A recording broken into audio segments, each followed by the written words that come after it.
Alright, my dudes, coffee is brewed.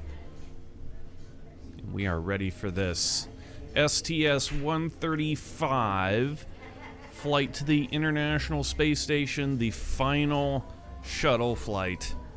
Chronologically speaking, we will still have the model. We'll probably still fly the model occasionally, but as far as history is concerned in the chronological order of the International Space Station, the time has come. It has done its job, and it has done it quite well. So it is time to retire it. It has cost the United States. That was very cringe, wasn't it?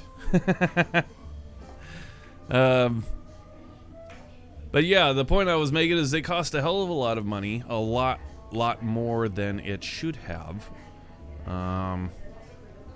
And it's time to get retired. It's time to put our faith in a commercial entity. Which commercial entity will that be? SpaceX? Blue Origin? I think we already know the answer to that, and the answer is quite sexy indeed. SpaceX is the favored IRL, as it is in our playthrough as well.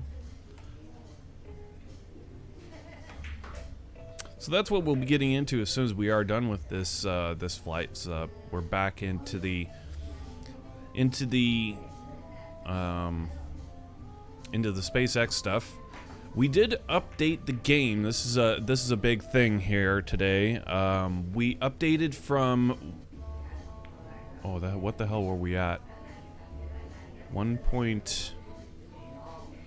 Christ, I can't even remember what version we were on. But we updated to the latest version, 1.11.2. We dumped all of our mods in, and surprisingly, through our little tests of the mods, they all work. Our models are intact. Nothing broke.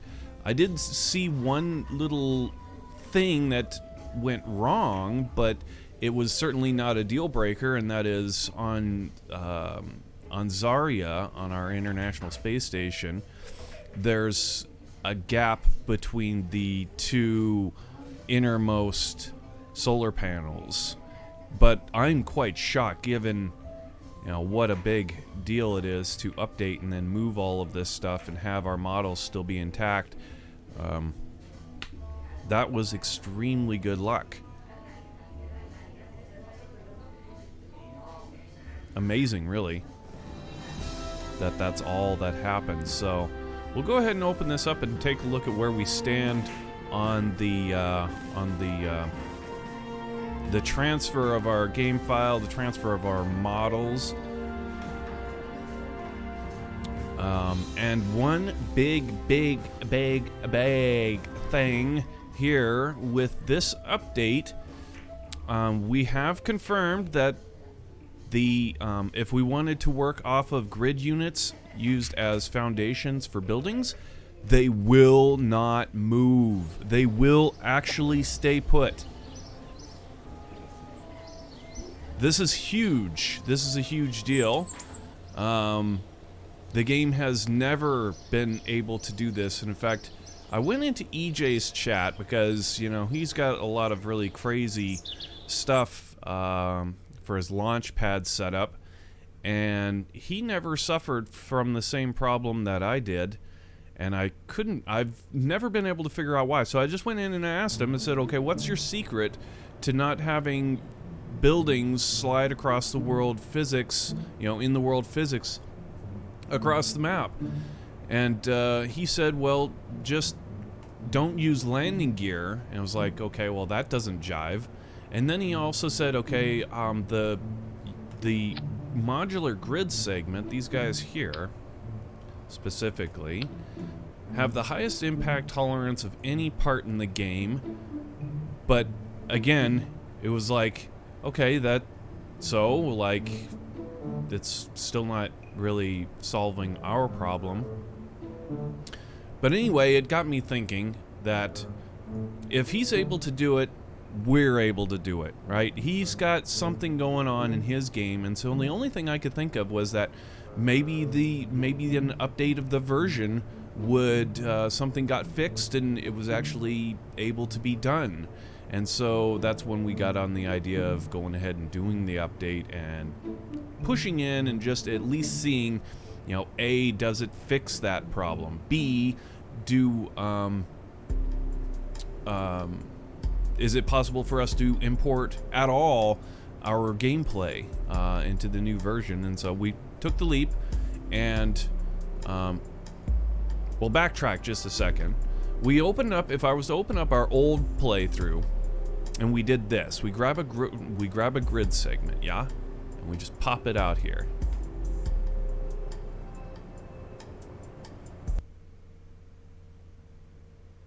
And then we go into physical time acceleration, and it has always moved. It has always moved. Like there was absolutely nothing that we could do to keep it from moving, no matter what. And so this is just like the essential problem for buildings that we've had in the past.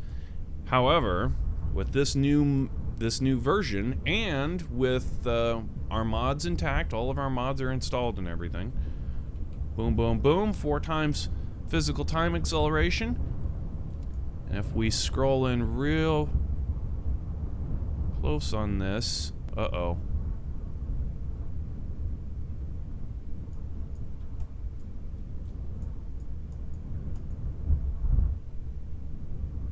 It does look like it's staying put. We lifted on for like a half an hour the other day, just to absolutely test it, and that test was pretty conclusive. However, I do kind of see, and this could just be the sun, the way that it's working against the texture of the ground, but it kind of looks as though if I put my cursor right on this, there's this little gray blotch right here. If I put my cursor right on the end of that and leave it, does the blotch move under our cursor?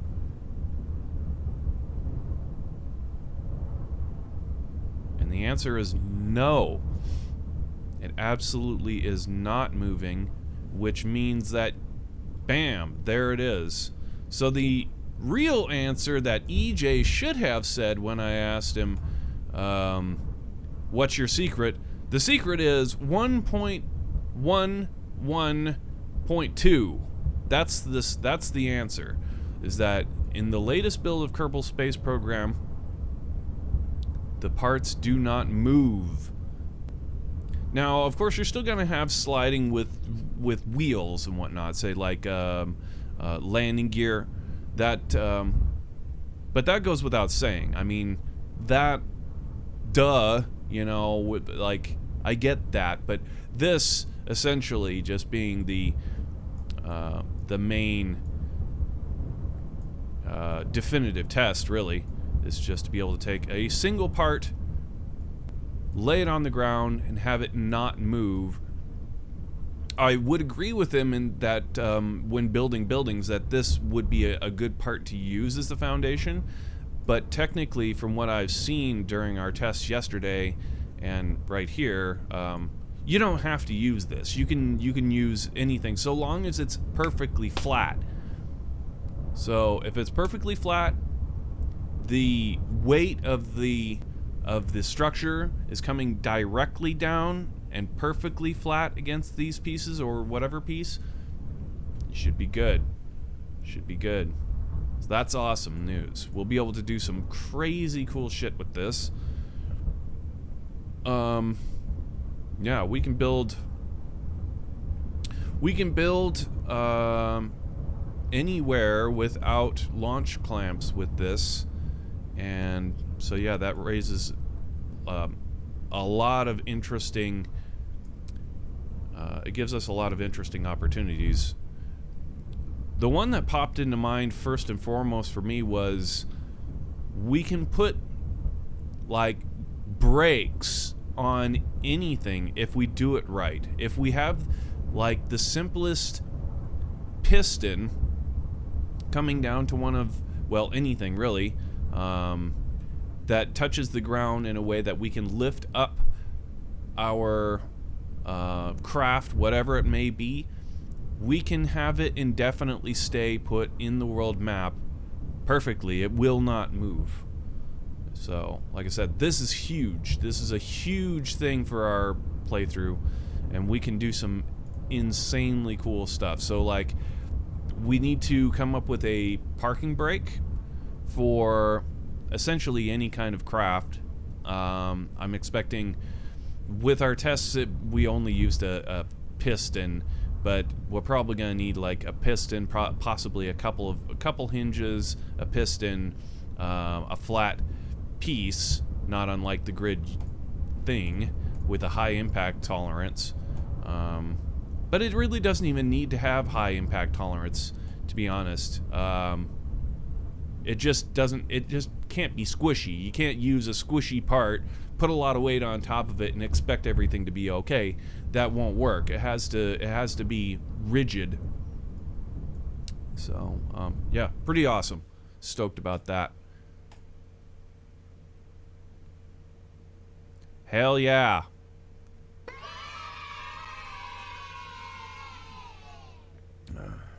Initiate camera rotation. Alright. So, yeah, the flight today.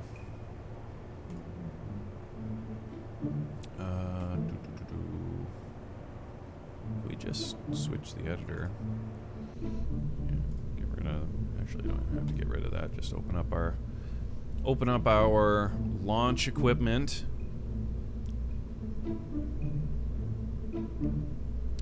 Now, the launch, this arm specifically, with the idea that we can put everything on the ground and have it not move, so long as it's, I don't know, we're gonna have to do some testing, quite a lot of testing,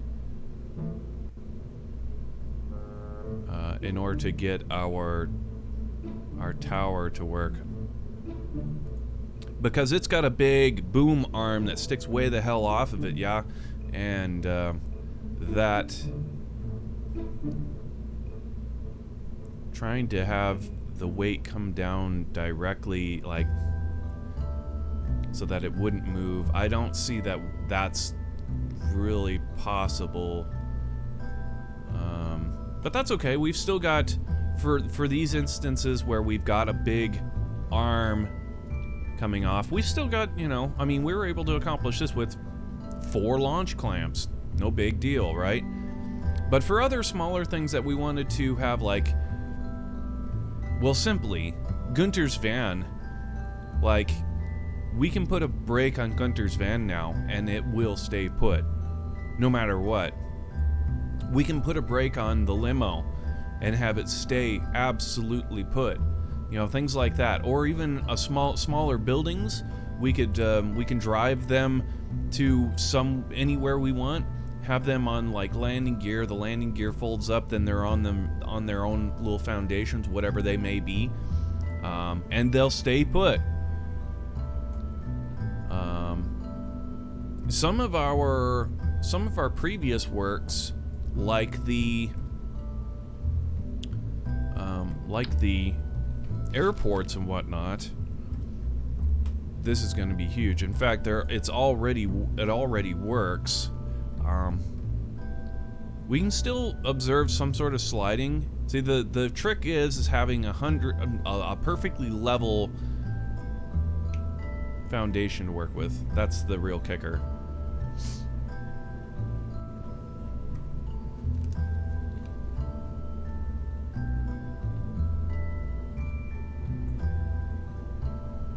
Sunny D.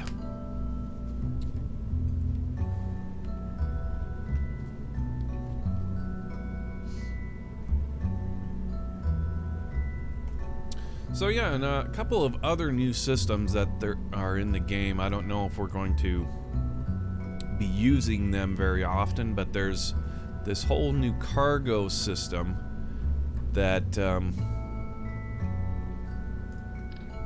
so like any of these things... Why would that... Okay, yeah, they actually don't have cargo. It has to be... It has to be like a stock part. If we grab a stock part, such as this...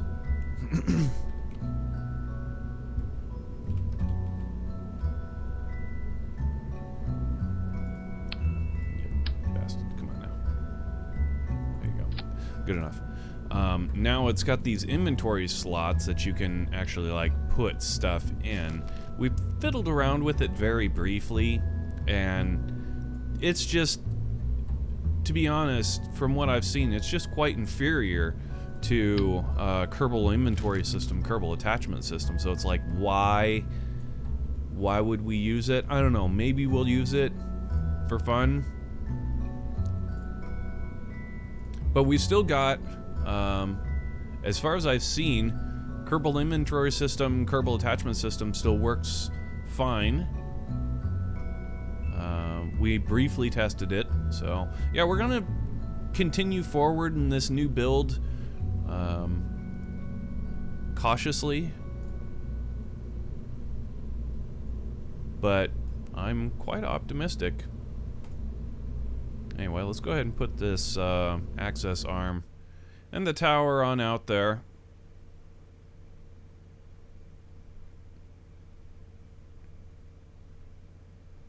Pretty cool. Pretty cool. Should be pretty cool.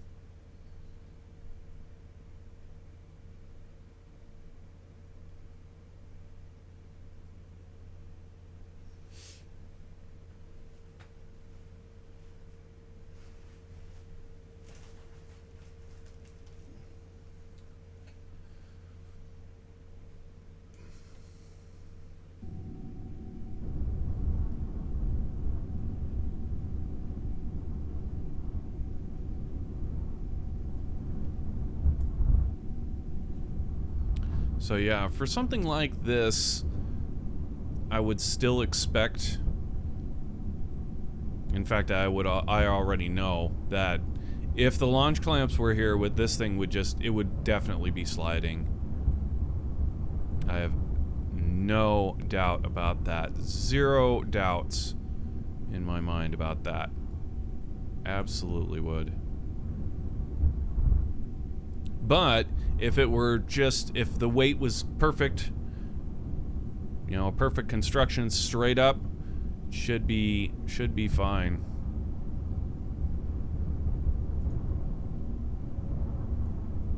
Enabled. Huh.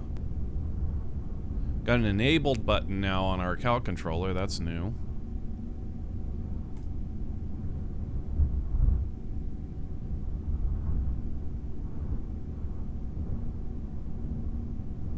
Oh, another thing I noticed, the frame rate is quite high,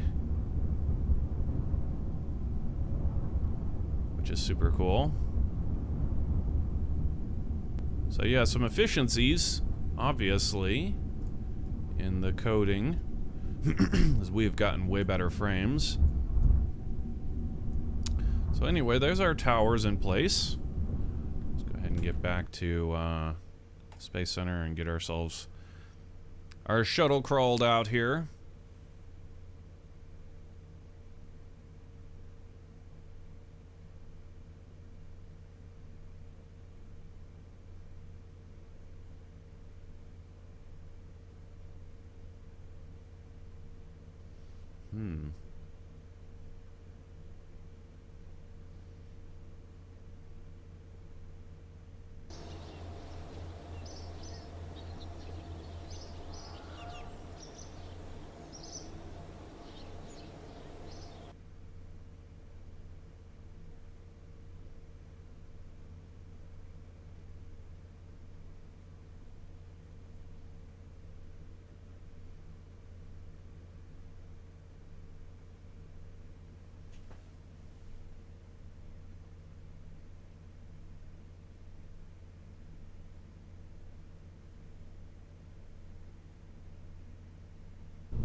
Discovery.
The Terrace was the latest build.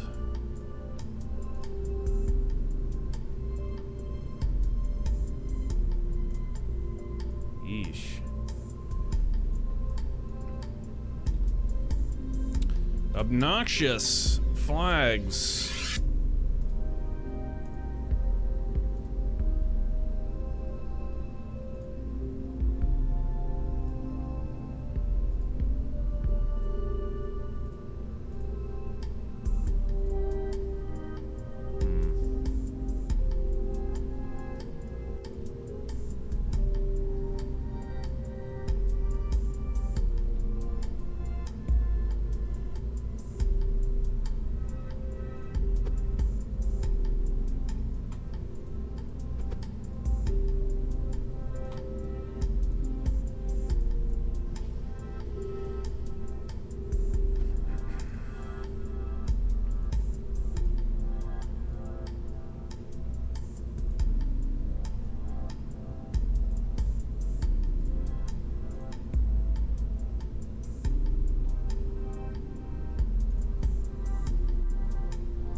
Flag is facing the wrong way.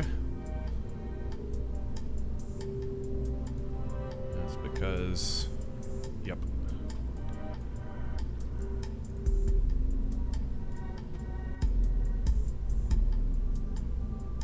Get it in place. Nah, just go ahead and get it. Whatever.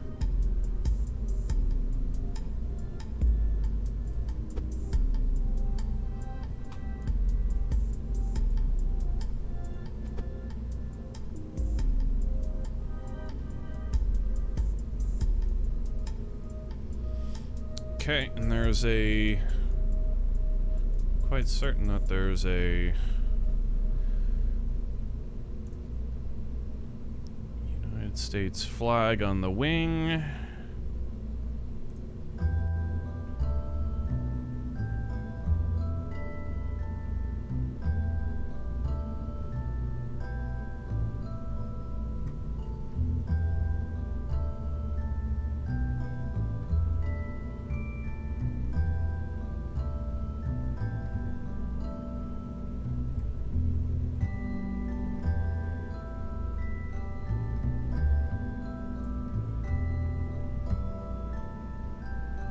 Fuck.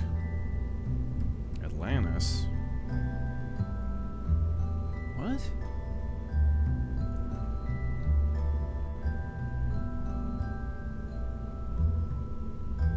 got the wrong fucking shuttle? You can't be serious. Oh, it is. Really? I was absolutely certain that Sts-135 was actually Endeavor. It's not. It's Atlantis. I am shocked. Okay. Welly. We can do that. I cannot believe it.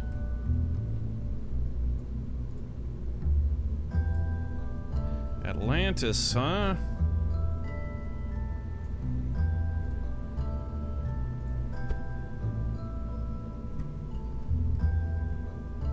Where the hell did I... Where did I read or get misled into thinking that was the Endeavor shuttle?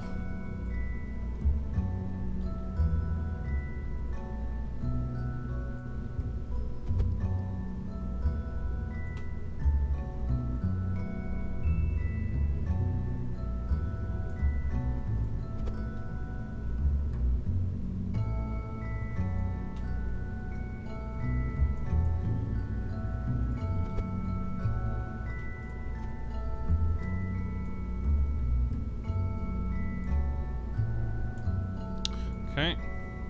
Now, it still has the flag. Yeah, there's still a United States flag to be put on here. This needs to get repositioned as well. Quite a bit more in.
I've also been noticing some smaller details that I would like to have ironed out before we finished up with the program, but since we've gone so far with this shuttle, and it's not bad, but there's a few things that we would like to have gotten a little bit more correct for the sake of accuracy. Now, it could just be this shuttle specifically. I expect that they're all quite similar in where the wings are and whatnot, but from what I see, the doors, when they open up, there should be a fair amount more gap between the edge of the wing here and the door. So the wings would go back further, and they're more flush. Well, they are flush with the ohms on our model. I mean, that's actually pretty correct, but I don't know, just kind of shifting things around a little bit, I would have felt we could have gotten ourselves just a wee bit better model. It's not bad. Certainly not bad.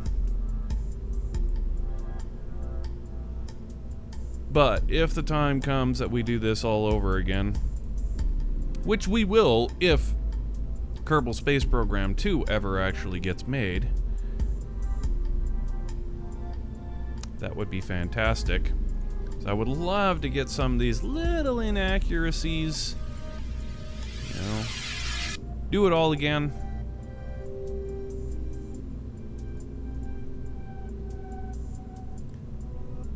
Yeah, as far as this thing was a lot of work. This is a lot of work. Big work in progress. Go ahead and keep the doors open for the time being. Okay, so we got the Atlantis, we've got the flag. United States is nowhere near as obnoxious. Over the door, we need to fix that one. This is actually Space Shuttle Atlantis.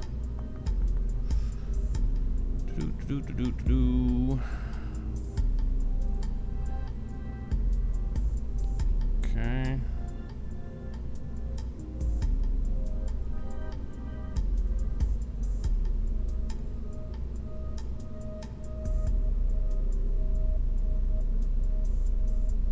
And all this payload is crap. We can just rip this junk out of here. Already did that mission.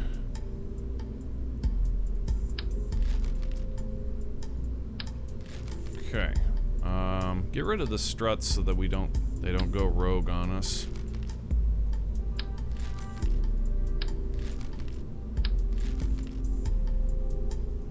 Absolutely will if we leave them. Okay, look good. Now, we just need a Leonardo module for this, and that's all there is to it.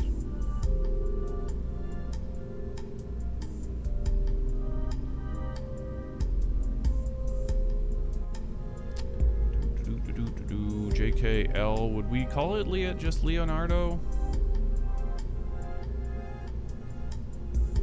Leo A. Okay. Yeah, Leo A will do.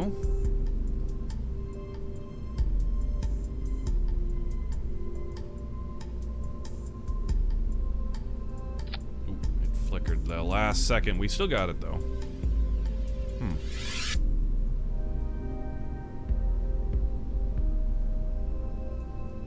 Interesting. So that's definitely incorrect. It fiddled our model just a tiny bit here. These thrusters, we absolutely would never have put them there. These would have gone something like this.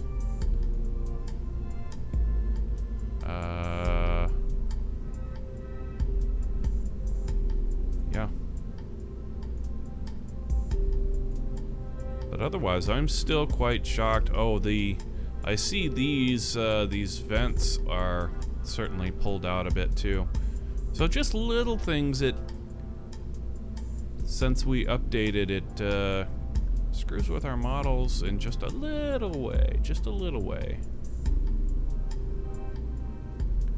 Yeah, these here. No, that looks good.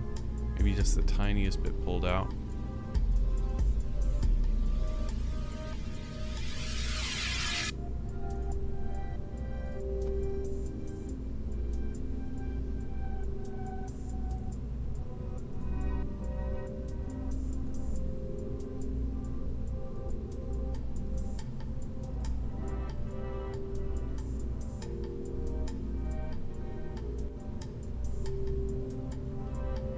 Okay.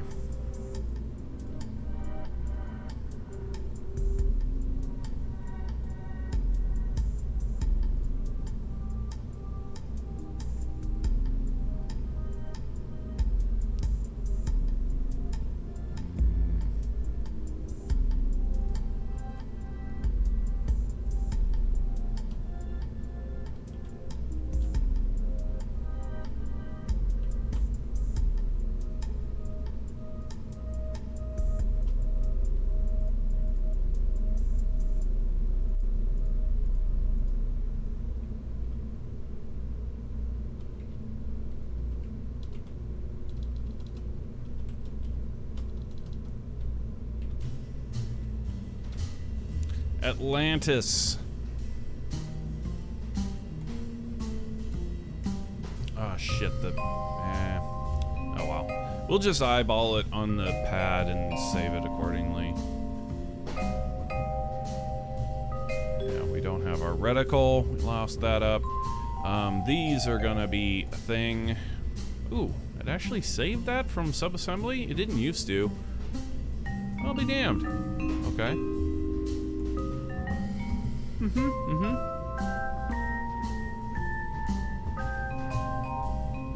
Okay, that's still on.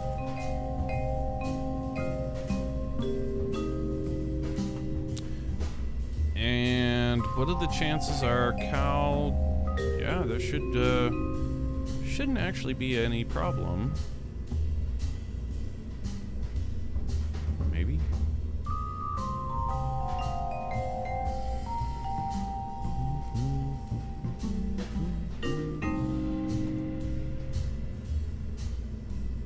Do we want to decal any of the boosters and stuff? I mean...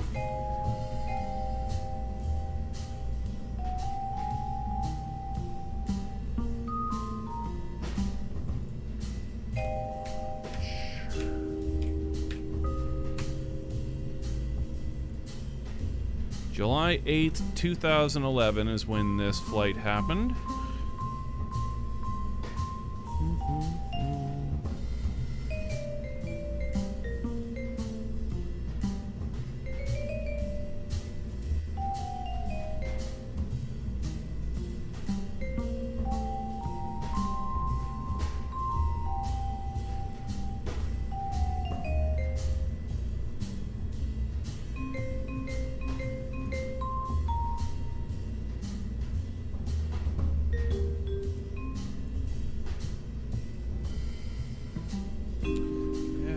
See.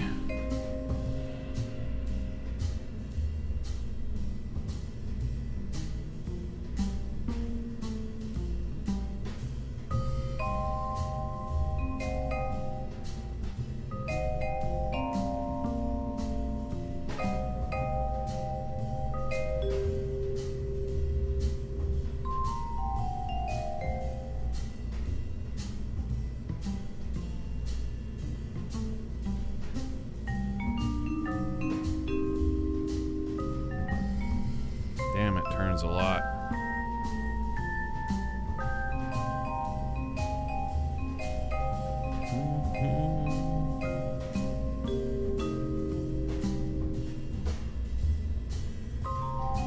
Yeah, their tank looks a bit more girthy than ours. I'm not unhappy with our tank. The boosters on the sides, they have a far more pointy cone, and they're a bit smaller. Again, I'm not unhappy with the choice of the booster that we have on our model. I mean, mainly all of it works. That's the big thing, right? But yeah, it's not bad in terms of accuracy and whatnot. But I didn't see any kind of flags on the boosters or anything like that.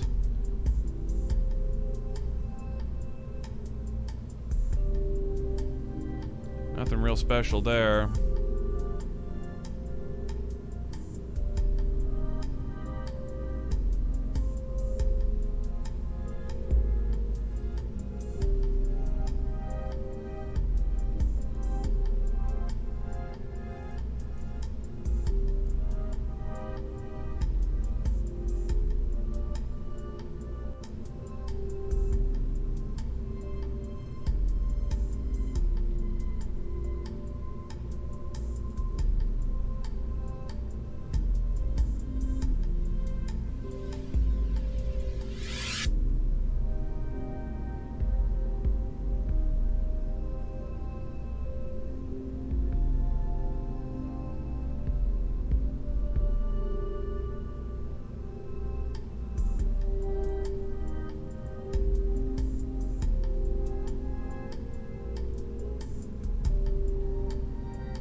Wicked cool.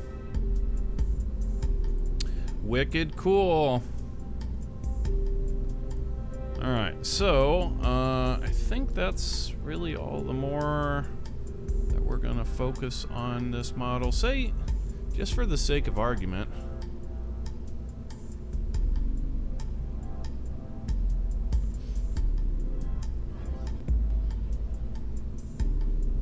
hold on a second here, guys.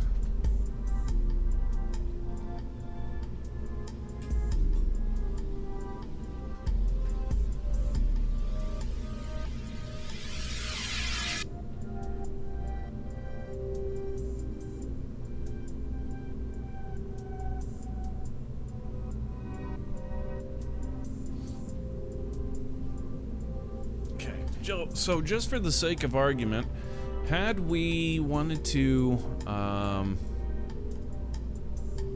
use a different booster, what I mean, that's like really small to our, see, that's always how this game is. It's like shit's either way too big or way too small. Getting in the exact... Now, this would actually probably be the better option. If we'd have gone with something like this for the booster, the diameter, again, is just a bit big. I don't know. But we could have possibly controlled the height of the booster. I don't know. Can't really do that with solid fuel, can you? Anyway, for better or for worse, there's our model. So yeah, Space Shuttle Atlantis. What are we into here? Make sure everybody's out. Okay. And go ahead and pop it onto the pad.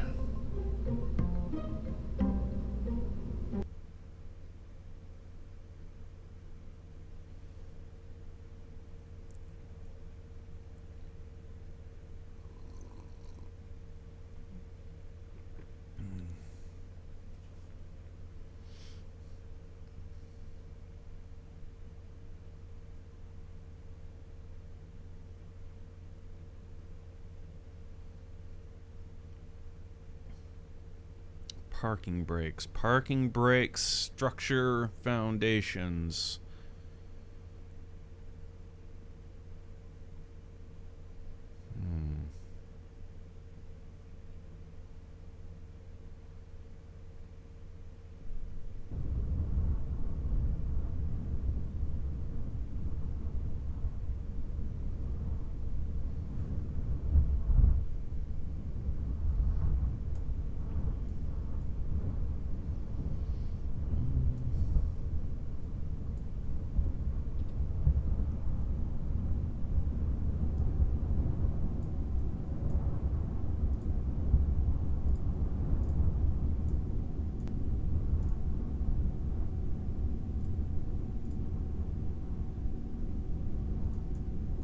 Yeah, this thing is like really fast now. I don't know why.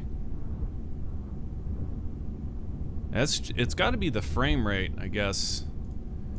Like we're getting, I don't know, it does look choppy. I mean, when we move the camera, it's still kind of choppy, but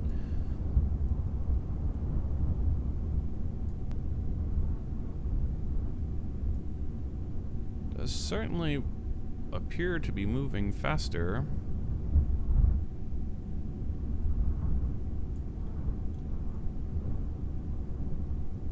Looks good.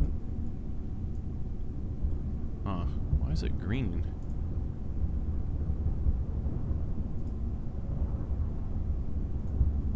Weird, man.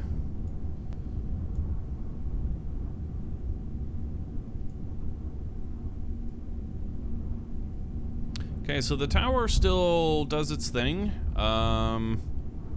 Looks the positioning is decent. I'm happy with that. Let's go ahead and do a simulation. We don't have any Kerbals inside. We don't even have any Don't even have any simulator carpals. So hopefully this, we can at least see something with no carpals, perhaps.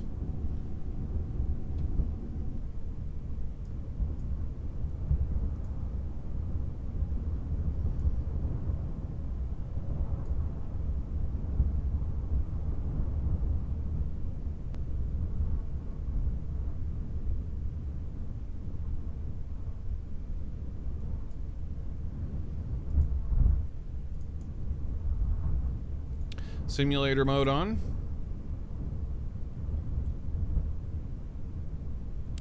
All right, so our turning computer, 52-degree inclination, please. We fake it out by telling it to go to only 100. Roll needs to be -180 to -180. Do not limit the angle of attack. Yeah, we do auto stage on this, but it needs to be 0.7 second delay. Do not. Okay, and our scent path needs to be 2.1 to 116. 50%.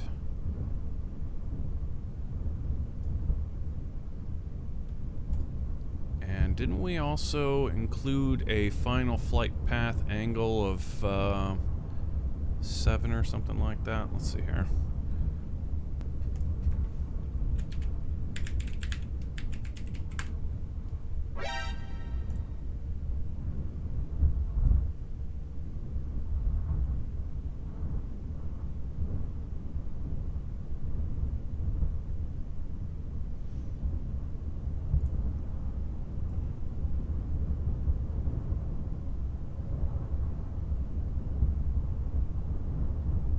Yeah, that's right. 7 degrees. Okay, looks good. Let's see if it all behaves the same way. Will it all work the way that we designed it to work? Let's find out. Guidance is internal. Ignition sequence start. 6. Whoop, hold up. We forgot to put on the throttle limit. 58. Okay, now we're ready. From the top. Guidance is internal. Ignition sequence start. 6, 5, 4, 3, 2, 1, launch.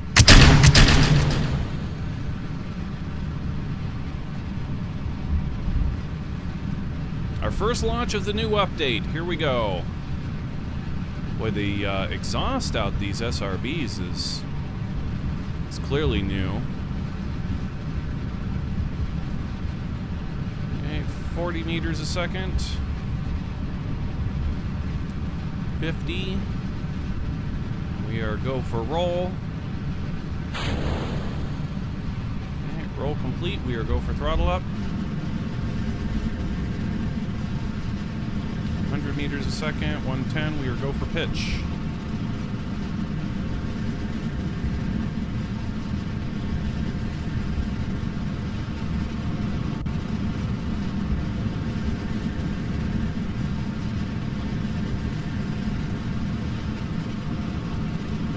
Yeah, the exhaust on these engines is very blue.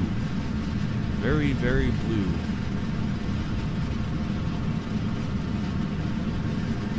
Very, very blue. Vehicle's transonic.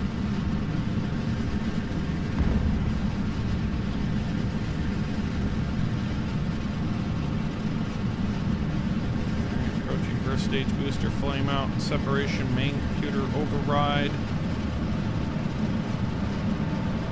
Mach 2.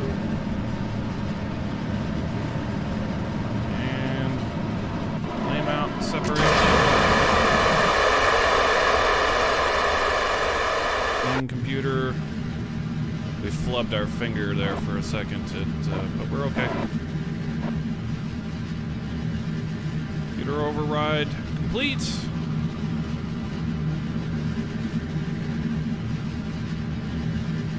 All systems are nominal.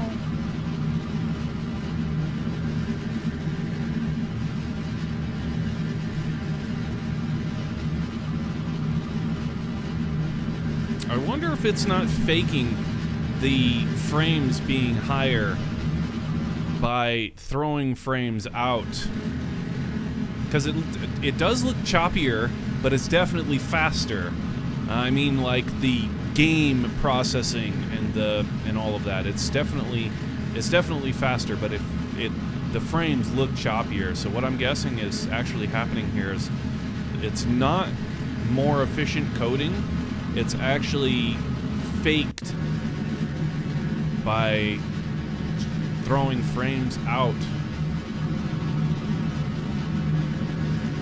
in order to keep up with the performance. So maybe that's something we can fiddle with in the settings.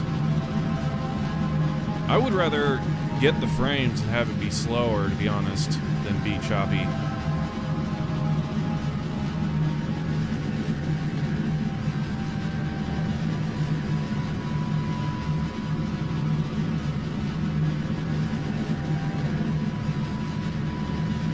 Approaching Miko. And shutdown. Okay, ready for the pirouette. SAS off.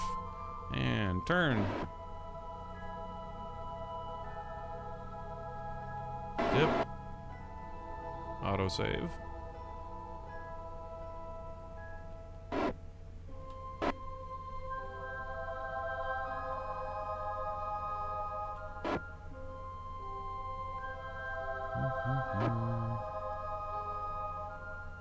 Didn't get enough roll.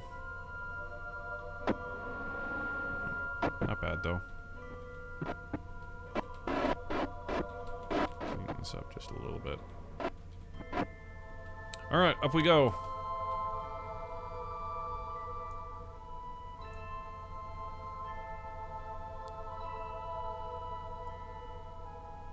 Transorbital burn.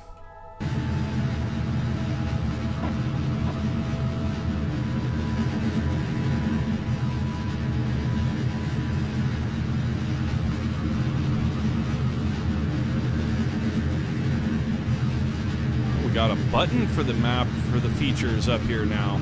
That's nice. I like that. So you're not guessing. There's no more guessing game.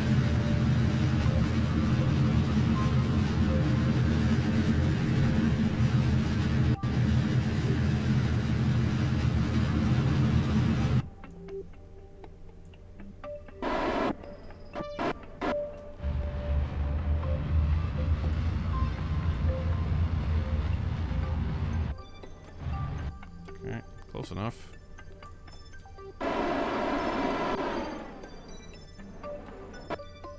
External tank jettison. Main engine shut down. Ohms computer engage. RCS off. Turn prograde for us, please. SAS to SAS.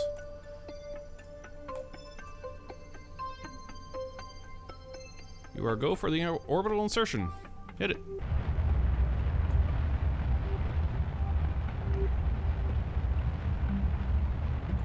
Yeah, get a little bit back here. You need some radial. Once we're gonna pick it up, yeah, we're gonna need a lot more. Pick it up too far on the backside. Don't want to do that.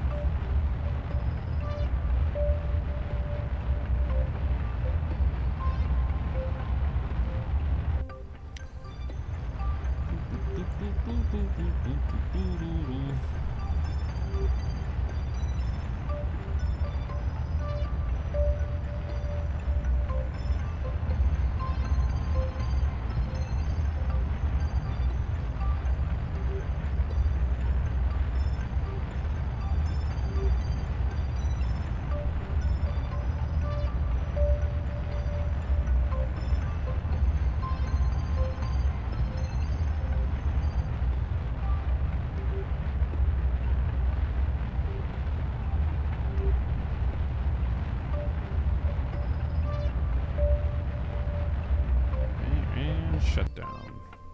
All right. So, the launch still works. Everything looks as though it's in good shape.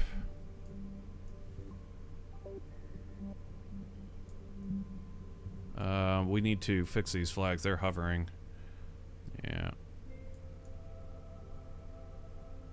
This one's hovering pretty bad, too.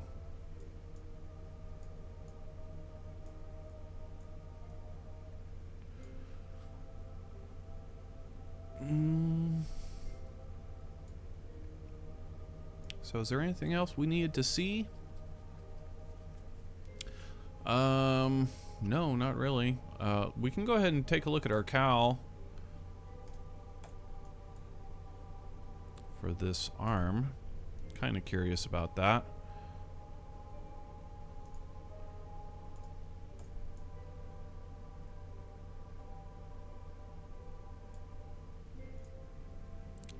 It actually should be this one, would be the Leo controller. Yeah, there we go.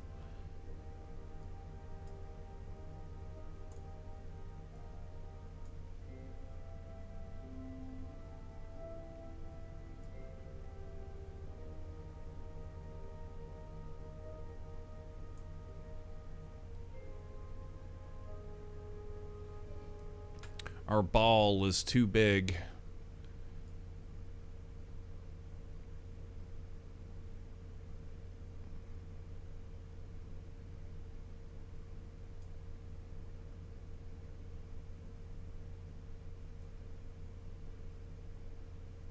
There you go. That's a little bit better.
Still lines up and everything.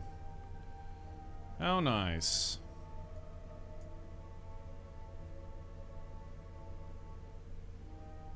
Cool.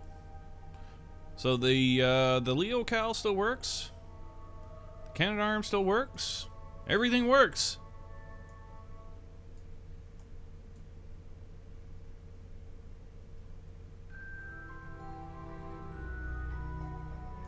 Okay, let's go ahead and take this back into the VAB and fix those flags.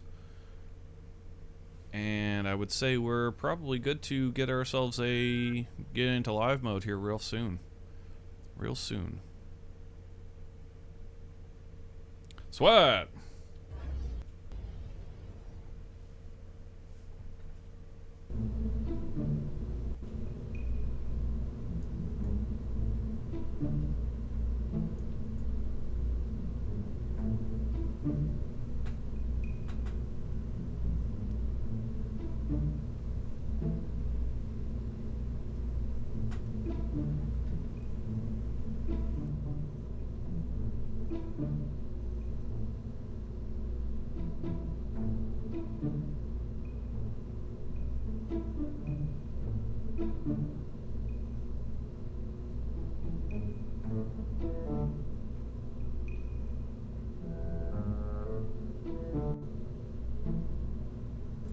Skeeter, how's it going, man? Hello, hello?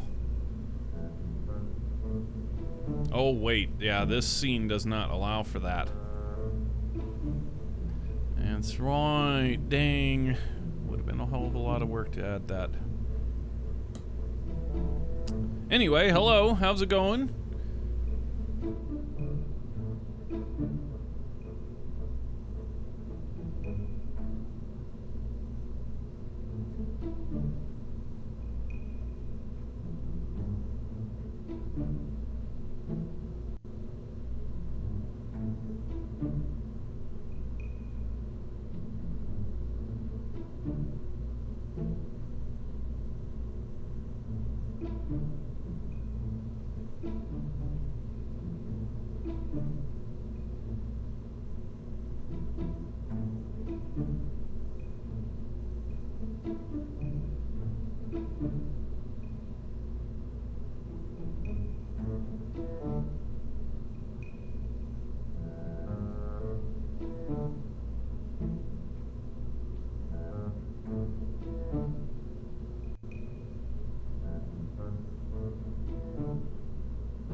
Alright, sorry about that. We're back.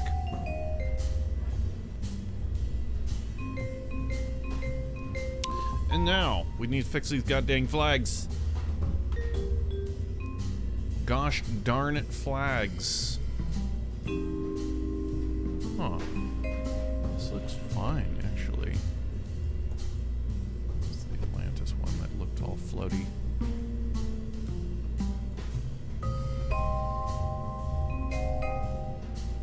pretty damn good.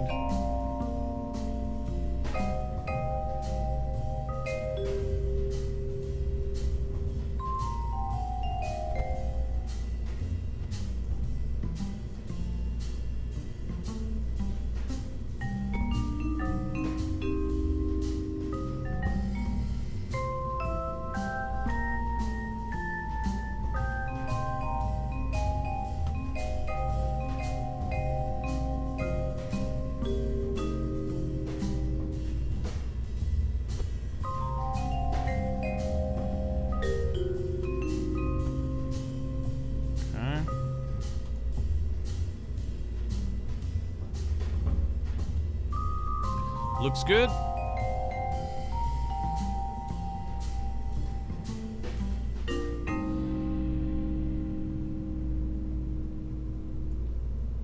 Yeah, if we're gonna push that other side in, gotta get this one kind of chiral.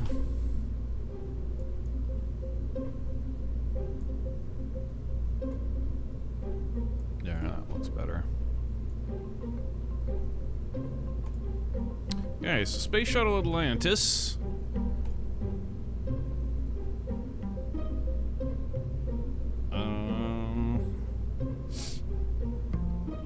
Yeah, let's go ahead and take it on out there.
Oh, that's bad. That's the first time that's ever happened. Even in simulation. Okay, so... I was gonna say, something looked very bizarre. This is not all the way... What just happened here? It's not fully extended. Look at that. What the hell happened?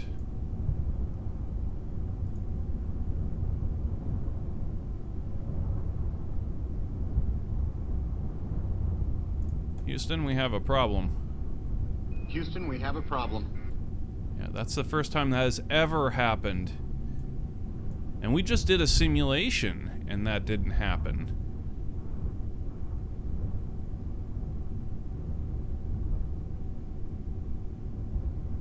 Very, very wrong.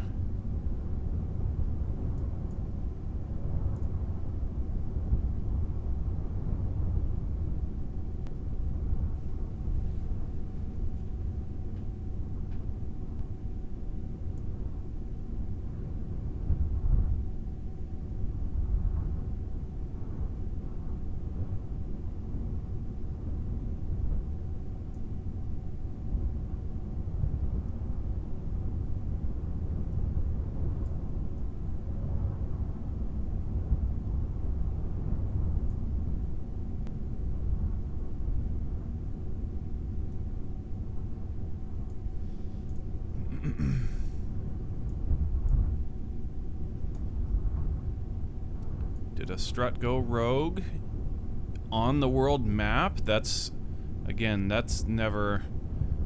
Well, whatever did happen, this is the first time we've ever had this happen.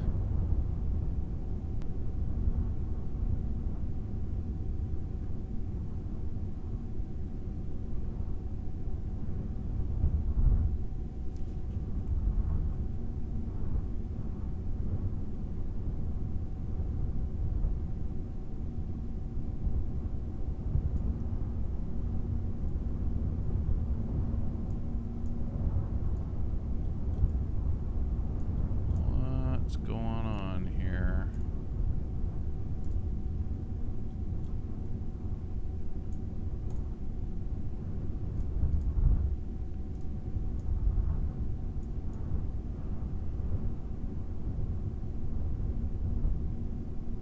It has to be pushed out because of it hitting.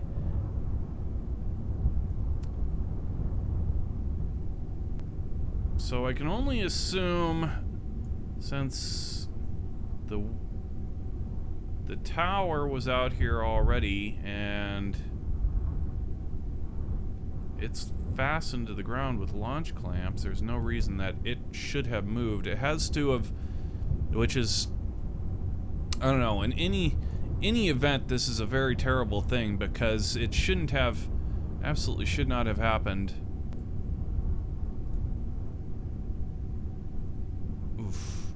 Yeah, see, the angle was fine. All the works was fine here. What is not fine was somehow in the VAB, and we didn't do anything. All we did was we moved some of the flags, but it repositioned our shuttle, which is very, very bad.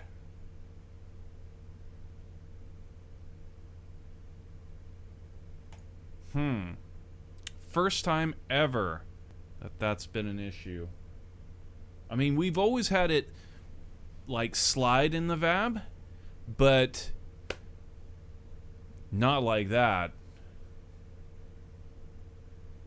Like, it's always been very minuscule.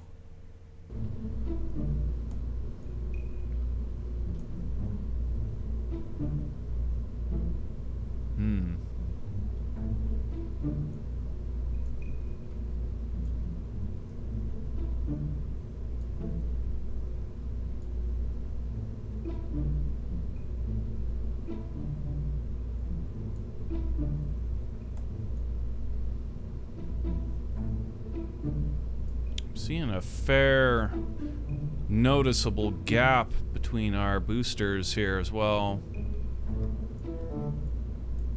So it could just be, and this would make sense, although it's very depressing. What I believe is happening here is the update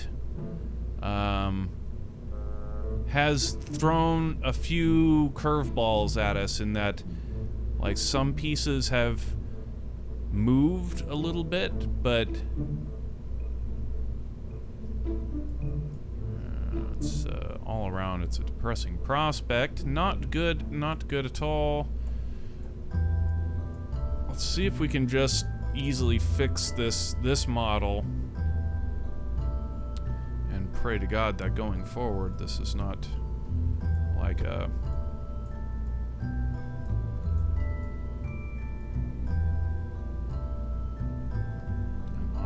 issue. So we need to move it further inside the VAB, just a bit. Actually, quite a bit. Like, maybe like that.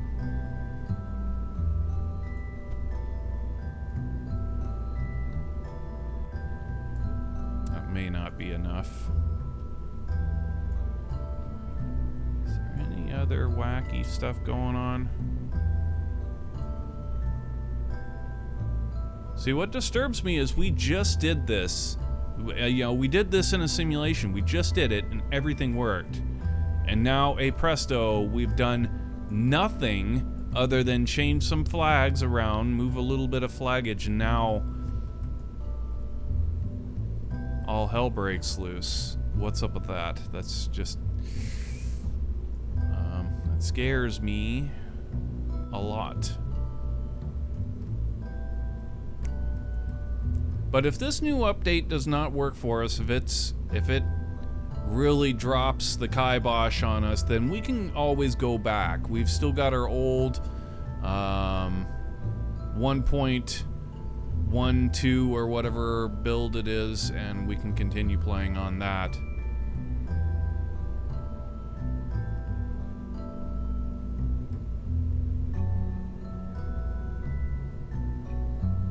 Yeah, I'm quite convinced that this would not have happened in that version of KSP.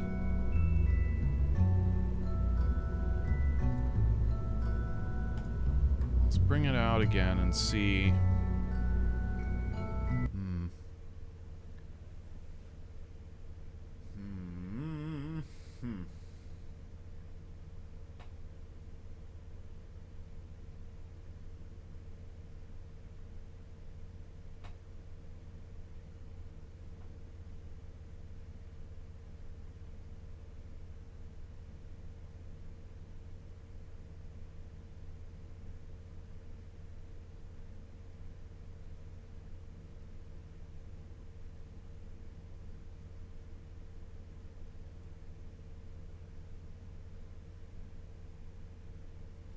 Revert.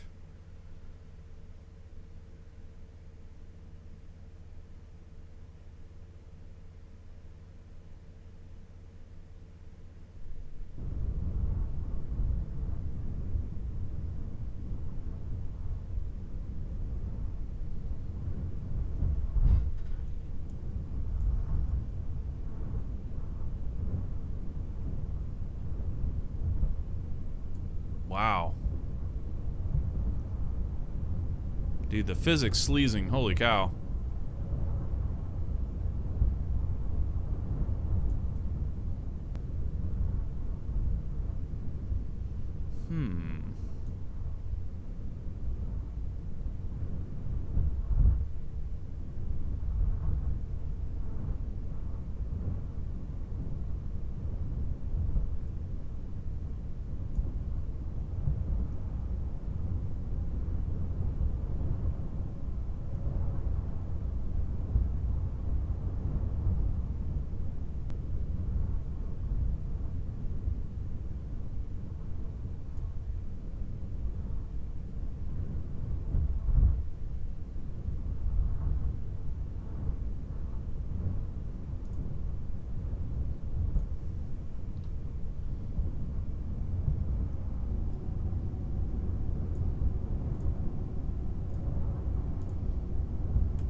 already have the feeling that it's not going to be far enough over. Maybe.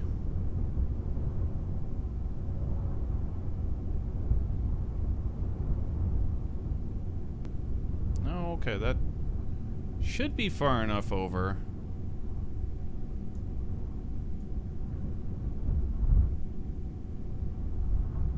Okay, it's past it now. Yeah. Still, yeah, we still need to push it a bit further. Lordy, lordy, lordy. Okay, okay, okay. So let's revert this again one more time and bring it further over. Yeah, the physics sleazing in the new update's pretty heavy. Like our whole tower was like, again, in the old version, it was nowhere near as bad. It was pretty solid.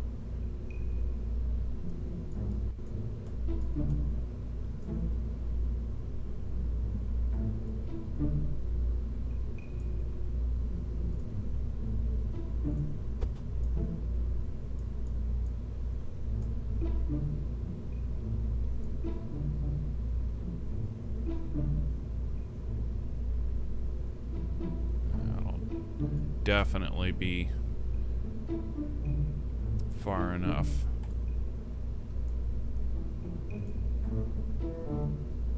Why we had to reposition it at all is very disturbing. You know, if we have a building attached like we do here, we could actually put, I don't know, it could Kraken. I was gonna say we could go ahead and put a static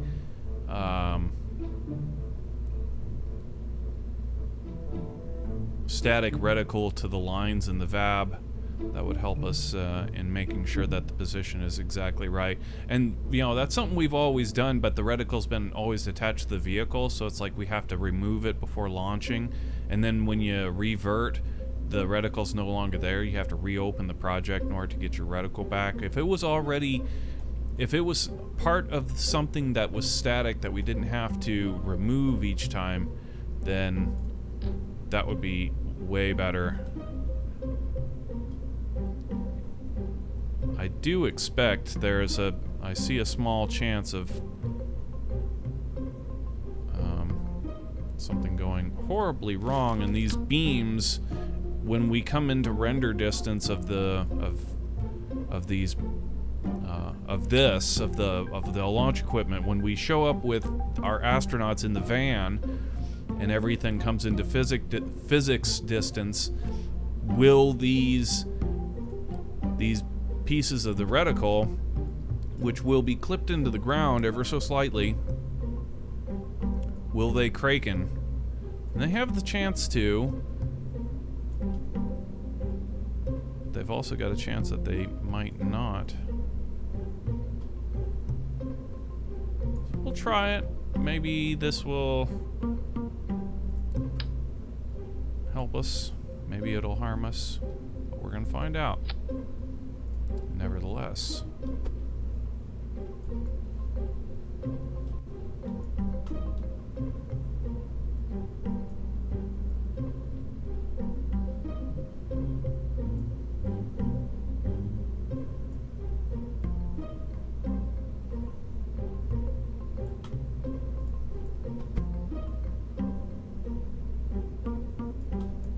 There you go, pretty much. So long as the project has got this angle in those lines, then it should be a-okay to launch. And, yeah. Hopefully they don't Kraken.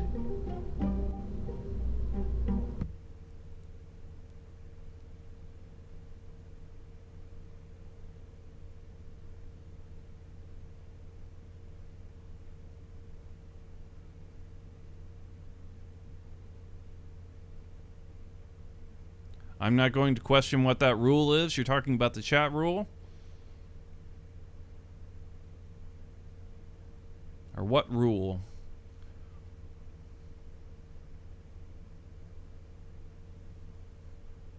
What's the average wing speed of a swallow? I know not everybody is aware of Monty Python.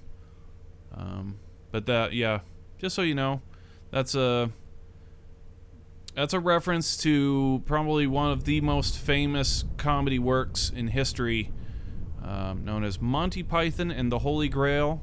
If you have not seen it, I highly suggest you do so. It's hilarious, and especially so if you have any kind of questions into religion, or you like to parody religion. You like parodies of religion? It's a good one. Life of Brian's actually another real good one too.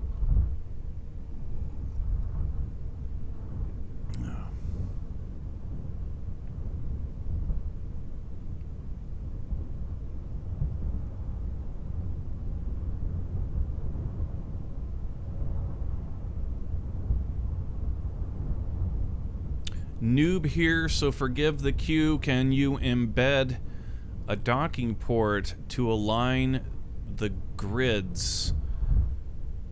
To align the grids. A docking port. Not sure what you're asking.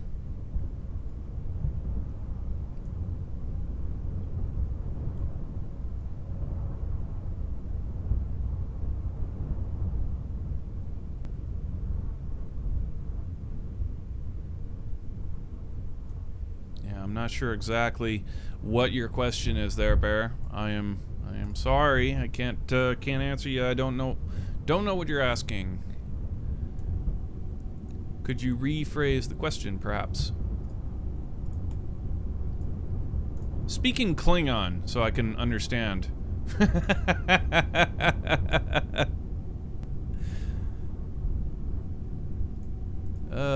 We need to fix this tower. Oh, man. Alright, let's see. Bring it on in.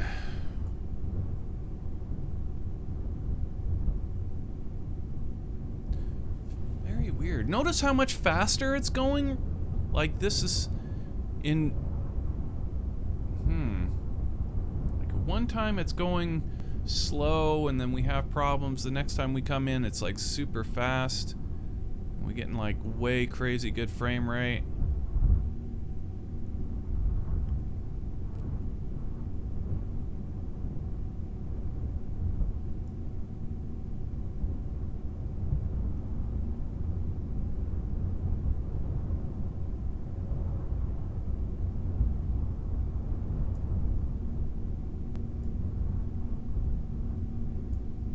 That will do. That will work. We may have moved just a bit too far, but it will absolutely work. The big question on my mind is this keeping it static. So will the game continue to throw curveballs at us and whatnot, or do we have this in the bag?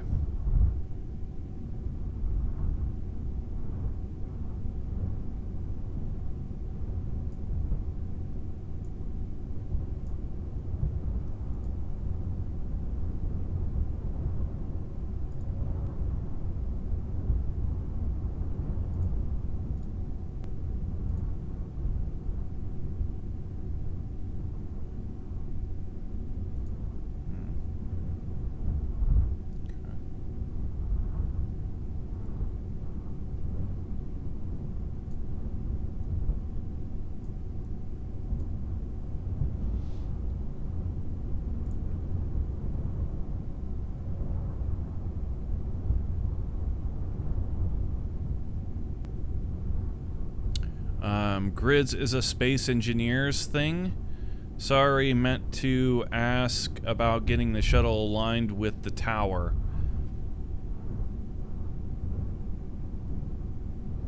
Use a docking port to get the... You mean like... Are you trying to say use a docking port to like dock these two pieces together in the world map? Or... Yeah, again, I'm still not following your question.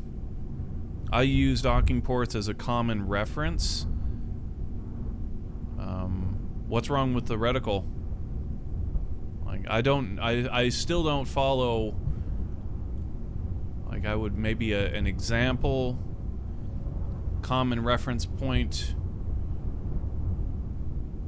See, we use reticles as a reference point.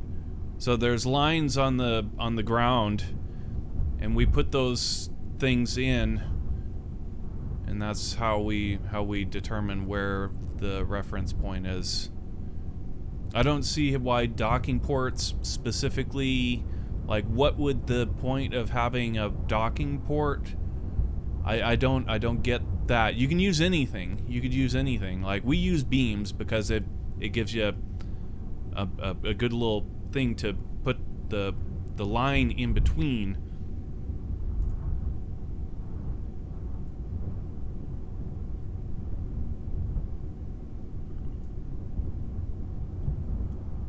Oh, yeah, I don't know what you're asking, what you're trying to say.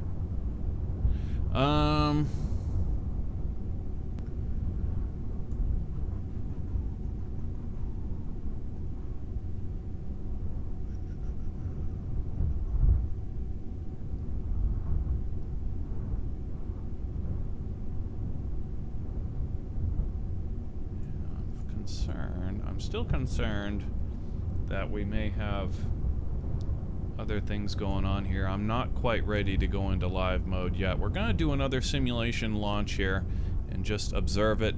Bring this back into the VAB, you know, in a revert, and pop it back out again. And we're just going to do everything all over again because we had a goofiness. Let's see if we can't continue forward and collapse the goofiness's head into its face, in behind its face, with a crowbar.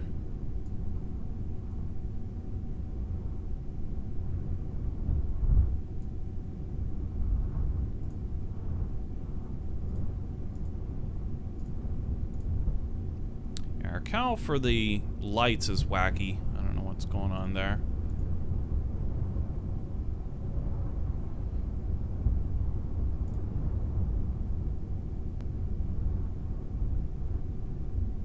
But it should come as no surprise, these little issues that we're having, because we had just updated from whatever version we were playing to 1.11.2, which is the latest, greatest update. But I was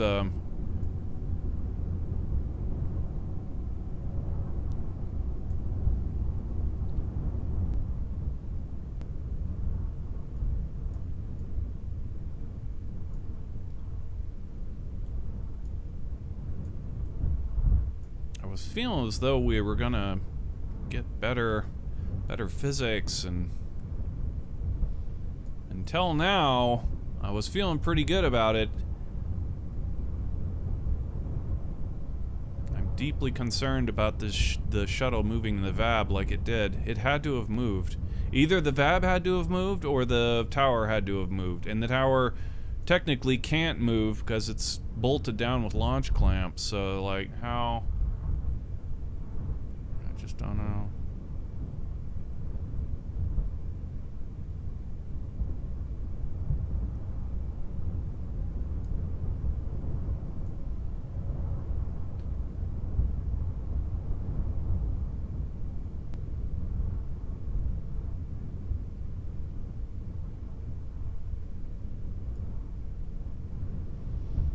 All right, well, let's go ahead and get this simulation underway and see, will something terrible happen? Can something terrible happen? Always.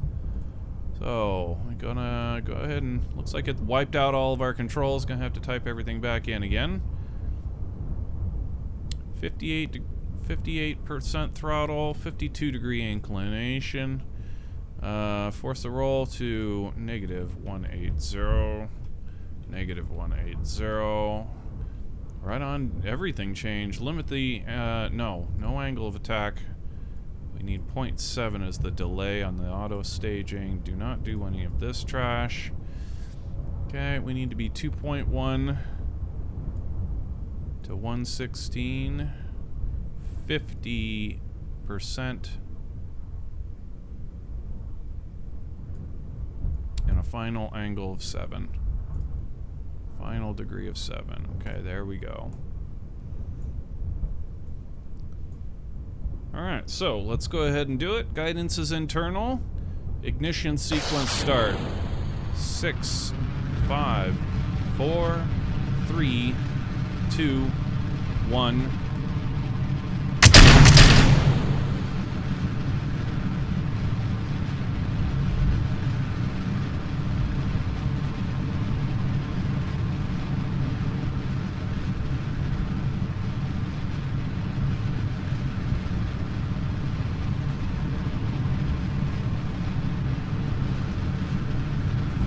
A second. 40. 50 meters a second, approaching roll. Here, go for roll. And roll complete. Here, go for throttle up. 90 meters. 100. 110, we are go for pitch.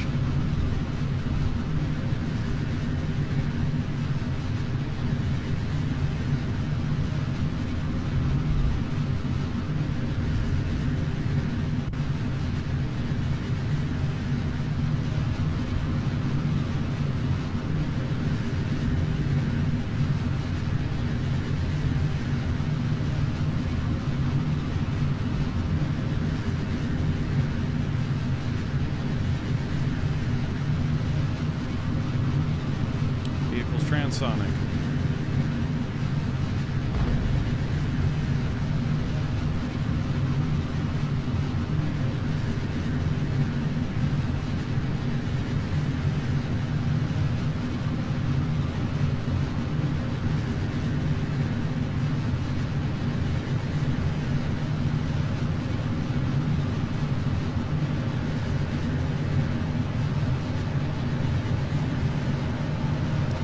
First stage booster flame out separation, main computer override.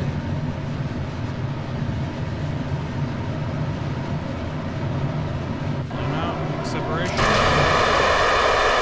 Override complete.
Like the button.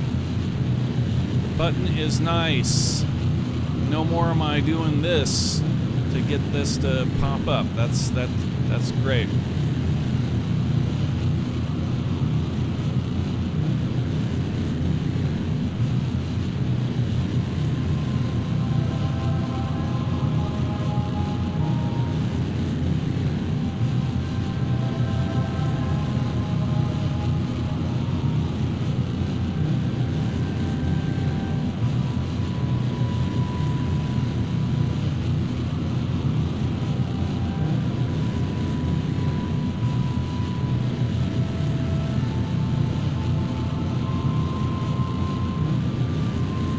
Too far. Whoops.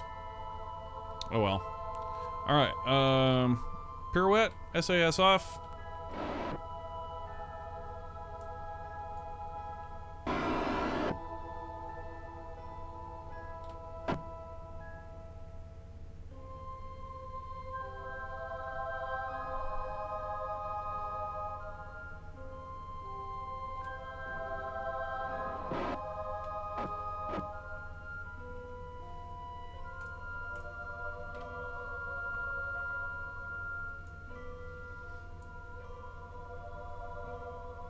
Okay, transorbital, go.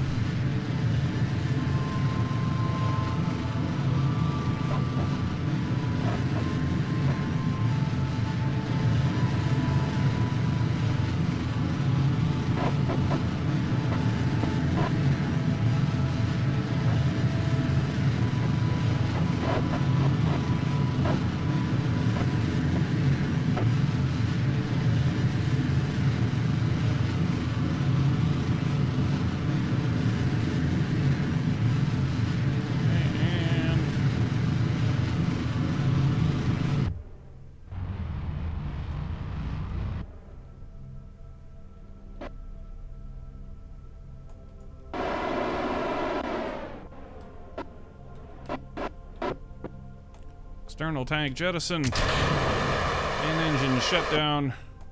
Ohm's computer engage. Payload doors open. RCS off. Orbital insertion, go.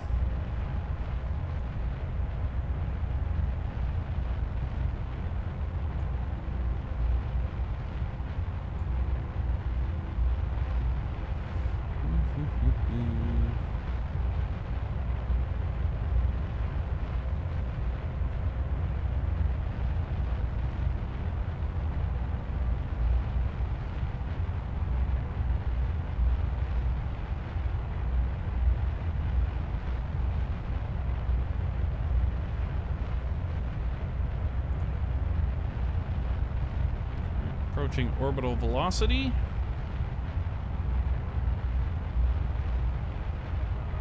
We're in orbit.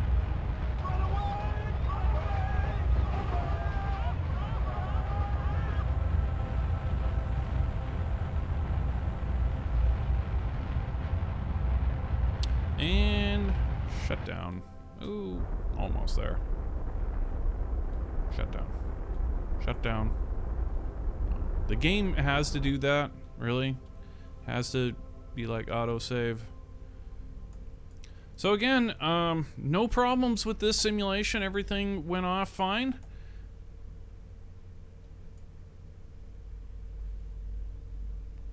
No problem. Okay, so let's bring it back into the VAB.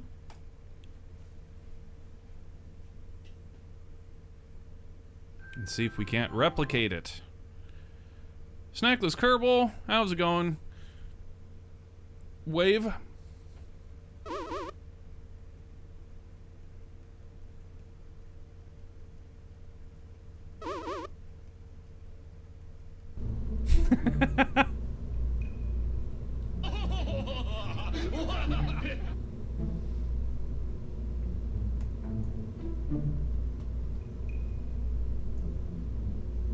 Alright, the reticles on the ground.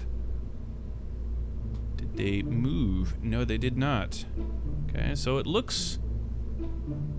I mean, static. Should goddamn well be static. But let's find out.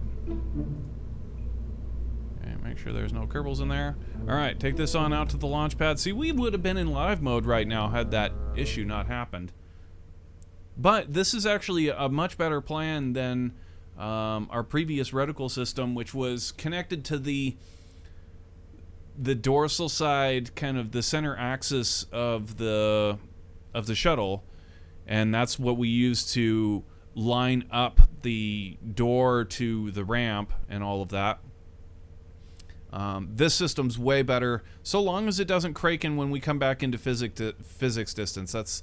That's the one thing that we have yet to test, and we kind of can't test it unless we actually do it. So we might as well just go ahead and call it live mode, and if something krakens on our way to the launch pad, well then we'll just scrub the launch. Easy enough.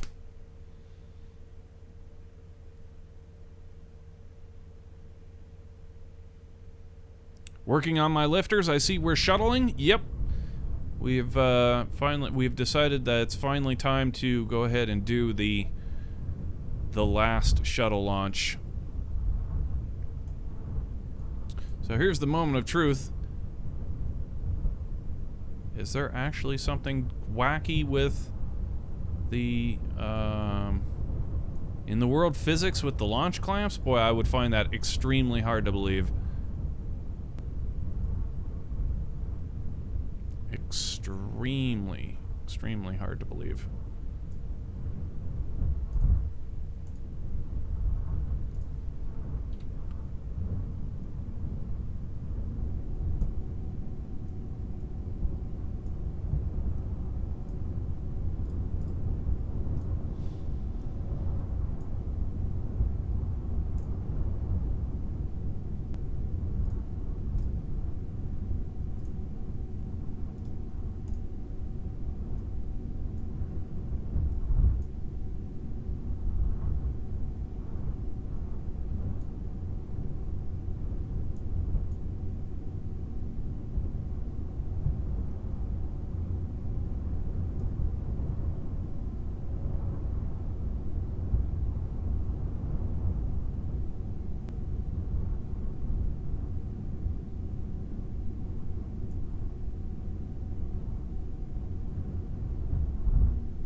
We're fine.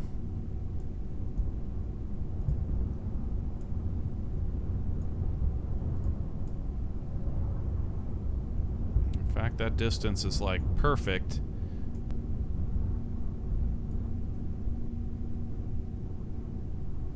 Yeah, that distance is perfect, which is still, again, kind of spooky because previously it wasn't exactly perfect. Well, I suppose, no, I can't be certain. I can't be certain that it may have moved or didn't move. I can't. Everything's working though, so far, so we can at least go on that. All right, so the shuttle's on the pad. I think we're ready to do this. So let's go ahead and go back to the Space Center, and we gotta get ourselves some Kerbals.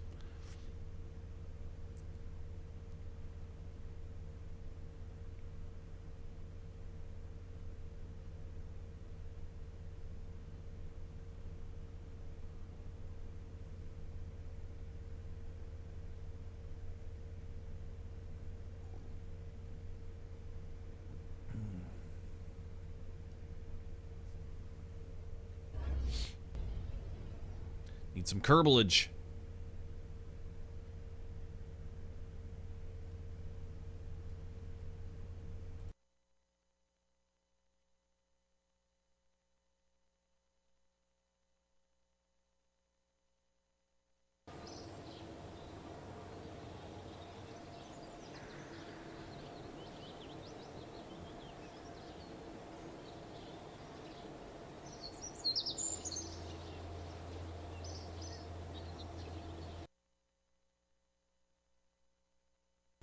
Yeah, I would have thought it kind of ironic that we update to 1.11.2 and have it fix the sliding issue in the world map, but at the same time break something in the VAB so that like our vehicles drift in the VAB. Now we've seen both of those problems, actually. Like, that's... we have seen things drift in the VAB. We have absolutely proved it unequivocally that it can and does happen, as well as the robotic parts and so on. We've made videos on the subject. But then again, like, there's... in the world map, things have always slid. But now we have proven earlier today with just a grid unit that things in the world map should stay put. They have the ability to do so now, which is huge, huge, huge.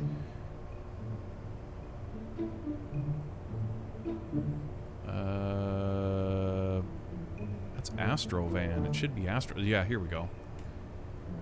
Derp-a-der, patiddly-der.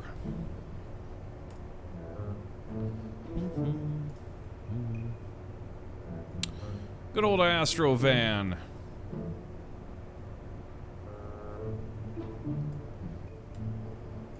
Get us Gunter. Bam, there's Gunter. We need to select a crew. Let's go ahead and have Sammy. She'll be our pilot. Now hold on a second. This flight... Let's see who actually flew the legit Sts-135. And do we know any of these astronauts who were on board this? Christopher Ferguson, Douglas G. Hurley, Sandra Magnus, and Rex J. Wilhelm. No, I don't recognize any of those names.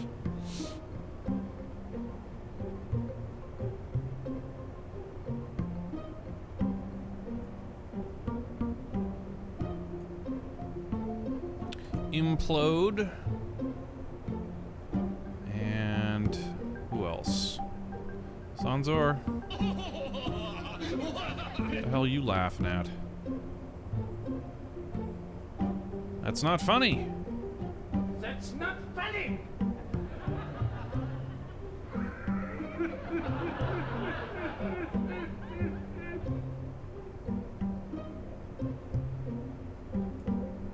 Fast Eddie. He'll be our driver, and we need some Wentz crew. Wait a minute, do we actually have... We don't have 4 here yet. We do 1, 2, 3. I've got 3. We need 1 more crew.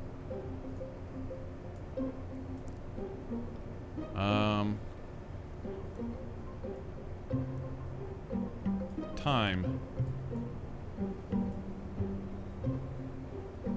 There. So Time, Sanzor, Implode, and Sammy are gonna be our crew for this final STS flight. Let's go, Eddie. Thumbs up.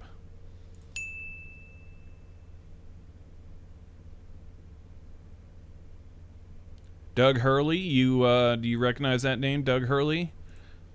That wasn't Doug. That wasn't Doug from Bob and Doug, was it? Couldn't possibly.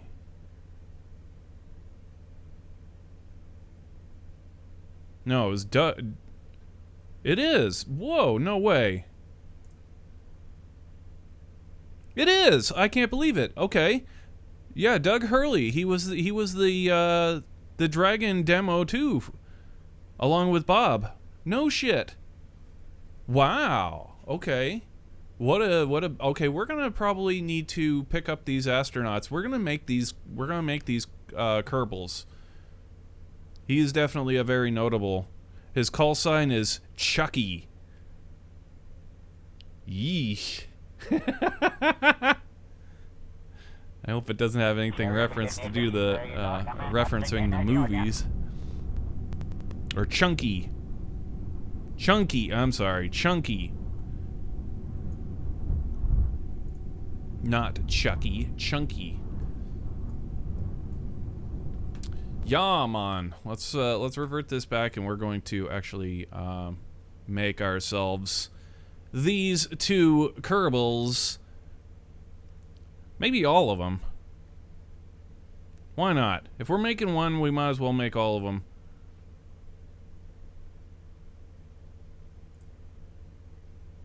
Yep, same dude. Same dude indeed. He flew the last shuttle, and he flew the first Dragon. What a repertoire, huh? Holy shit.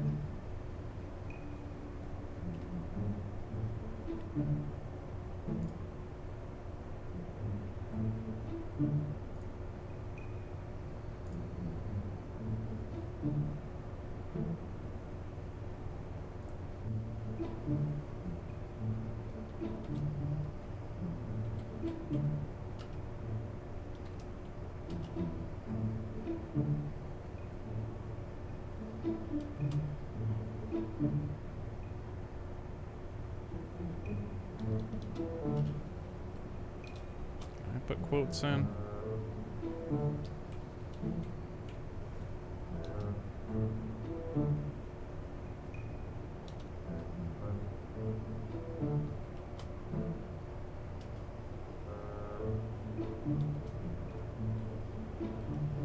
I wonder if we shouldn't call him Curly, as in K, you know?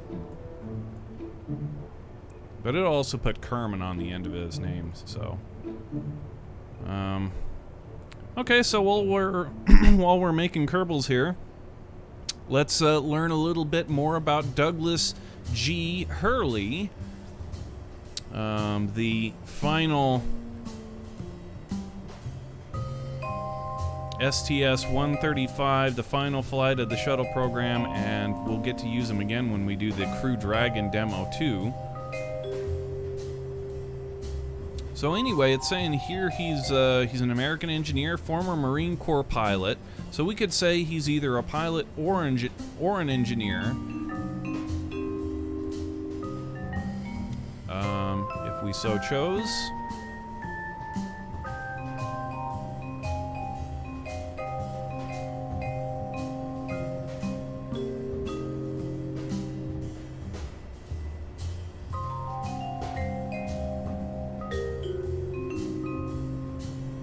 Became one of the first two astronauts together with Bob, launched aboard a commercial orbital spacecraft in spaceflight history. First Marine to fly the FA-18 Super Hornet. No kidding. The EF Super Hornet.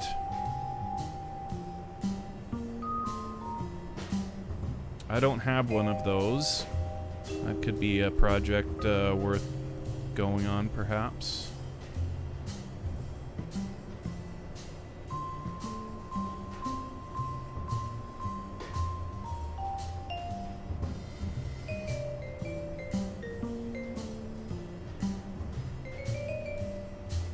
Sts-127, Sts-135, Demo 2.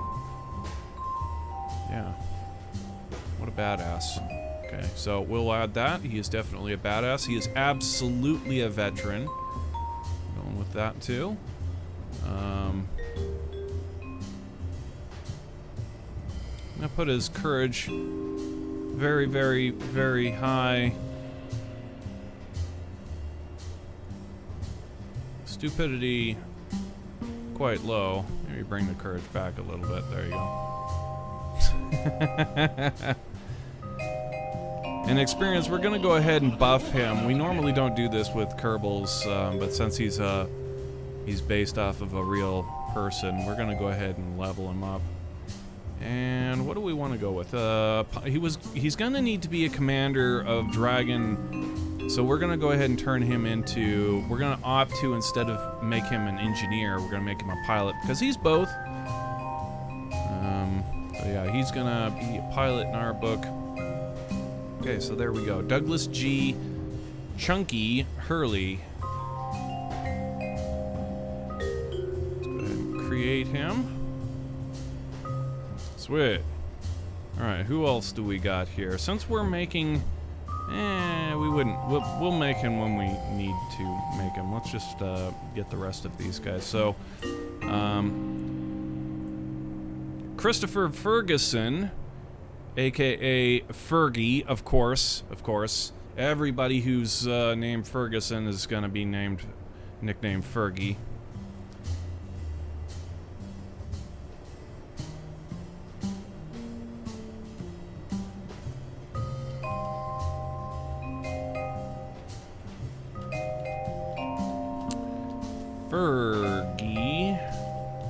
Ferguson. Okay.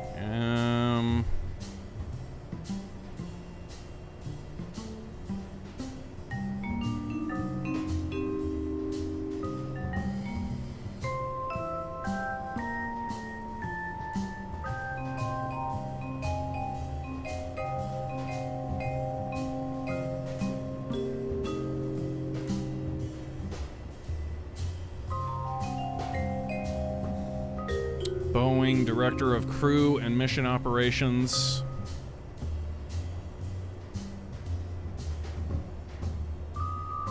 Sounds like a manager type. We're gonna make him a scientist. And go ahead and buff him up to level 5. Stupidity extremely low. And we'll buff his courage, something like that. He is a... We're not gonna flag him as a badass. We will flag him as a veteran. Okay, there we go. Christopher J. Fergie. Boom. Alright, who's next? Sandra Magnus. She's an engineer. Fantastic. Okay, so... Female persuasion. Sandra Magnus. She doesn't have any quirky name. We could put her call sign in, which is kind of... Well, it's just a number. But that would give her a little bit more pizzazz, I suppose. KE5 FYE.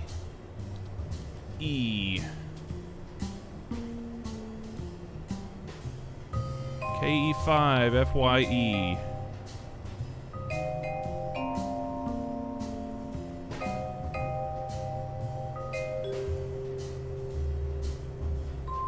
And engineer.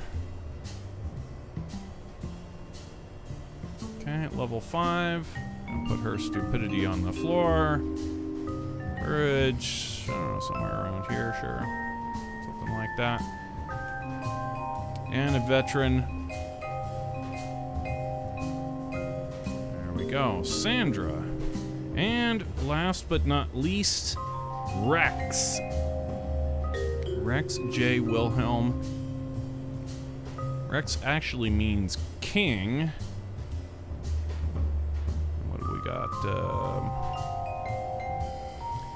Air Force engineer, astronaut, flew 3 shuttle missions, 110, 122, 135, 566 hours in space. EVAs for days, EVAs, 566 hours logged, 36 hours, 23 minutes in EVAs.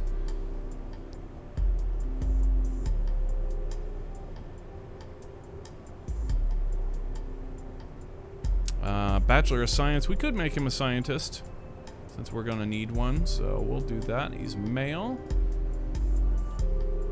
Rex J. Walheim.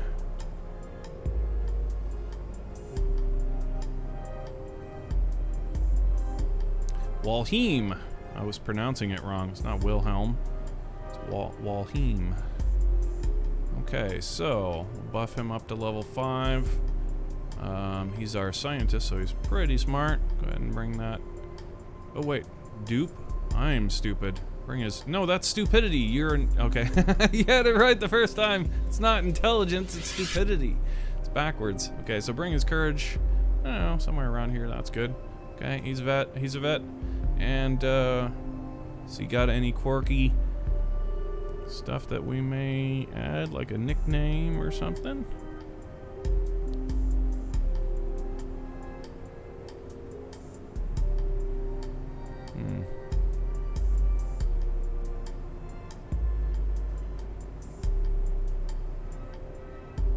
Not really, no.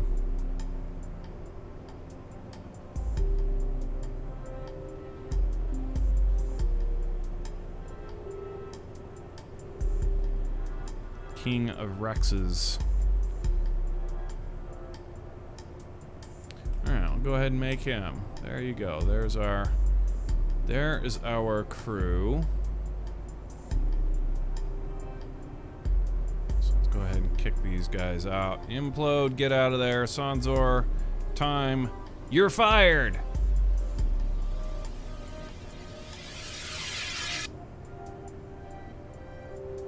Douglas. Christopher, Fergie, KE5, FYE, and Rex. Rex. Rex.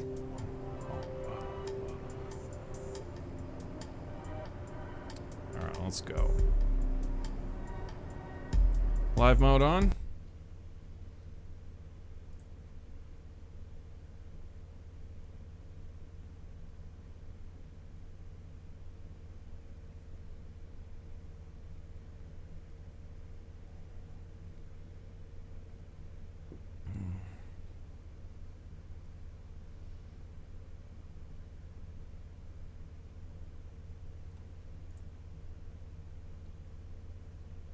Crazy.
Do I have this on a 0 toggle? I don't.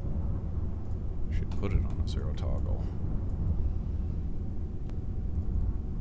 Alright, Eddie, let's go!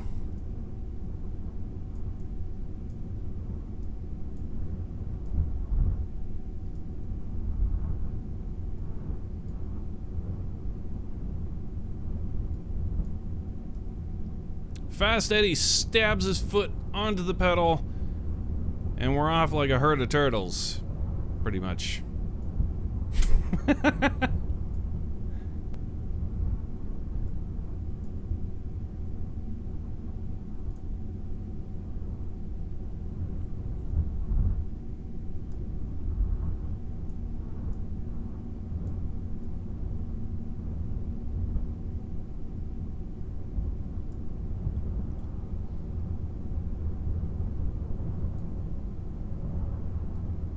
Yeah, we're cautiously, well, I should say optimistically going into this project here in live mode, because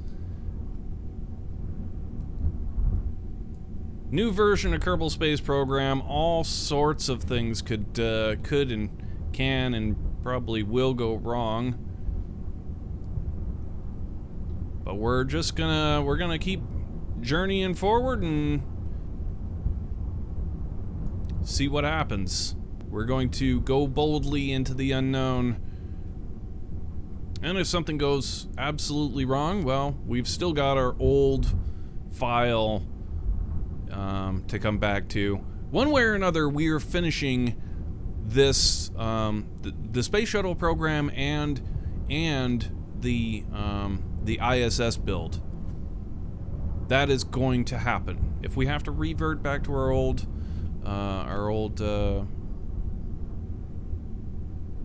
version KSP, then we will do that.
See him up here, has got a shadow. We're in physics distance now.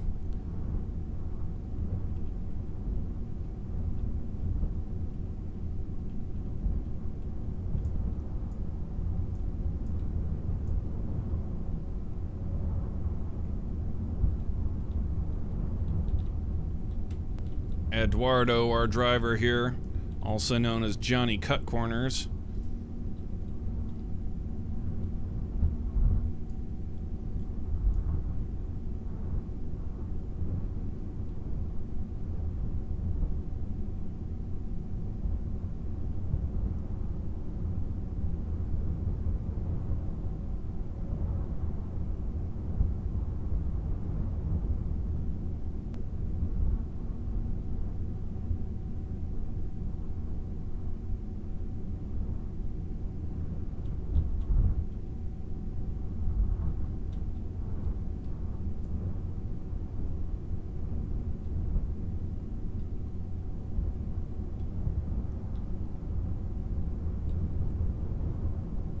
Looks like we've got an easterly breeze.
Never actually followed this path like this before, but it ought to work pretty good, actually. Crash into the water tower.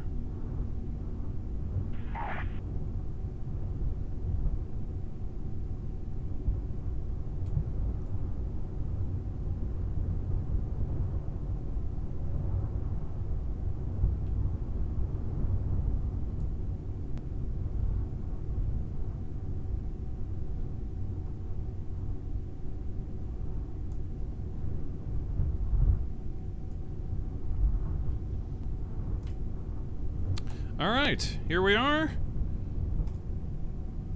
Whoa, what the? Oh, they added new buttons on here. Transfer, huh? The R has to be carried down. It's kind of fucked. Actually, get back in there, Chunky. We're not supposed to be the first one out. You are the first one out.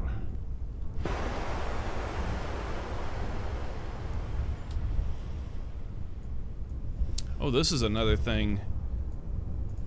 Can I put it in there?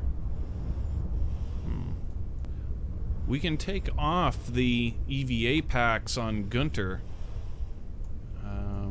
But I don't think any of these allow for yeah. We don't have any stock parts as far as, yeah, we can't do that. And the inventory is the Kerbal Attachment System inventory, so it wouldn't exactly work the same. See, it's got it highlights things in blue, so we can't actually use the two in tandem.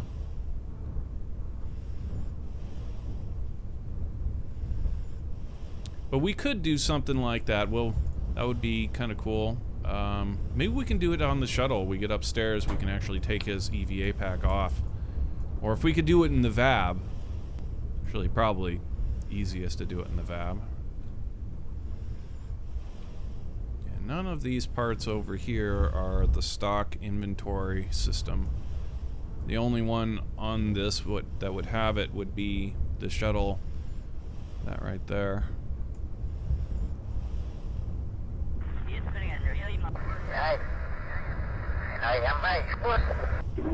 Anyway, here we go. Another really cool feature that they added that I absolutely adore is this.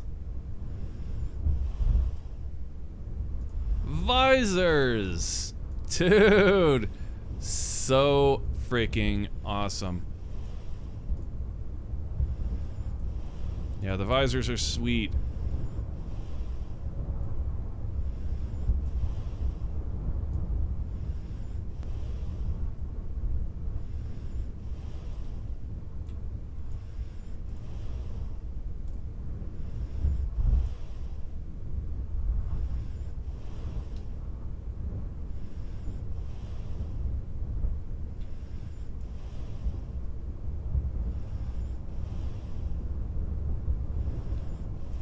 I had contemplated a while ago adding a visors mod, but we have eventually vetoed the idea. But I was really keen on it. We were looking some of them up and the different features and stuff that they all had, and it was like none of them really got it right. A lot of them had features that were like, these are not really good features. None of them really hit the button, so we decided to veto it. But I'm glad they're in the game now. They're a stock feature. Pretty cool. Alright, so here we go. There's our astronauts of the Sts-135, the Final Shuttle, right up there.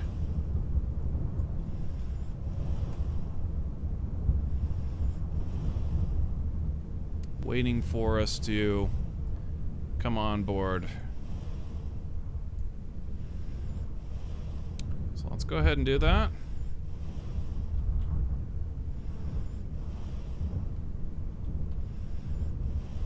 Wrong way.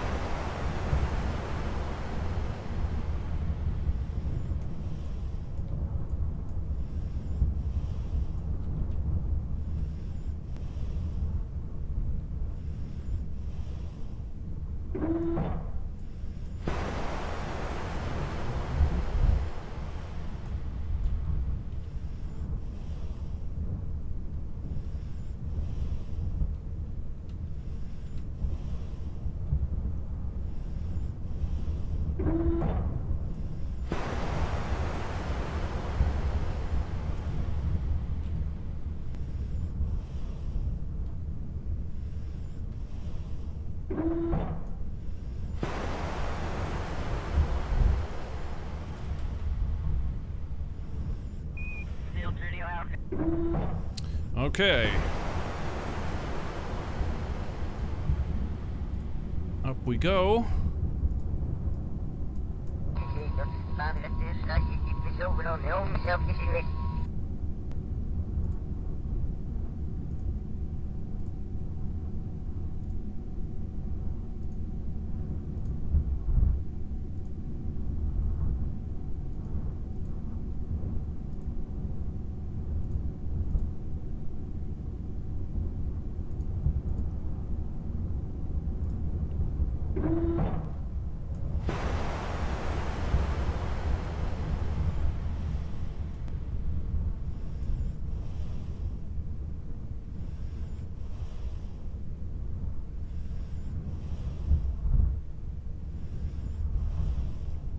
Mind a step.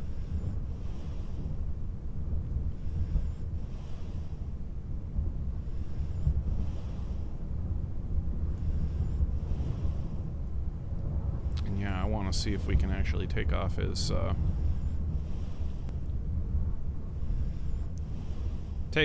EVA pack and his, well, he might keep the parachute.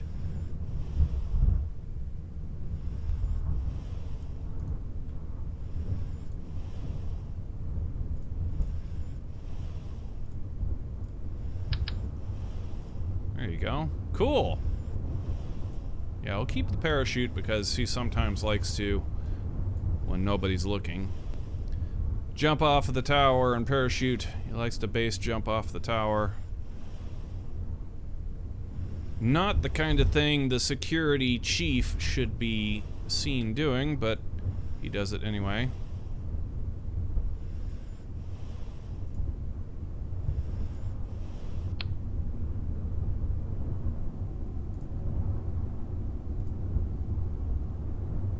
All right, Fergie, let's go.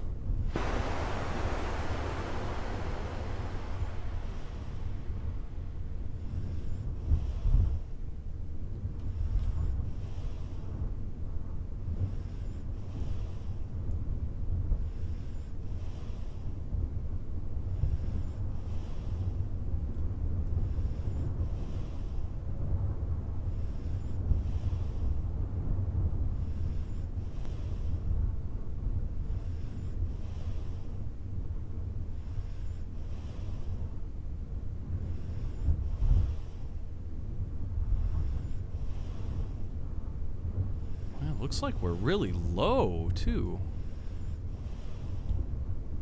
The access arm really under a lot of strain. Uh-oh. Uh-oh. Yeah, see, we're too low. Oh, man. Houston, we have a problem. Yeah, the access arm, the hinges must have... I mean, it's bowed down, sure, but it shouldn't be bowed down this far.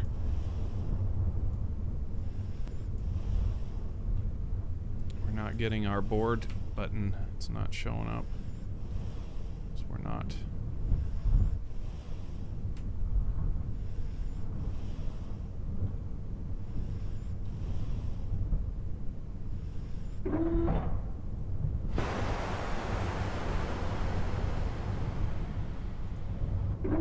So, yeah, a couple of little issues with the tower since the upgrade. The update, I should say.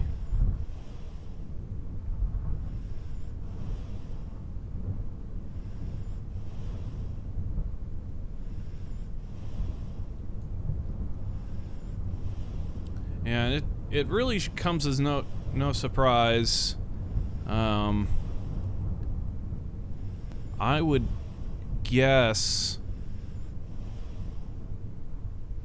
that there's probably a strut went rogue somewhere in here, and like the structural integrity of the tower itself is failing, and that's why we're having this issue entirely. Is the whole thing, I saw it when at one point it was like the whole tower was doing this, and it should not do that. It's always been very rigid, and the only thing that really has moved are the hinges, in the way that you would expect this much weight pulling on those hinges would do.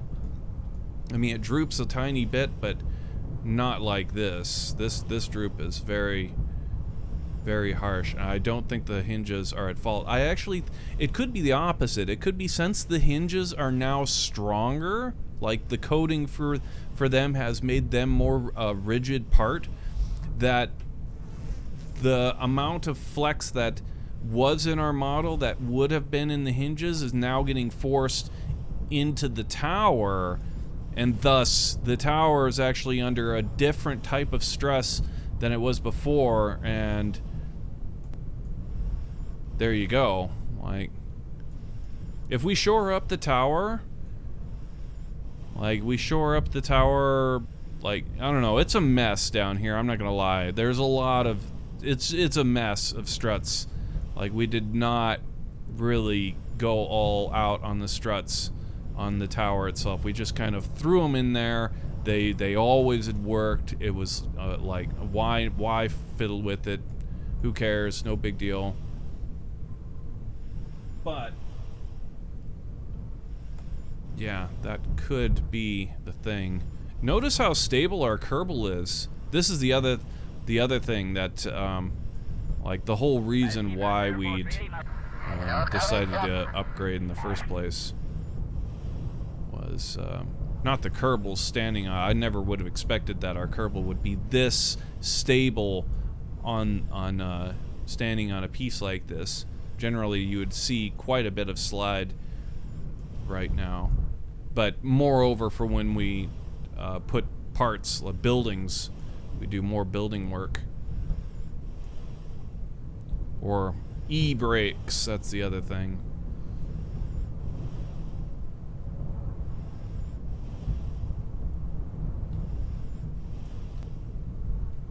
So, we gotta do a little trickery here. It's not exactly safe, but gotta do what we gotta do, because we're not high enough to reach the door, so we had it. There we go.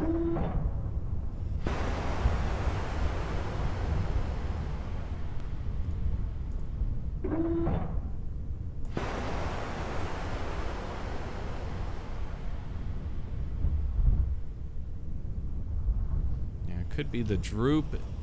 The droop of the access arm is more due to the tower flex than it does from the hinge flex, because the hinge flex is now more rigid.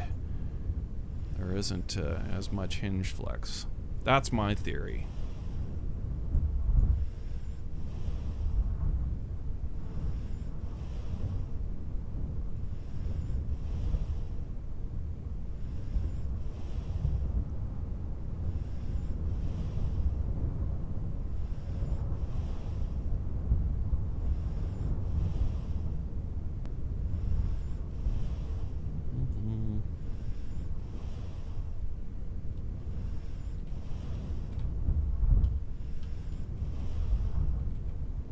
Come on. Oh no!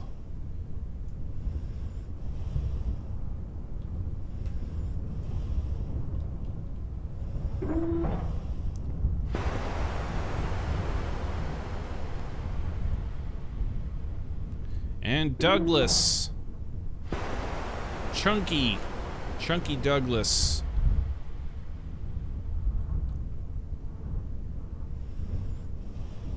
Quite a celebrity.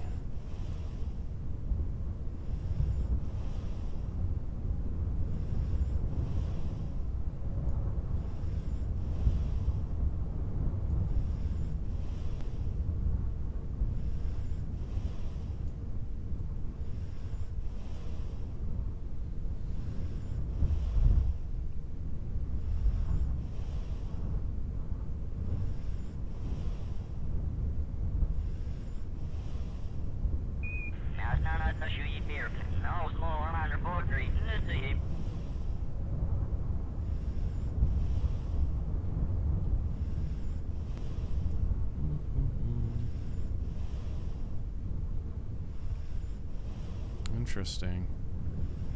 Notice how he's staying put and the thing is swaying underneath of him? That's so... Yeah, the coding is clearly different.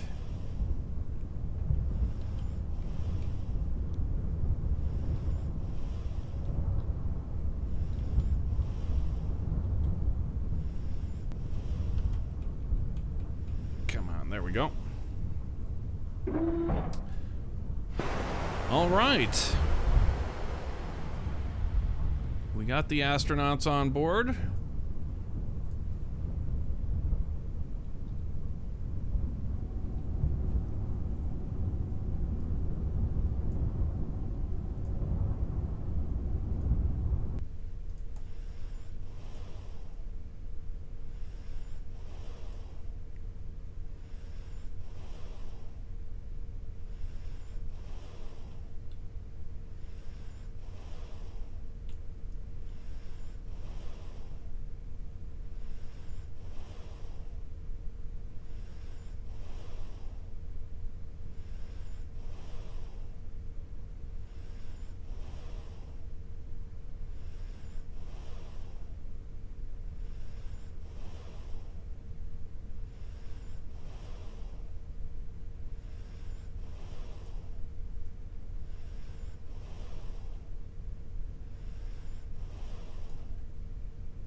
Alright, we are go for orbiter access arm retract.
That's pretty cool.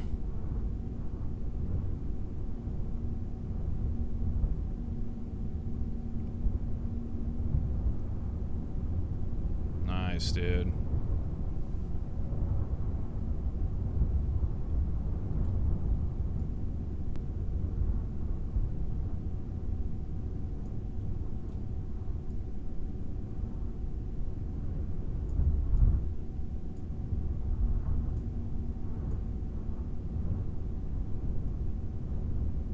Damn, the light is... I don't know. Overpowering. I don't know what the deal is there.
We could just go ahead and stop it right there, actually.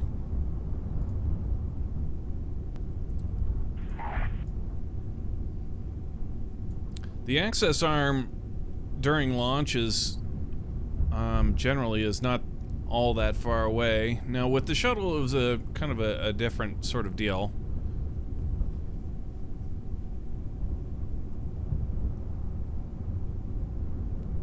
Startrace, how's it going, man?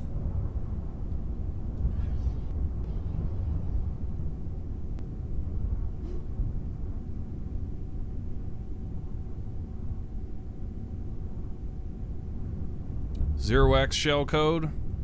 Hello, hello. G'day, cobber.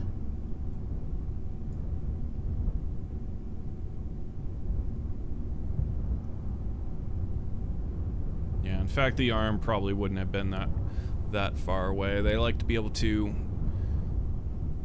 bring it in really quick if there's a problem.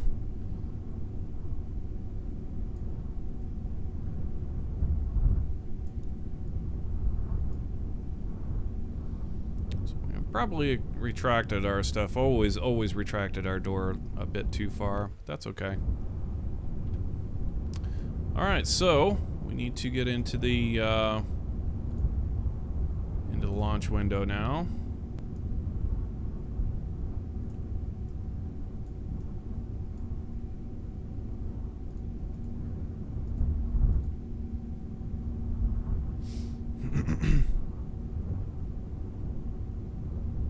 Why is the shuttle so high? Because we use the same tower from the build of our Dragon. So we made a Dragon and we scaled up the pod to make it more, to be able to do more things with it, to make it more accurate to the actual model. And so we made the tower specifically for the Dragon, and then we were like, well, how can we, you know, do the same thing without so much extra effort on our other vehicles, and we just adapted the tower very lazily. I will admit, just lazily kind of grabbed the tower, kind of fudged some things, and hey presto, it works. We were good with it, and yeah. So in order to do, yeah, we wanted a base on the shuttle, but like I said, to kind of make things jive, that's what we ended up with. The next go around, when we do the shuttle program again, will be much different. Oh yes, people. The next go around is gonna be far different. Ooh, I shudder to think what kind of mayhem we're gonna cause on the next one. It's gonna be damn good. Whew. Yeah, so many things on the whiteboard for the next go around. We have learned so much from this build. It's scary. All right, so we're pretty much in the launch window. Close enough for government work.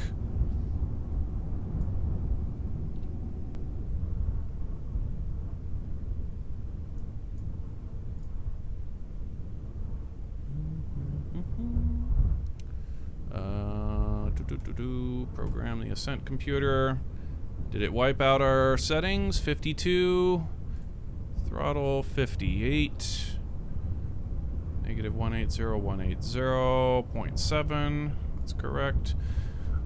2.1 to 116. 70 or 7 degrees ending. 50. Actually needs to be flat 50. There you go. But otherwise, all the settings are good.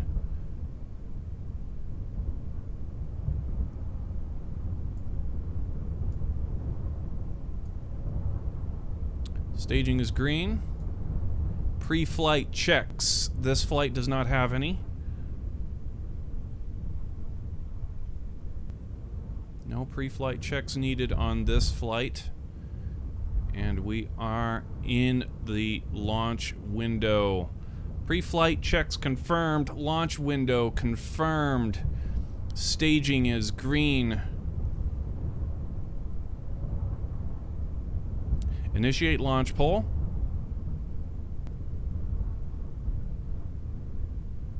All stations, go no go for terminal count, beginning with mission assurance. Mission assurance is go. DC. DC is go for terminal count. GC. GC is go. Sys-1. Sys-1 is go. Sys-2. Sys-2 is go. CC. DC go. Nav. Nav is go. Flight software. Flight software go. Mission software. Mission software is go. IT. IT is go. Recovery. Recovery go. RC. RC go. OSM. OSM go. ROC. ROC is go. LC is go. DC, you are go to enable the terminal count auto sequence. All stations, terminal count auto sequence is enabled. T-minus 26 seconds, guys. We're in live mode. This is it. T-minus 20 seconds. 16 seconds. Guidance is internal. T-minus 10 seconds. Ignition sequence start. 6, 5, 4, 3, 2, 1. Launch.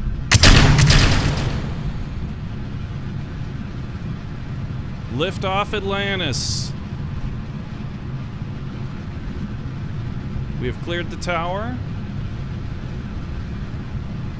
Sts-135, the final flight of the shuttle program, guys.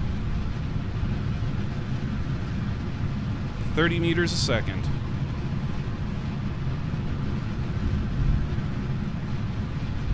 .40 meters a second. Approaching roll. 50 meters a second. Atlantis, you are go for roll. Roll complete. Atlantis, you are go for throttle up.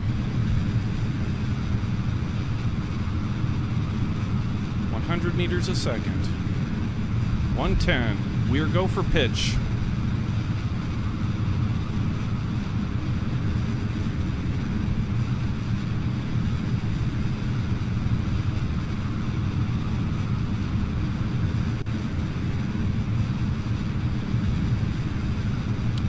Meters a second.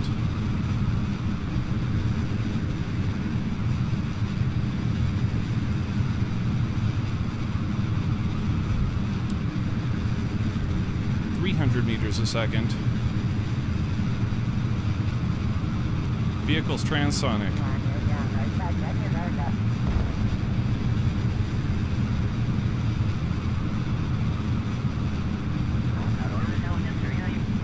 All systems are nominal. 500 meters a second. Approaching first stage booster flame out separation and main computer override.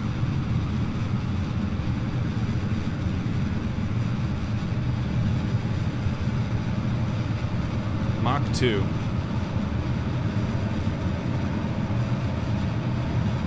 Booster flame out. Separation. Main computer override.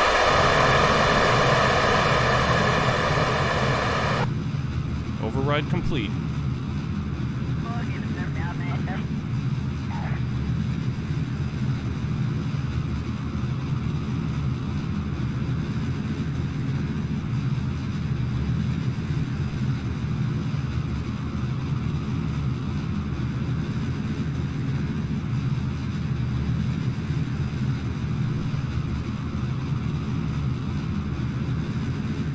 You're over 1 kilometer a second.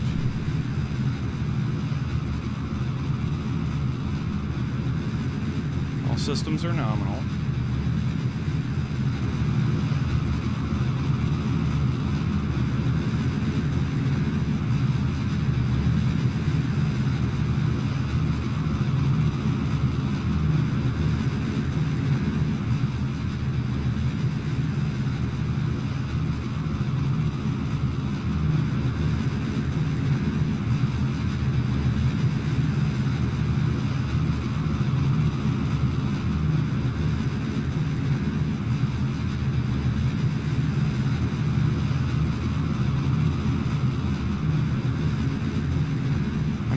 Meet 140 kilometer apoaps, 150 going to 270.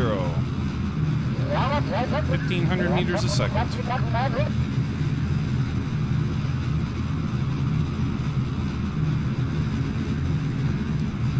Kilometer apoaps now, going to 270, 220, 30, 40, 50, approaching MECO, and shutdown. Main engine shut down. Cheers. Woo! Yeah! Oh!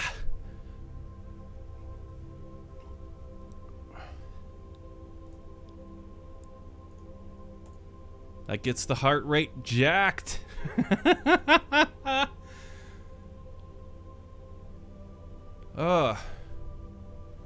Okay, we've got a little trip here. We're gonna calm our nerves for a moment before we do the pirouette maneuver. In fact, we've got a couple seconds. I'm gonna go wash my hands.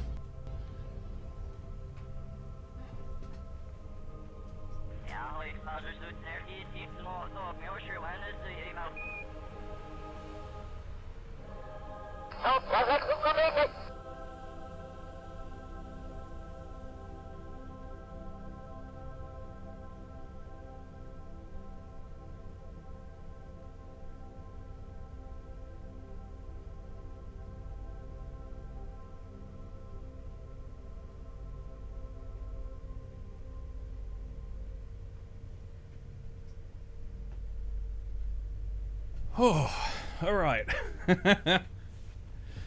Yes, sir.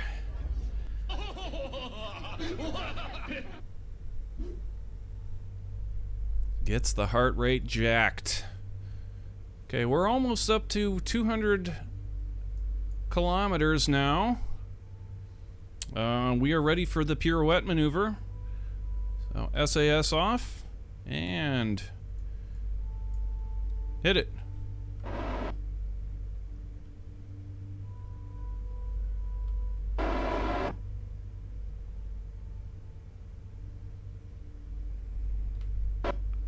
Ah, boy, we really waited for that.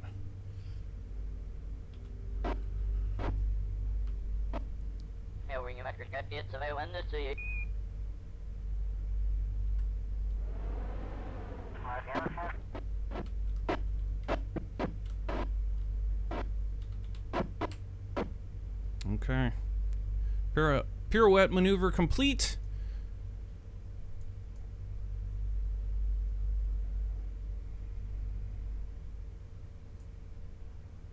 Up we go.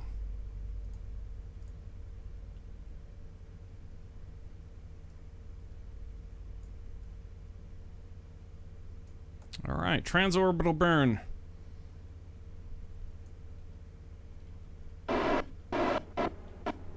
Hit it.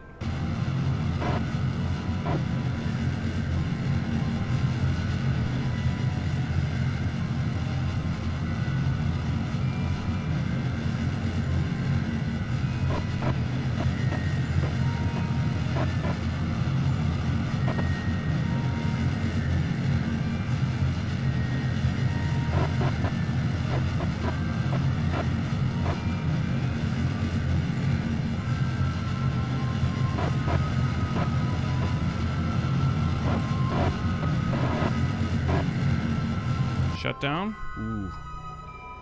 It's a little bit too far. But we're good, we're good. Okay, bring it on down to the horizon here. And we are go for the external tank jettison. Hit it. Main engine shut down. Payload bay doors open. RCS off. Ohms computer engage.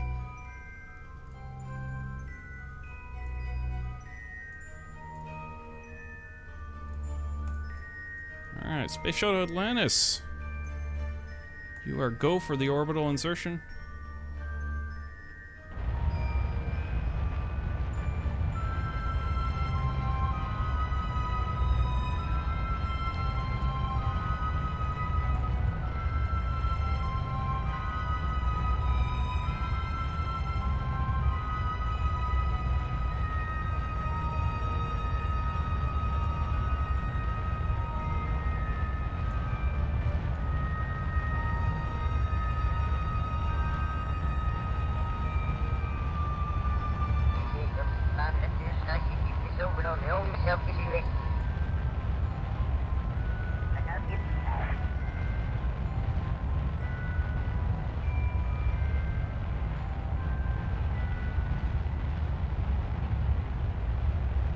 And shut down.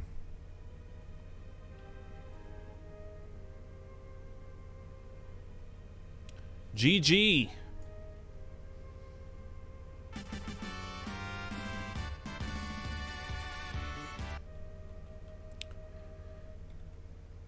All right. Good stuff. Good stuff.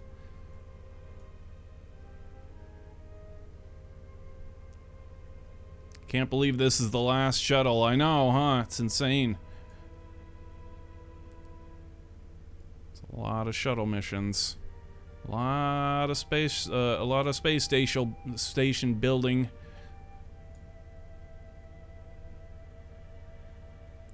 All right, so we are good to get into some of these correction maneuvers.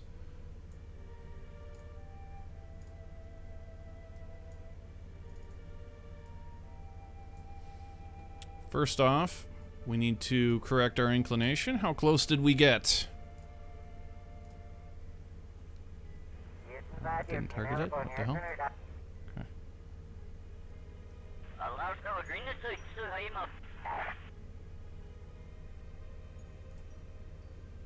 43? Eh. Not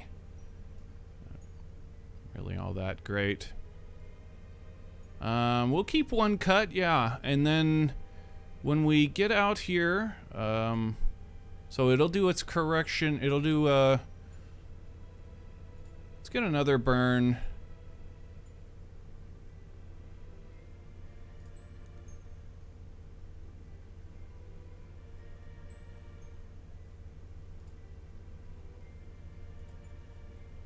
We'll just plot it afterwards, whatever. Go ahead and turn to that node and get this inclination corrected first. Let's just knock that out, and then we'll worry about everything else after.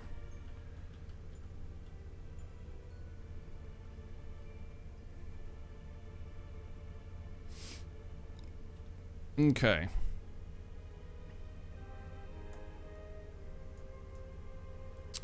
So, there we go. Space Shuttle Atlantis, you are go for the orbital inclination correction burn. Hit it. Oop, auto warp, okay.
Cut was way off, wasn't it?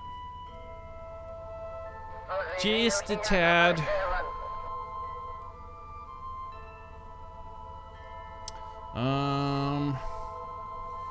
Don't think that we can survive another deep cut. So bring this on out so that we're a little bit more sane.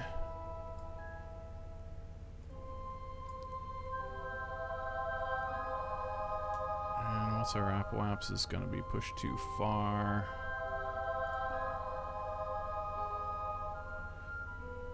Time we get over here. Actually, even better, right over here. Go ahead and bring that back inside like that. There you go. What will that put us at? 75? Yeah, okay. I'm cool with that. So go ahead and turn to that first node and get prepared for the home and transferage. A little bit of home and transferage in the afternoon.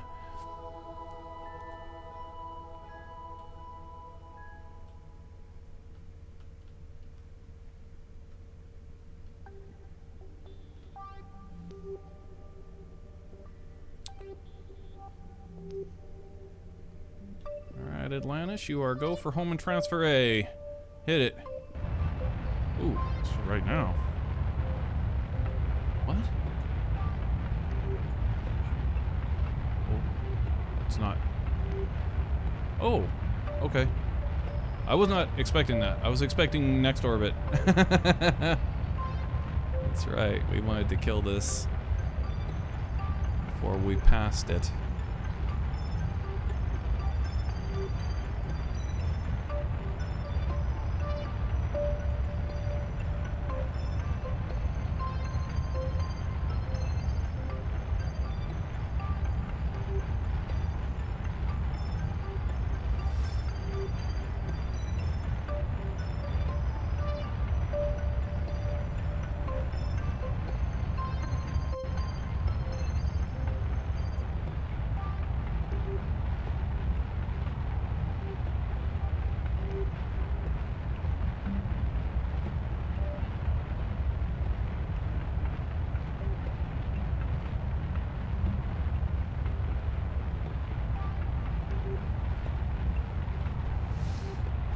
Yeah, we've got big plans for the next version of this. We're already thinking Kerbal Space Program 2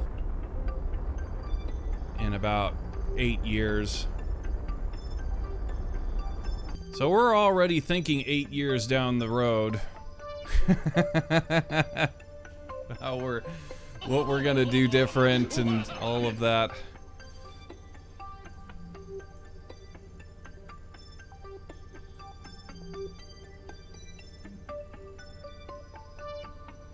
Okay, so we're on the node and ready for the home and transfer B.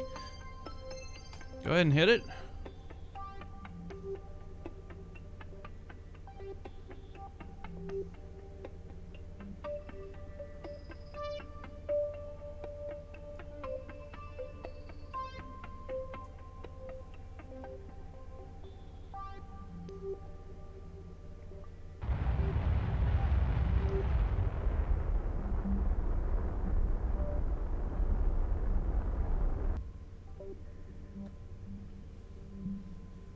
I could angle the engines to fix that little bit, but I honestly don't care. I'd rather not fudge with it. Okay, so let's go ahead and plot the next orbit and take a look at, yeah, okay, so we've got a couple of orbits to go here. Go ahead and remove that.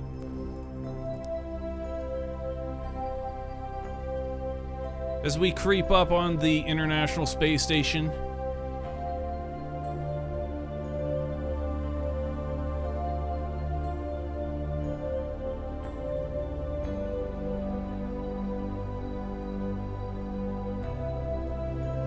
take a look at our consumables here. Okay, we're 6,000 units of electric charge. We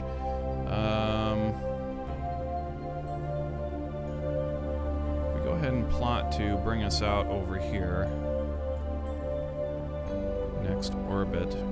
Get ourselves a slower, a little slower relative still, something like that. Looks good. Go ahead and turn us to that node. Home and transfer C. Hit it.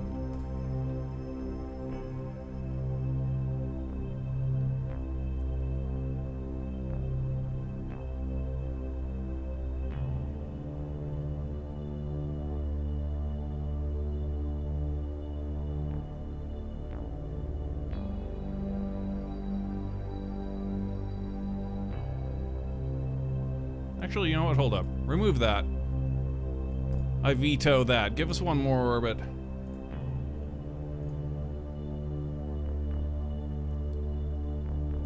Actually, right there. You can go ahead and work on it right here. Yeah. Okay.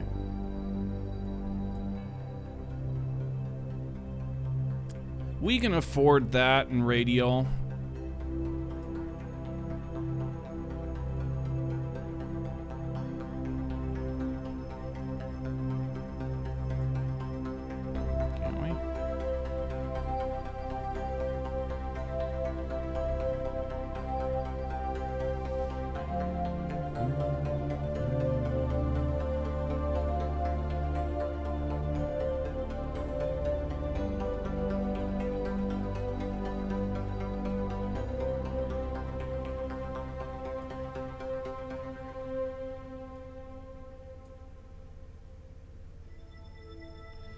Three. 1.7. That's close enough for government work. All right, go ahead and turn to that node and prepare for the home and transfer C.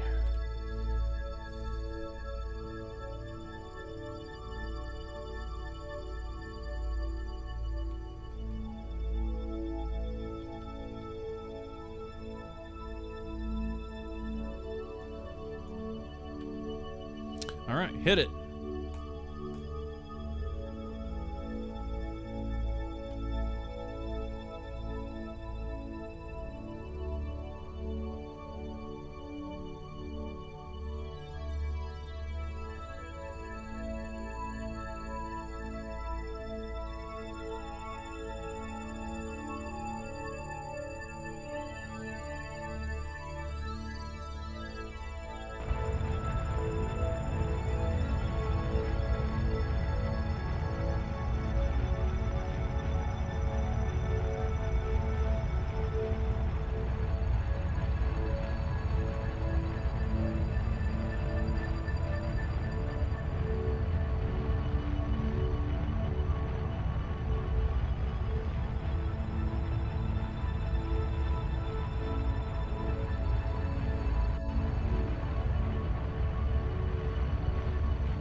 right. Now go ahead and plot the null velocities at closest approach.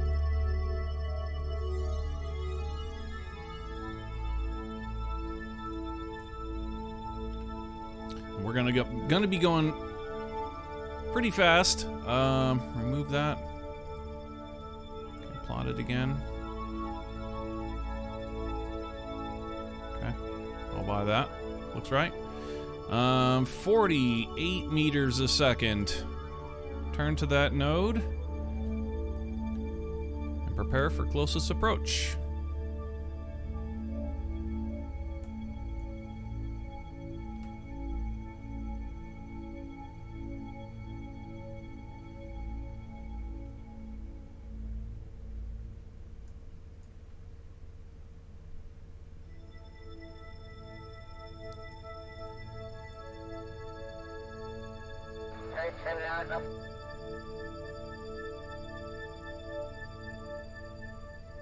T-minus 16, 15 minutes, 14. Okay, coming out of time acceleration, we should be able to see it. F4. No. Just can't see it yet. Nope, there it is. Okay. 57 kilometers away, 48 meters a second, so we got to be careful here. T-minus 11 minutes.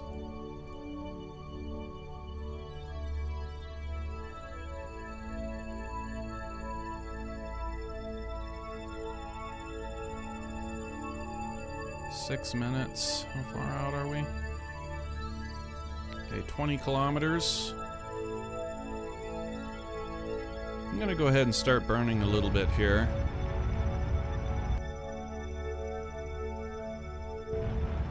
Because that's a little bit fast.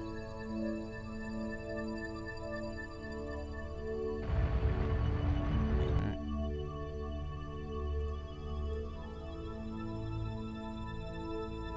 30 meters. Still a bit fast, but manageable.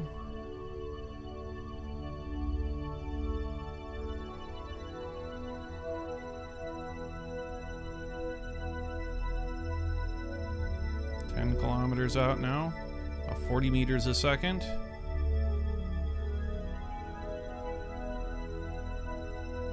T-minus 1 minute till closest approach.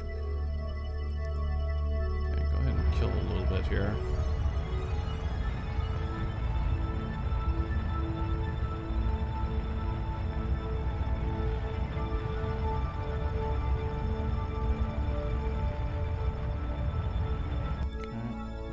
With that, 15 meters a second.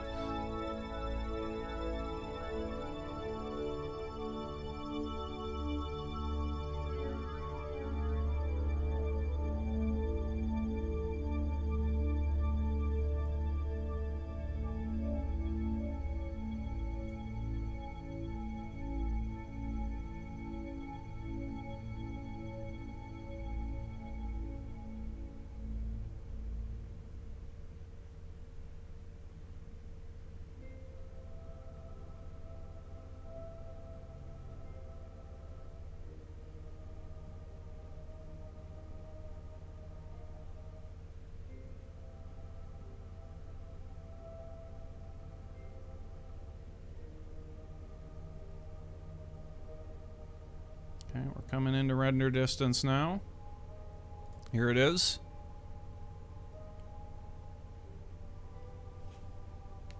All right, the first rendezvous of the new update. Is everything going to work? Is everything cool? Okay, it's in sight, and so far everything looks okay. We're gonna need to get a correction. We really came at this. I did not want to redo that that flight where we nearly hit the ISS. We didn't want to do that again, so we slowed down way early, which threw our trajectory off a lot. So we're gonna have this is pretty much our closest approach right here, actually, to be honest. So let's go ahead and kill this velocity. and get ourselves a docking approach.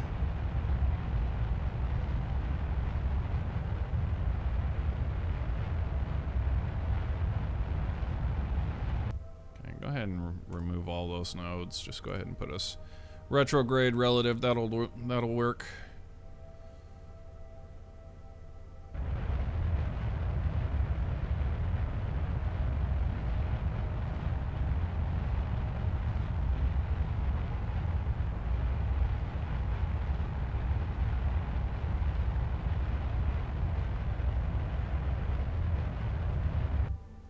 All right.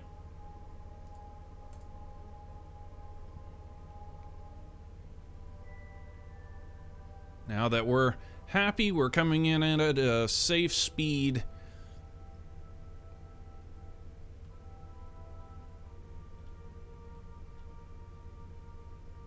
Get ourselves our approach.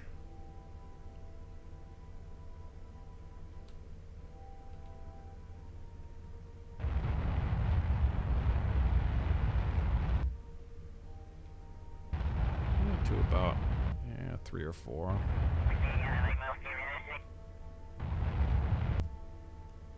Okay, RCS on, docking mode on.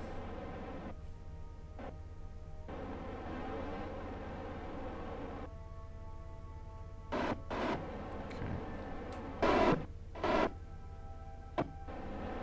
Looking good, looking good.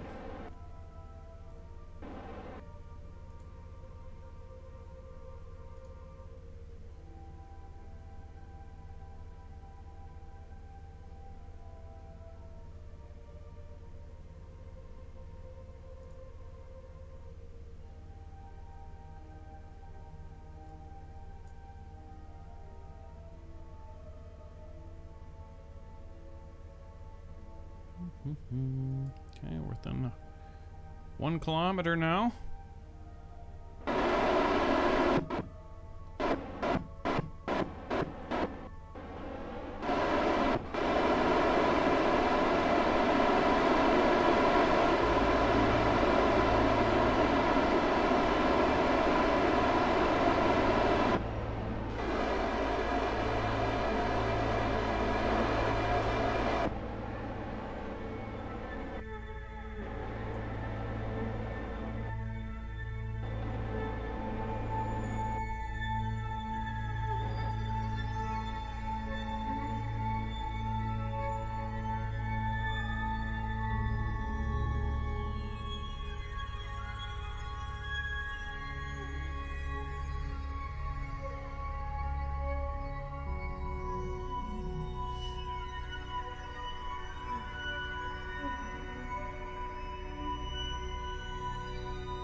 We really overcompensated for the orbital drift with that radial. We pushed way too much into the radial. But that's okay, we're fine.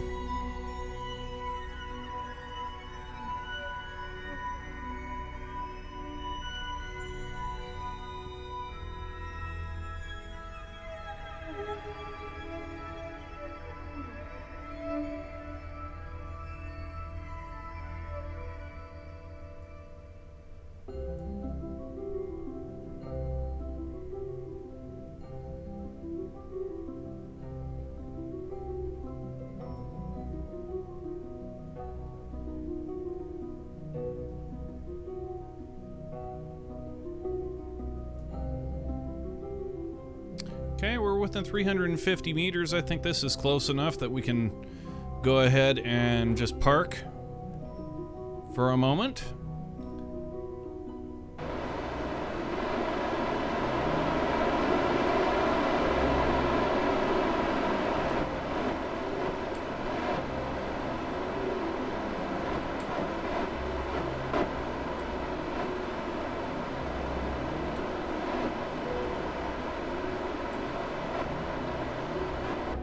Okay, 00, RCS off, and we're just gonna hang out over here for a moment while the station gets its attitude fixed. So we'll tab over to the ISS now, and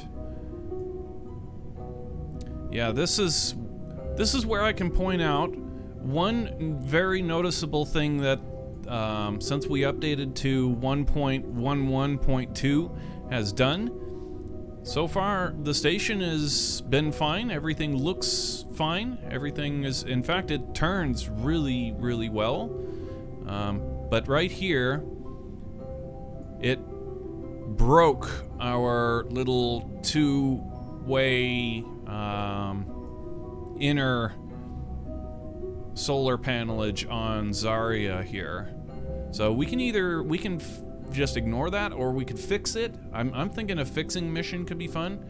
But yeah, look how fast the sucker turns. By comparison to how fast the game would calculate and get torque into a vehicle this large, some big changes were made, obviously, because it turns really fast. Like really, really fast.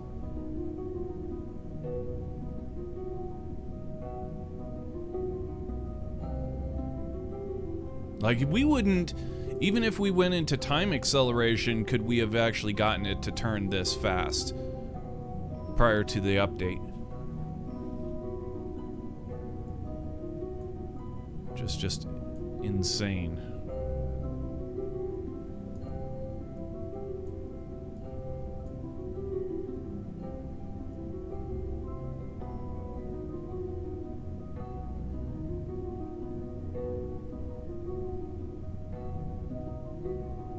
Unless it re-enabled.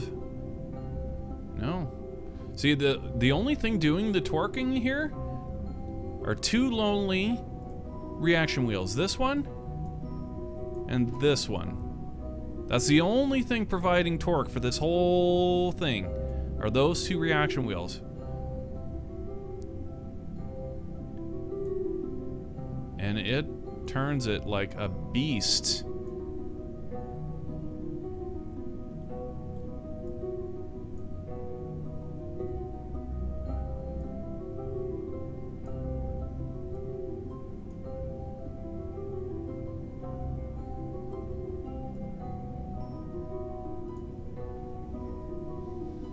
But yeah, considering I was thinking that the chances were pretty high that we weren't even going to be able to get the International Space Station into this this version of KSP because, well, just all the little things that can and do happen when you try and import an old game file into a new version. And this is all that we could see that really was negative, was that gap right there. Other than that, everything is acceptable. And the performance is absolutely unbelievable. Unfrickin' believable.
So yeah, Starch Face, if you're not back in your kitchen cooking a Froza right now, we updated to the latest version of Kerbal Space Program, and we imported we re-downloaded all our mods and imported our game file, and kind of groped around to see if everything was acceptable, and yeah, so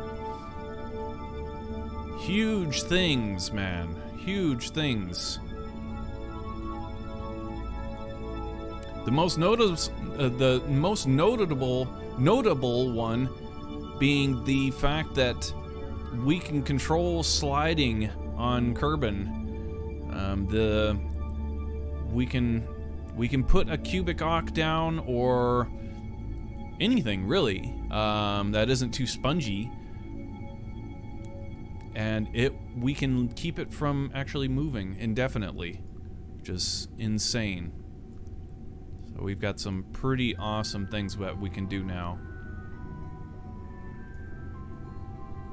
Alright, the station is on its proper attitude. We can get on over to the space shuttle.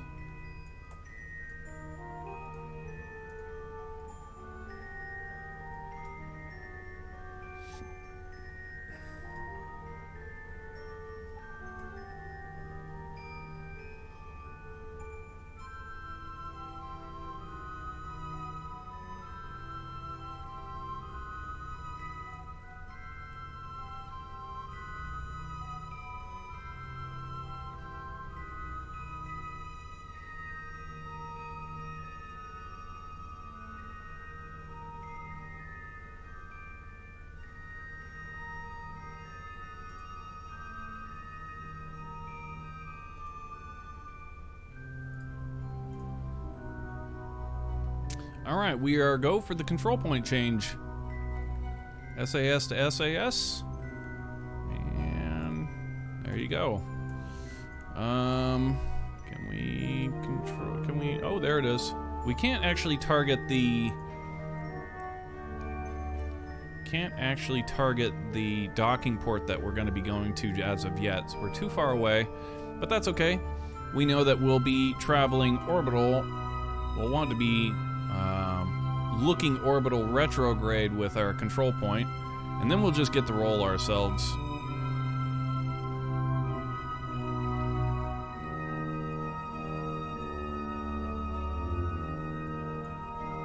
Okay, so we'll go ahead and get that. Now we can just roll to one side or the other.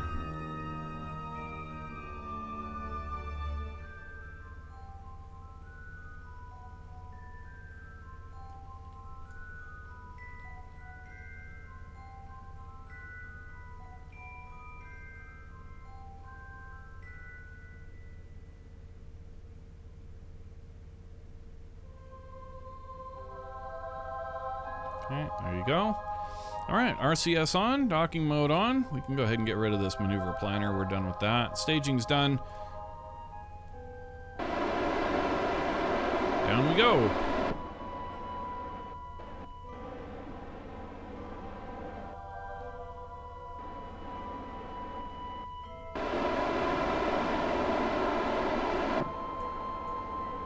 Oh, I am a fool.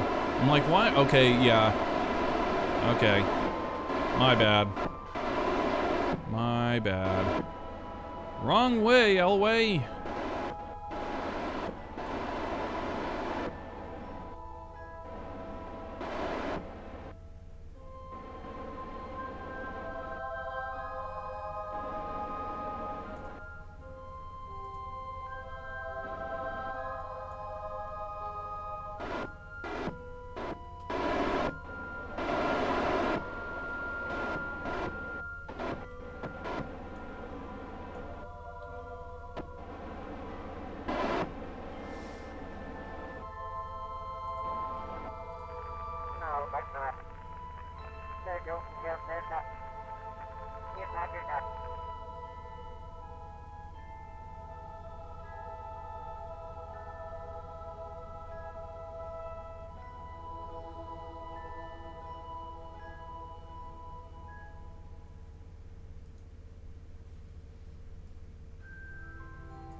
Okay, we can target it now.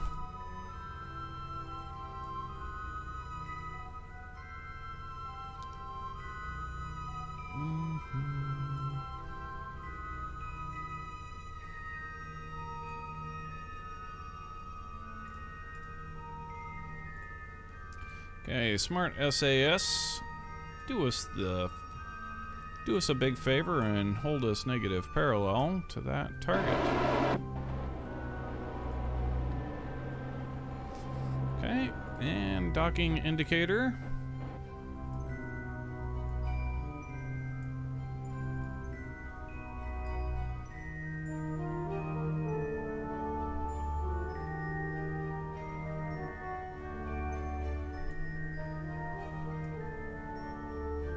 Fantastic.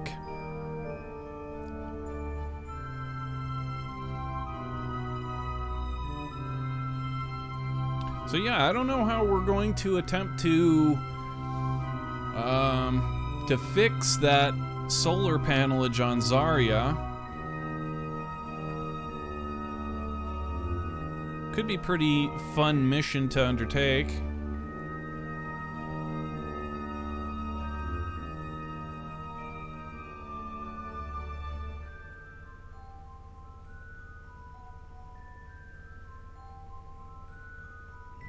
Snap. I'm out of coffee.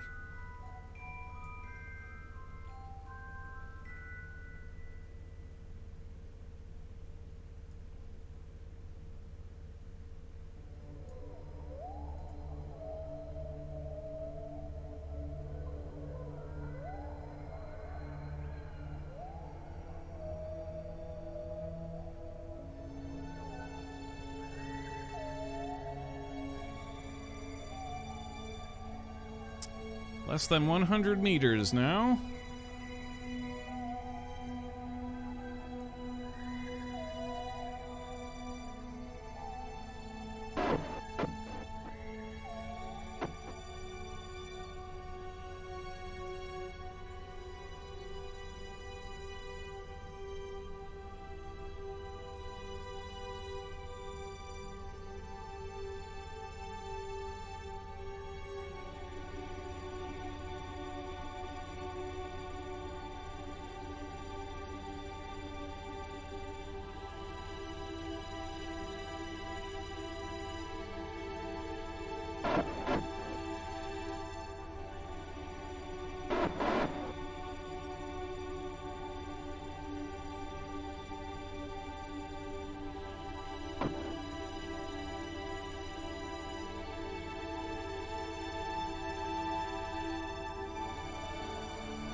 8-ball, side pocket.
Honey, we're home. You know what that means?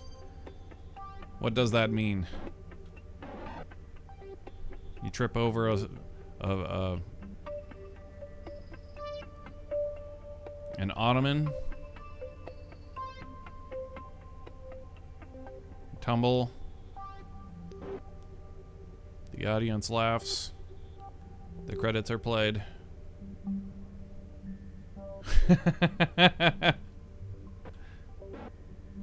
Is that what it means?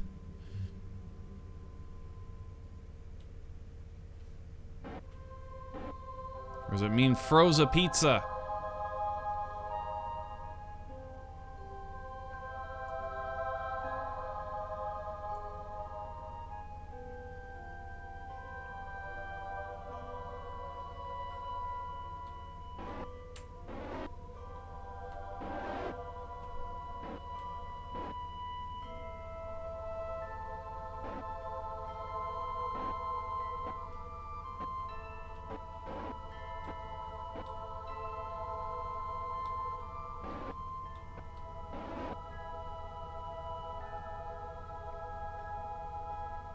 And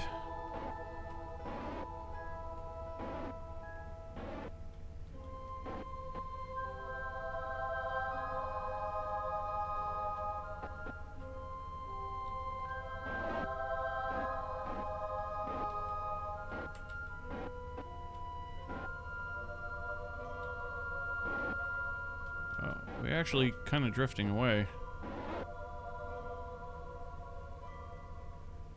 Come on back to us, man. I just wanted to slow it down. I didn't want to push us away. We were right there. Ignition sequence start. Come on, Doug. Bring her back.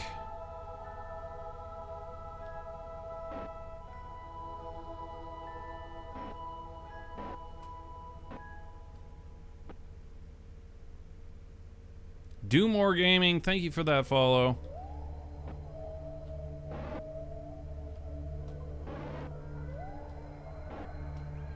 Come on, bring it home, Doug.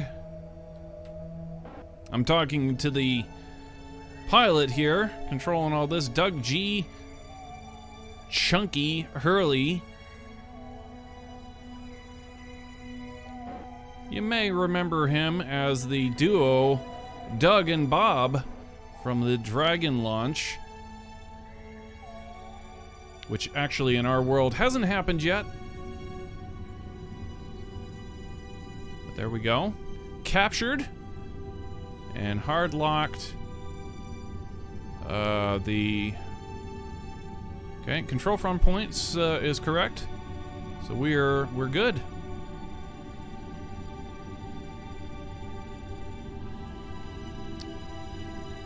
Okay, so if we were going to experience any kind of Kraken, this would be the time that it's going to happen.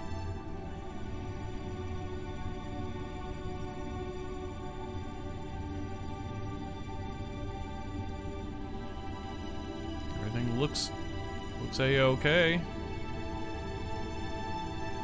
It's trying like hell to pitch, but I think I don't know.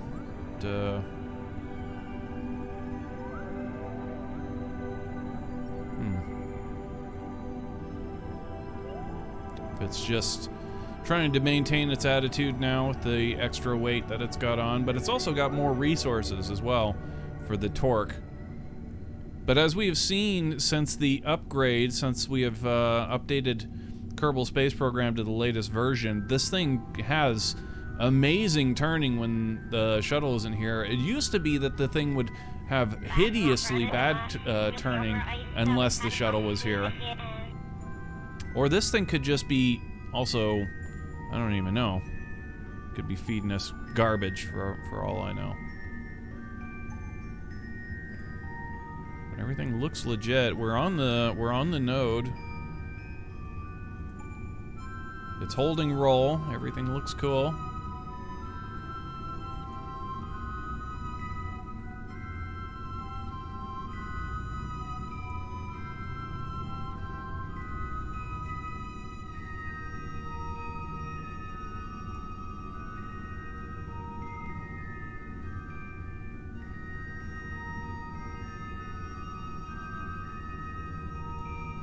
Alright, here we are at Space Shuttle Atlantis. Has docked successfully to the International Space Station. Sweet. And Fergie, he's the first one to get out.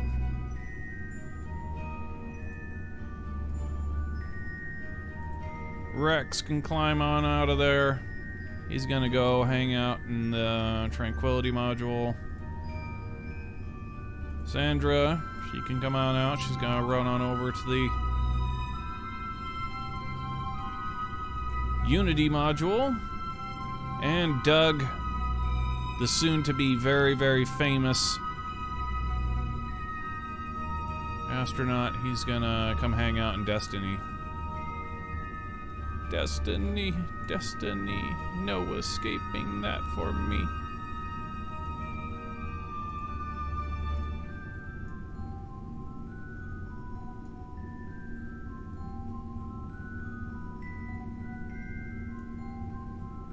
Very freaking cool.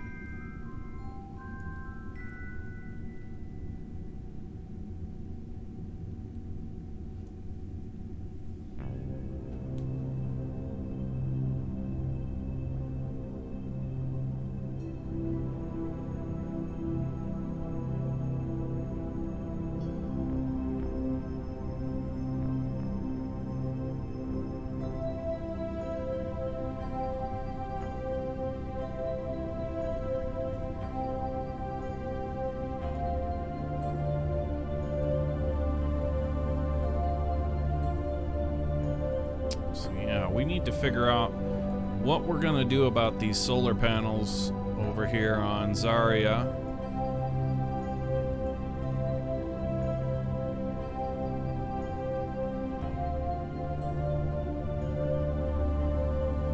Here's an idea. If we go ahead and take like this little tug over here, I'm gonna float that on over and just detach these and attach them to that.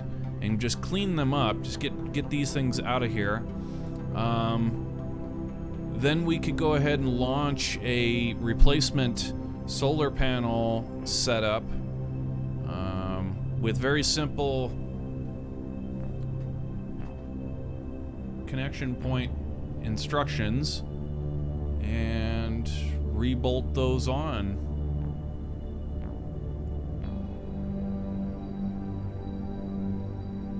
We could reuse these solar panels to fix it, in fact.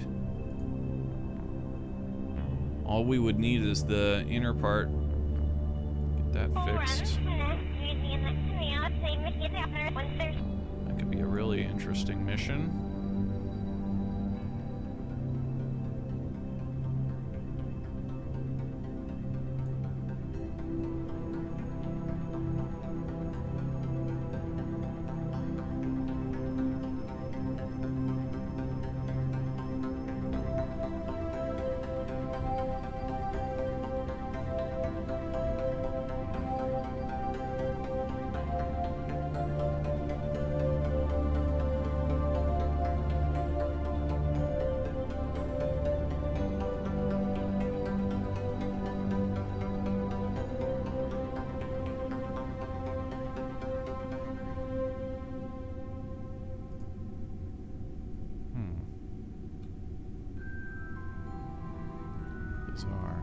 Notice the pitch down here. This is very weird.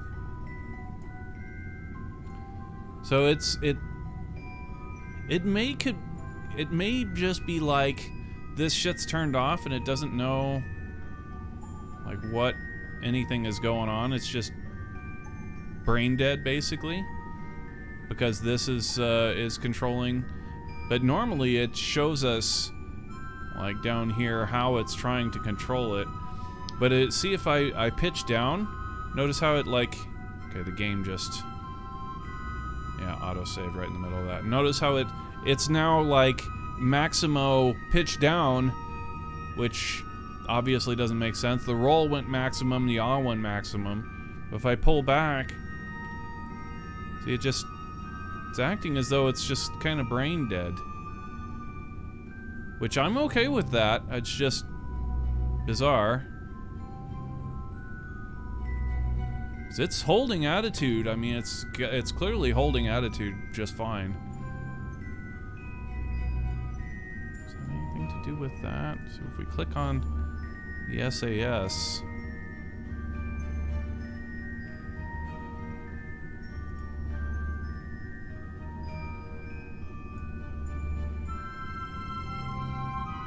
I don't know.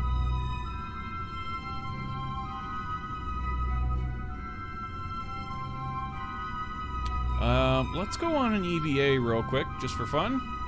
Go ahead, got Lieutenant Commander Data is currently in the Quest airlock. Let's go ahead and send him on out the door.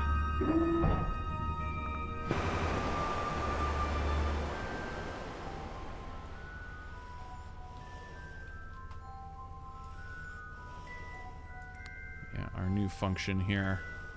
Visor. That's sweet. That is so totally cool.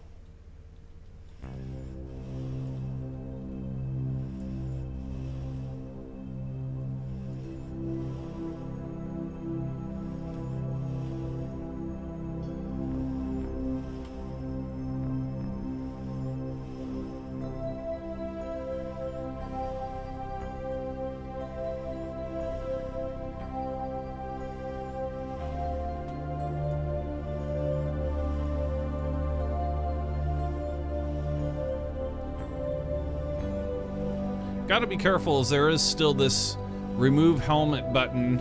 I don't know if they were smart enough to lock that. I don't want to test it right now, but we will test it somehow.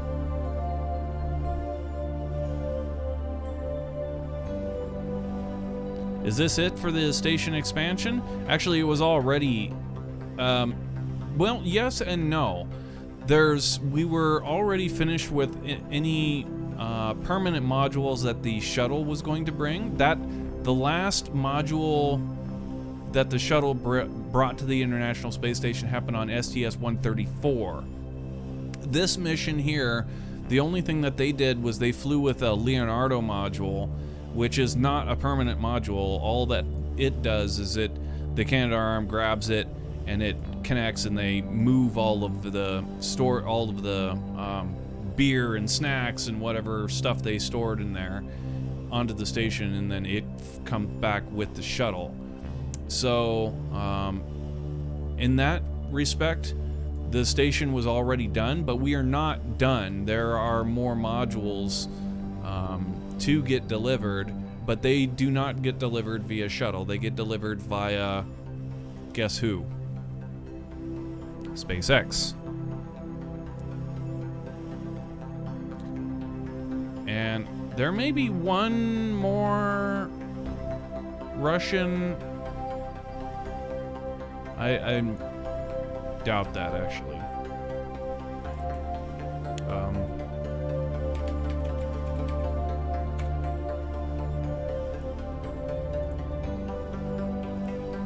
I think all the rest of the stuff gets launched on Falcon 9.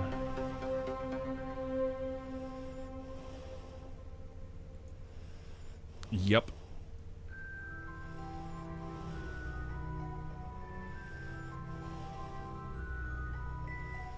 There are 6 more modules, and they all get launched on Falcon 9. And then we will be 100% finished. 6 more modules and we'll be 100% finished.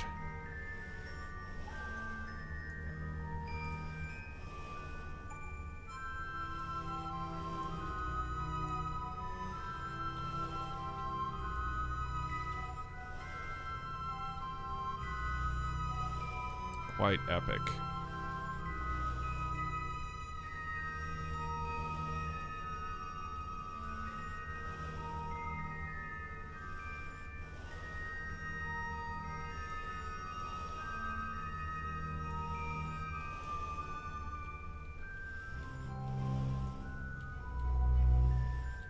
What will you do once you're done? Well, nothing.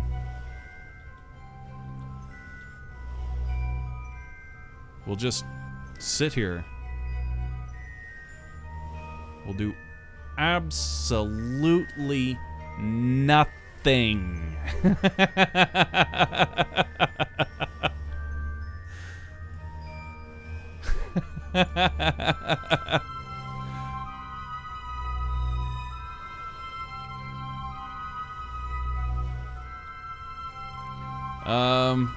Actually, we've got a lot of ideas in the hopper for the next for what we plan on doing next. We've got colonization projects are currently top of the list.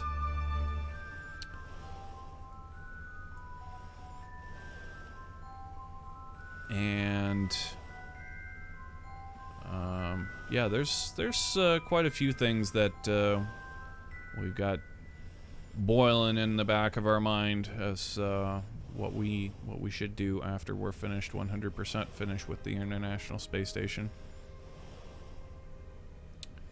At this point, I'll have to say, at this point, I want to get hyped for Kerbal Space Program 2. I expect we're gonna start seeing news about it. I don't know. Probably should start seeing news about it in the next 3 or 4 months. And then we might actually see another project in the next 5 years.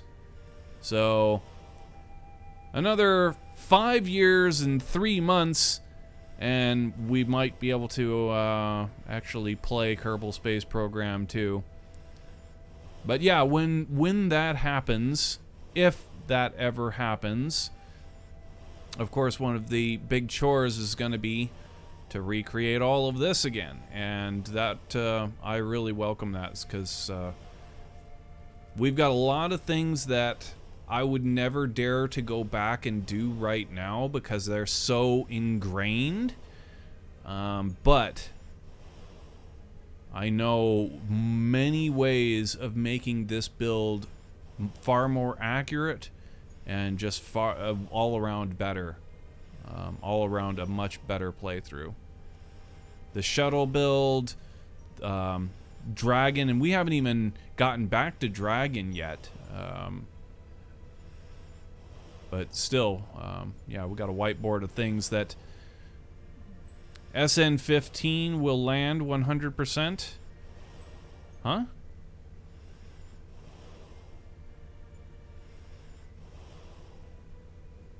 What kind of rocket are you making for colonization? Well, we've already done Starship, actually. We've, if that's what you're talking about. We've colonized things with Starship already. So,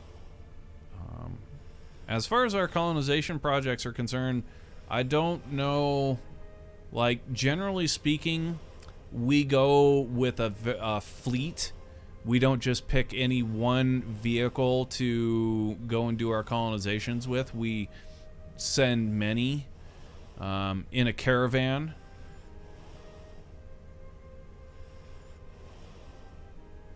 Land without boom, yeah. Min miscolonized me. Yeah.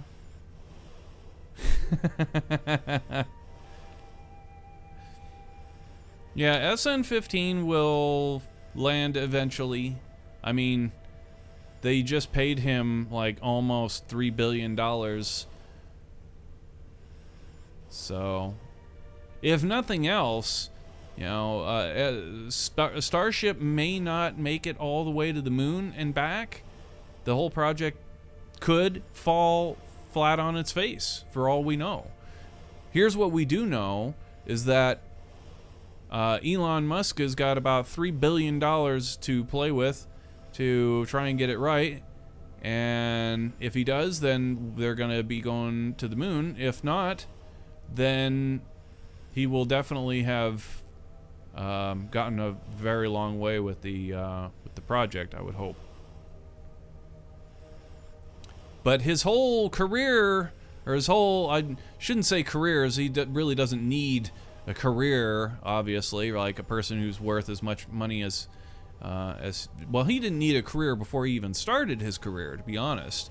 Like, he had money that, he had enough money to retire and never have to work again back when he sold PayPal, right? So, but his reputation, his reputation is on the line, and I think that's probably the number one thing as far as Elon Musk is concerned. In other words, as far as Elon Musk is concerned,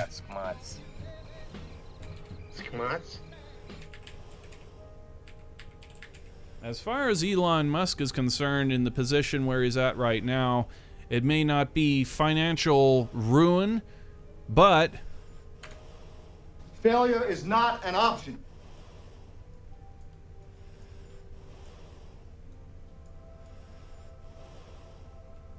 in so many words. In so many words.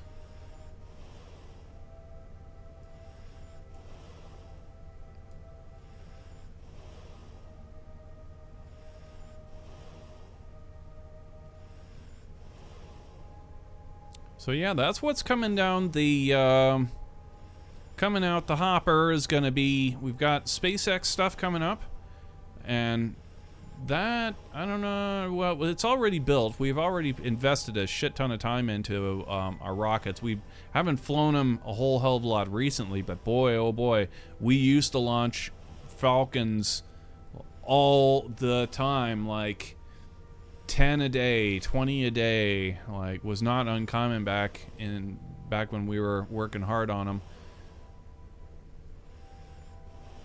We'd launch Falcons so much. Falcons, and then our Starship. I'm not happy with the Starship. We may probably come back to Starship. Since there's really no, Starship doesn't work, so, and its design could change. As far as we know, I mean, nobody knows really jack shit. I mean, we've got good ideas, we're on a pretty predestined path, it would seem, but in life I've learned nothing is ever done until it's done. Things can change radically from one second to another, one project to another.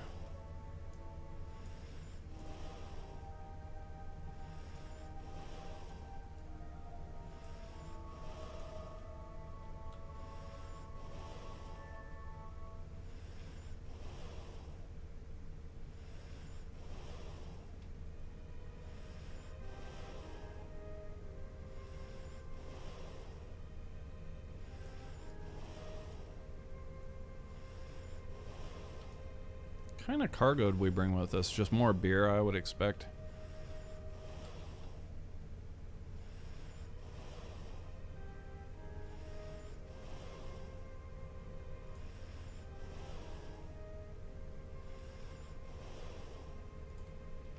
Oh, we forgot to bring cargo. Well, I guess we'll fill it full of trash then. That was foolish of me.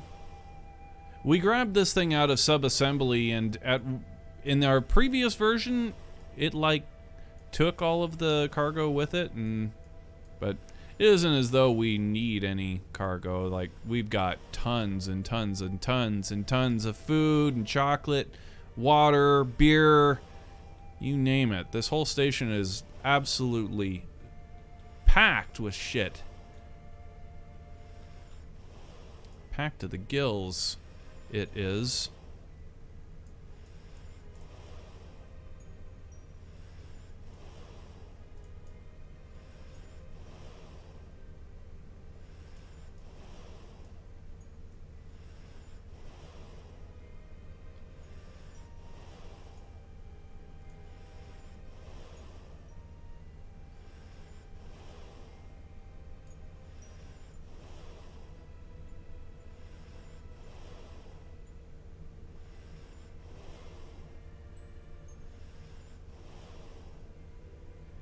NASA SLS launch?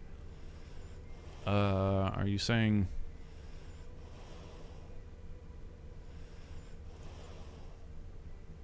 What are you saying?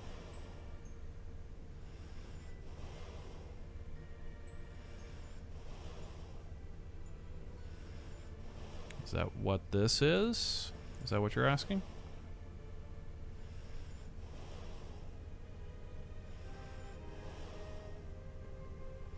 By SLS, I don't know. This is a STS.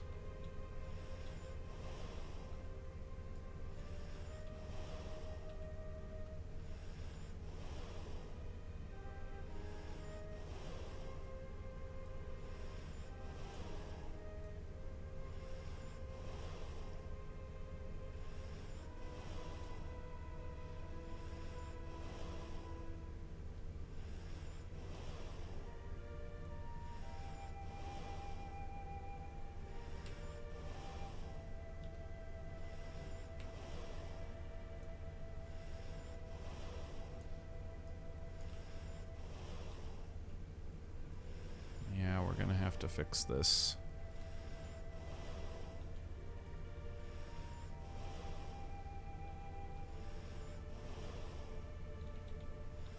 Shouldn't be too difficult. Just clean all this garbage out of here.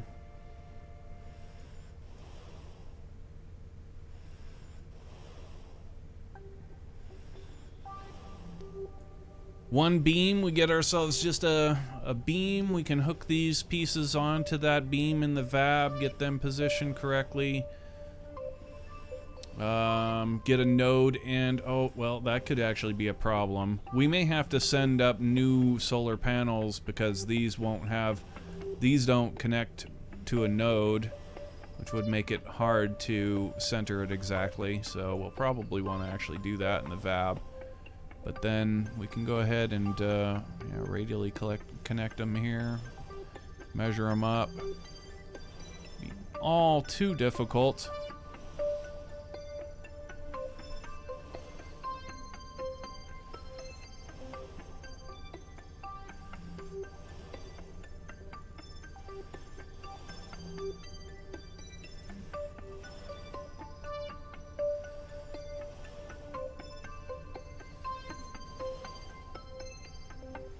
Amazingly, everything else looks fine. Let's go ahead and take a look at this solar wing over here.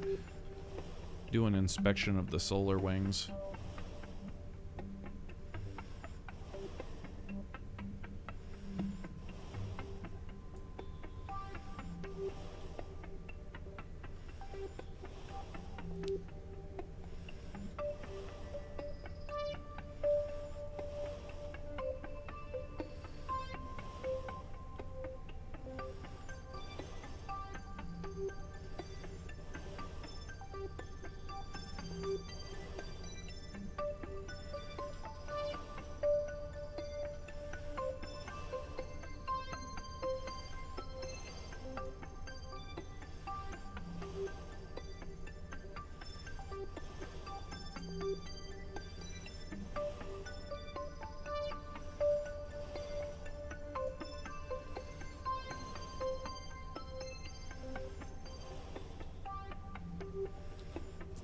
Yeah, I don't see any problems with the wings. They look perfect.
Yeah, the visors are sweet.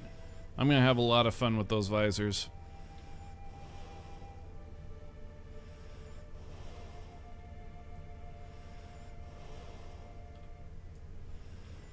They made it so you can immediately change the highlight of your outfit too. Thrust limiter? What? No way. Hold on a second here. Thrust limiter.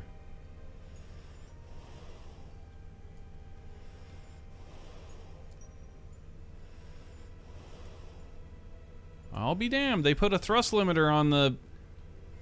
That's pretty nice. Dude, I like that. Yeah. Oh, I really like that. That's a nice change. That is a really nice change.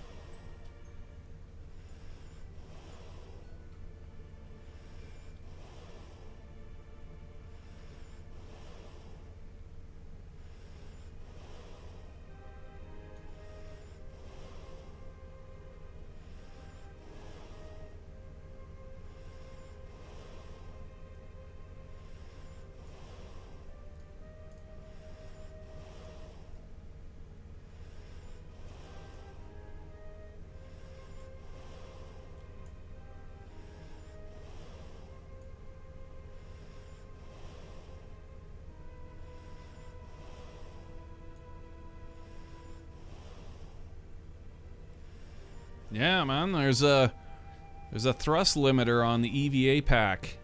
You can actually limit the thrust so that you can get precision. Precision EVA flying.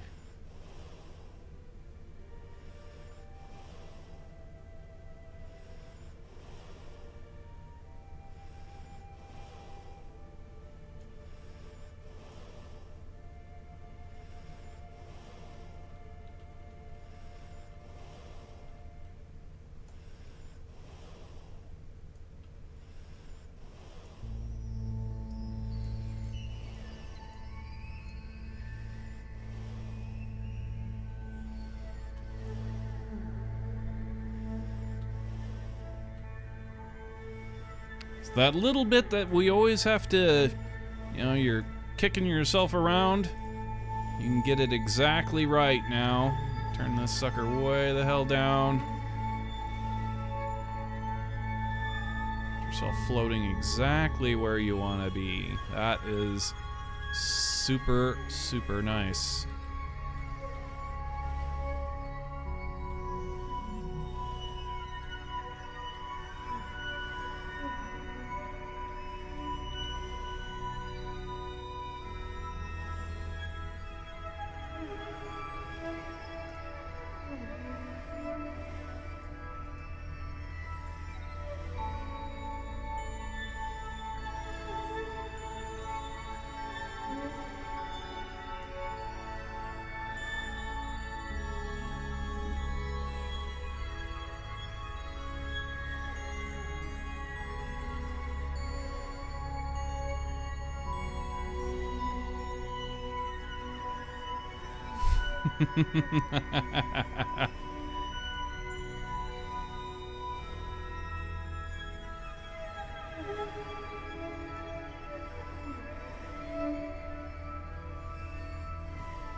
Yeah, that'll make throwing parties outside where you're controlling multiple Kerbals, that's going to make that way easier, way better. 'Cause you're not going to be like herding kittens. You're not going to be flying all over the place in every which way. You can control them down to, 0, and they'll stay there.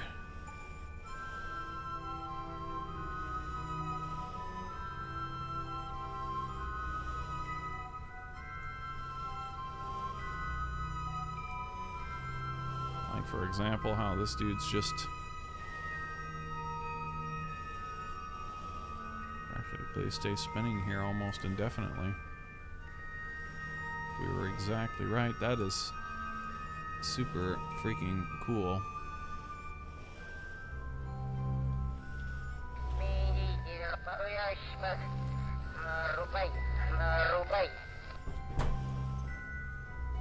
The hell?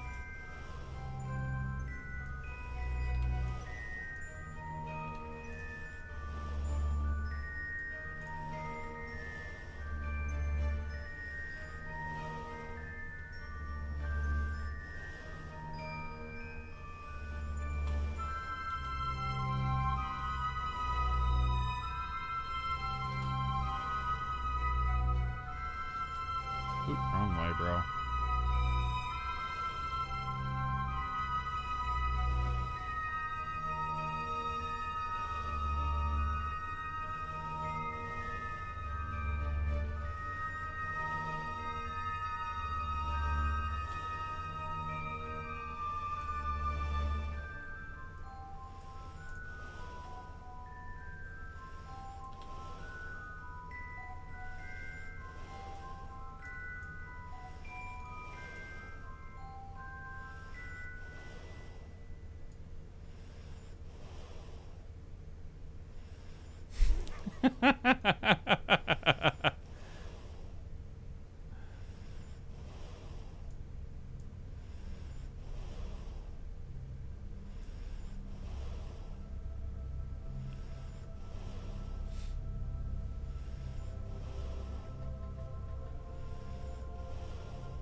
Oh, oh, oh.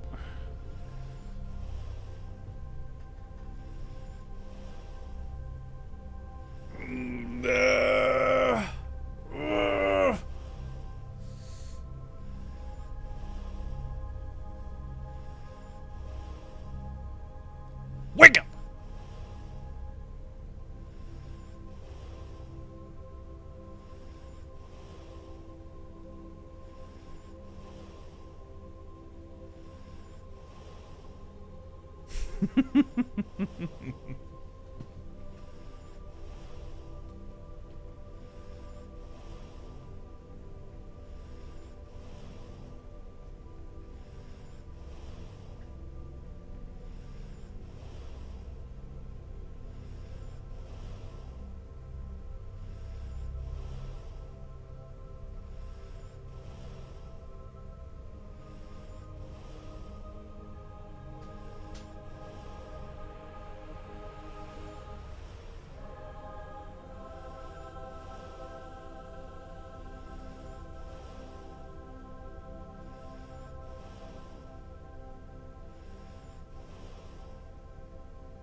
Well, what do we want to do now?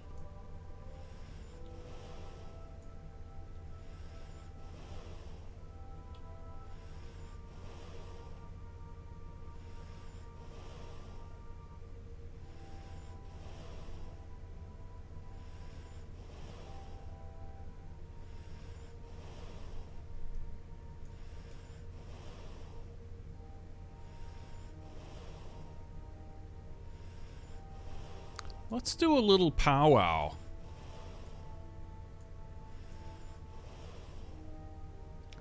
Gonna do a little powwow here.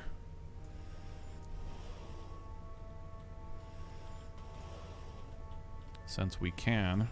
Like I said, it's so much easier with a thrust limit on the pack that you can keep these dudes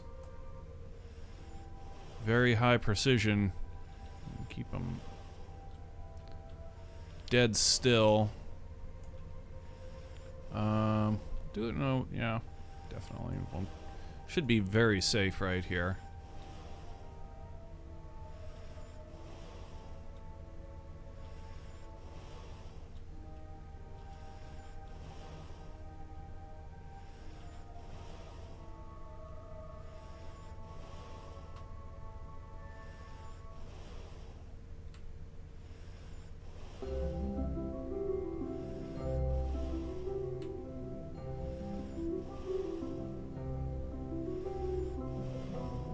Okay, check that out.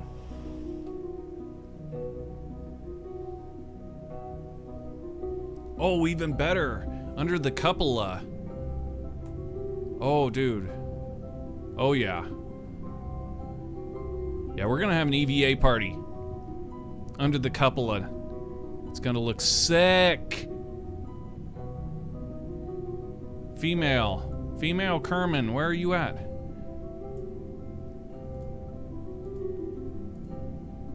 Okay. Transfer you over to the Piers airlock, if you please. Okay, Piers airlock, out the door.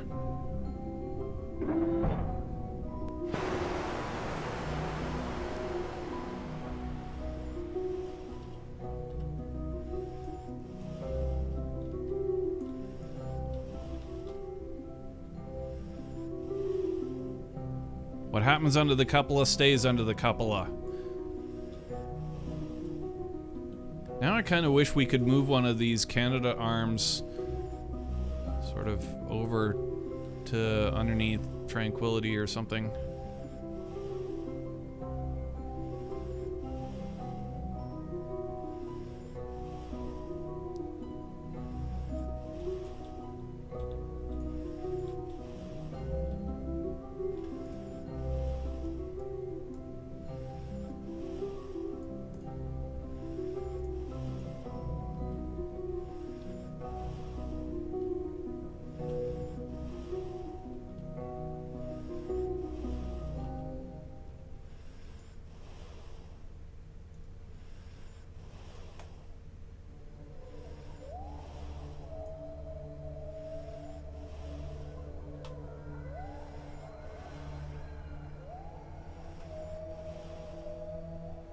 Need better.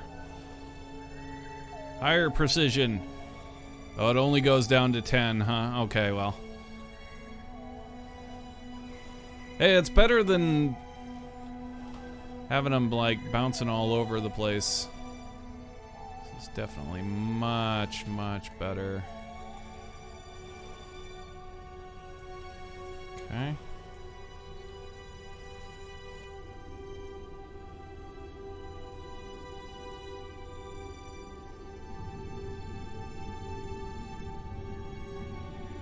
Oh my God.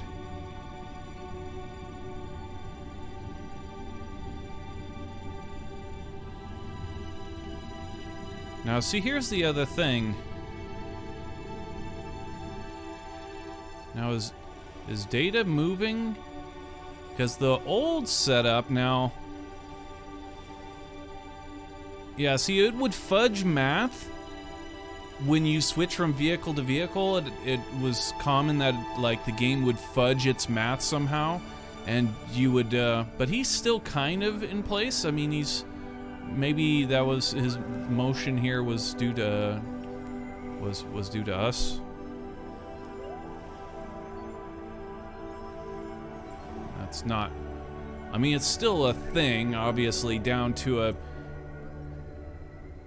I would say the problem got squished down to a fraction from a whole number. Is kind of the difference that we've got here. But that's a huge difference. Like that's a massive difference. Okay, who's out the door next? Chunky. Chunky's an American. He can go out the Quest airlock.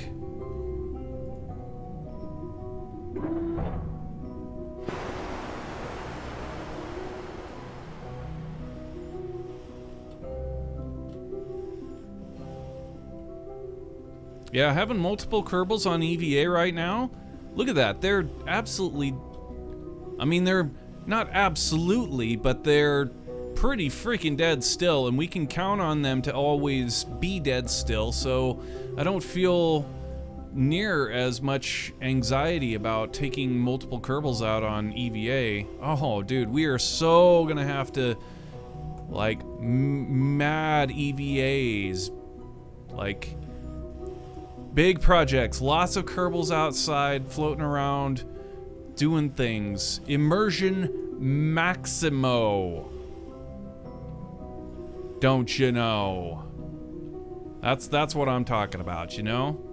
Like, the big time immersion. Oh, this is gonna be sick.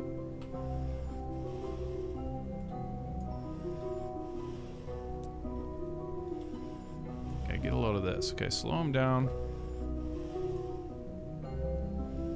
Okay, kill the limit.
Oh, wow. It's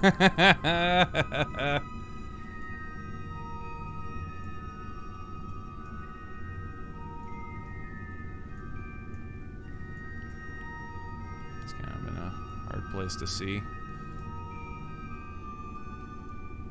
But that's pretty freaking cool. Yeah, with the how it used to be.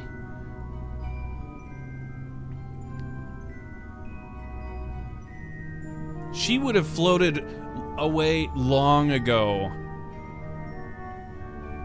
She'd have been so far away at this point, we'd been, like, scrambling to catch her and whatnot.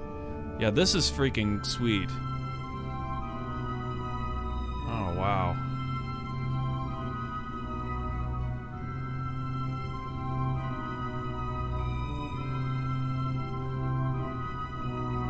That's insane. That is insanely cool.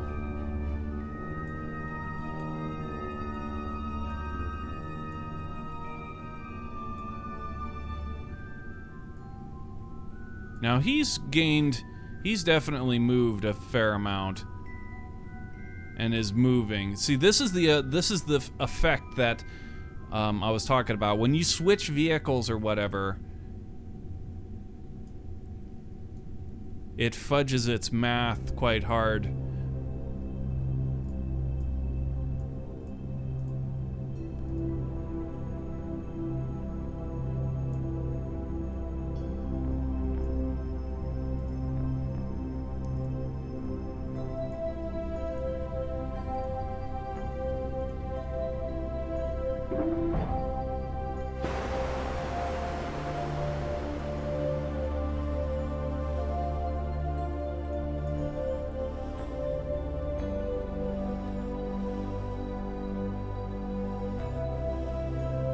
Nevertheless, I'm quite impressed.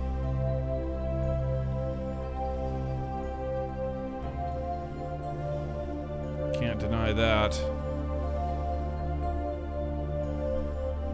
I am very impressed with the ability to do stuff like this right now. This is super cool.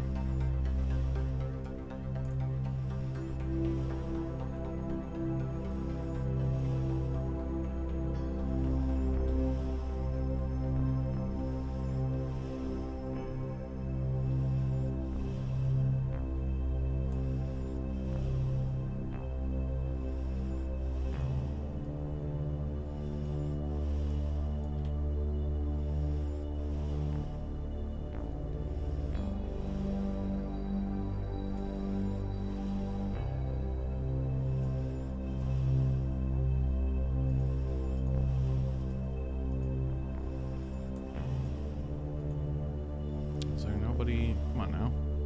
There we go. There's got to be somebody in Unity. Okay. Yeah, I wanted to just transfer you down to the cupola.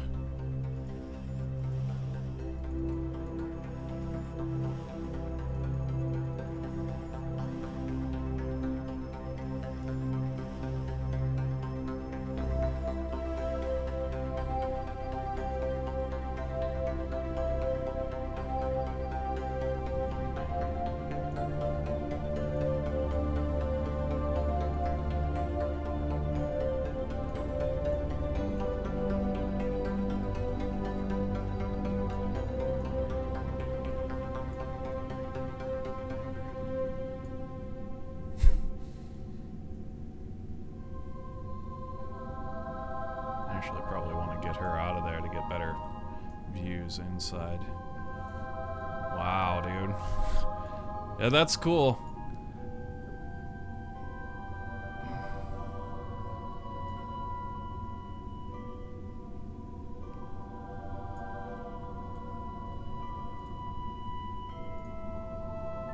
Climb up out of there so we can see better.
Far more fish-eyed view inside like this. But you can go up to the windows and get other kind of vantage points like this, which are kind of cool.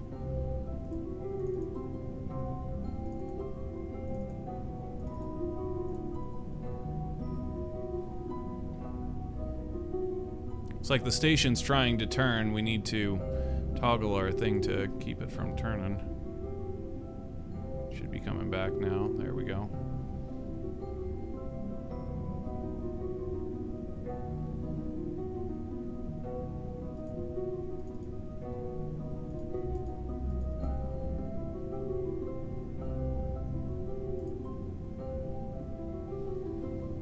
Yeah, the view on the inside like this is really kind of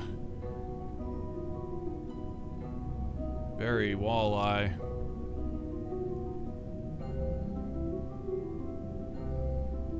Very freaking walleye.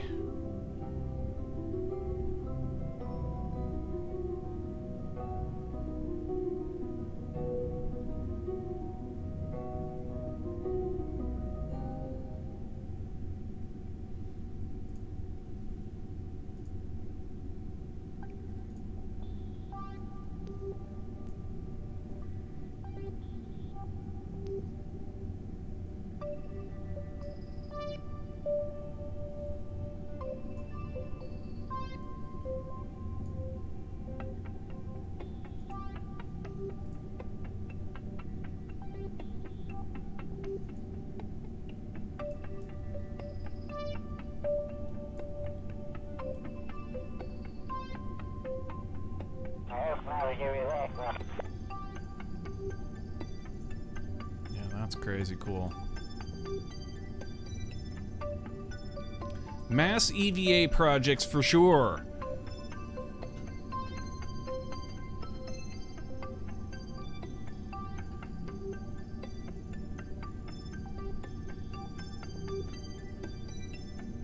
They did that to help with controlling, I believe.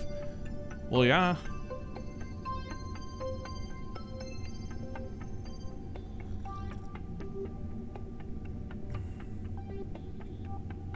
Yeah, that's exactly. Pretty sweet.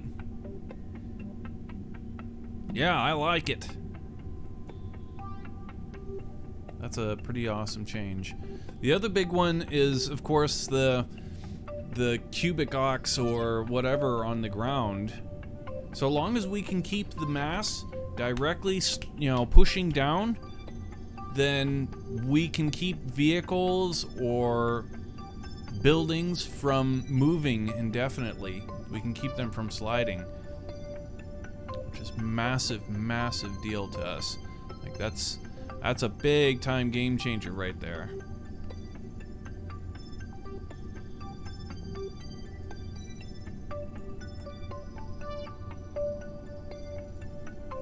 Big time.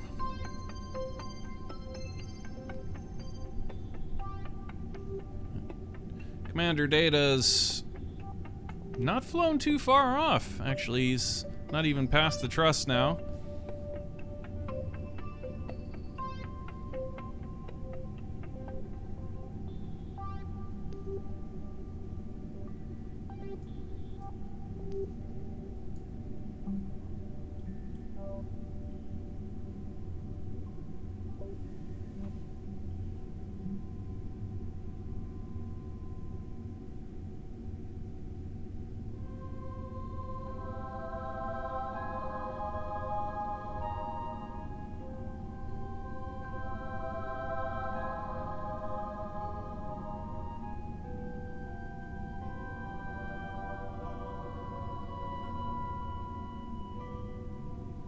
Yeah, we still have yet to see, aside from the inventory system that they implemented, which is, I don't know, so far from what I've seen of it, it's inferior to the Kerbal inventory system, Kerbal attachment system. Same thing with the attachment system, though. That I haven't seen at all. Like, if there's in-game tools that you have to equip to your guys and how any of that goes down. But the old system, our system, Kerbal attachment system, still works on top of all of that. So that's fantastic. We get the best of both worlds.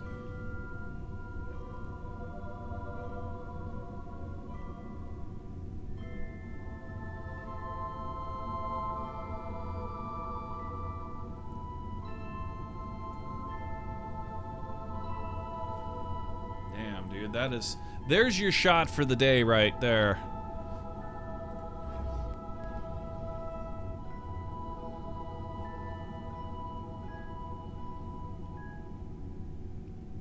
Okay, look at that. You've got 4 Kerbals on EVA, one guy up top with a visor pulled over, looking towards the sun. Everybody else is more or less in the shade underneath the, well, they're kind of underneath the external stowage platform. Rolling at the Space Shuttle Atlantis over there. Got the view of the Soyuz in the back. Just insane.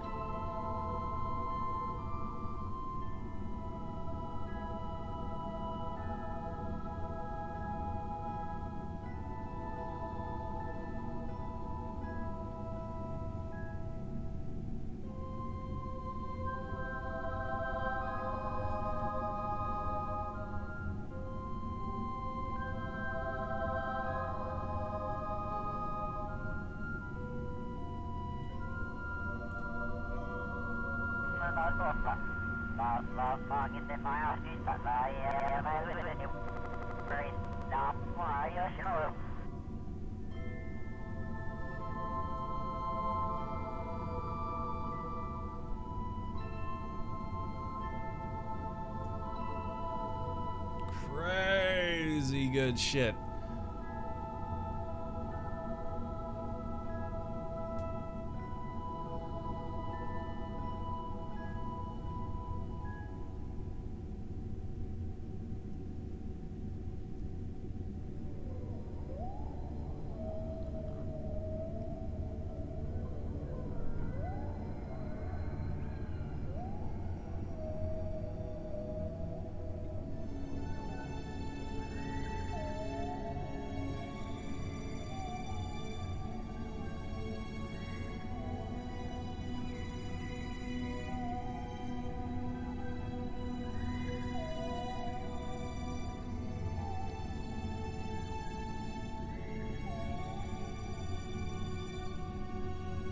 So what do we want to get into today, seriously? I mean, we've launched Space Shuttle Atlantis.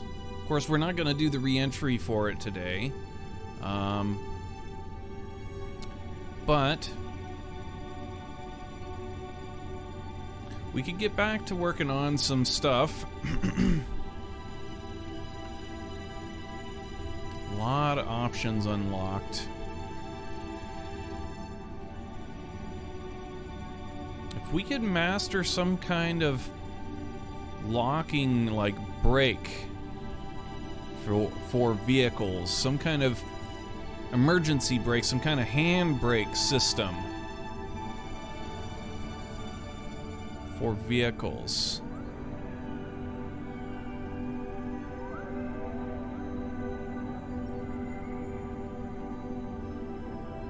That would be really good.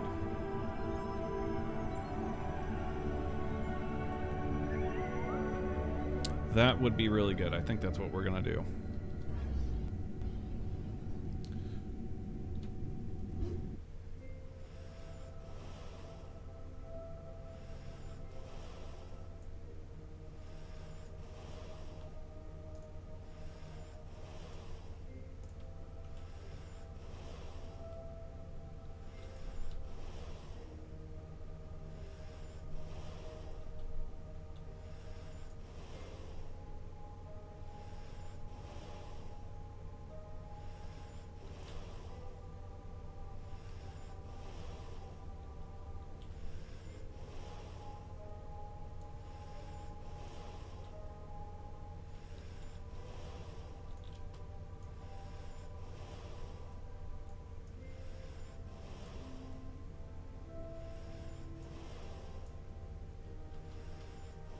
We'll leave his visor down.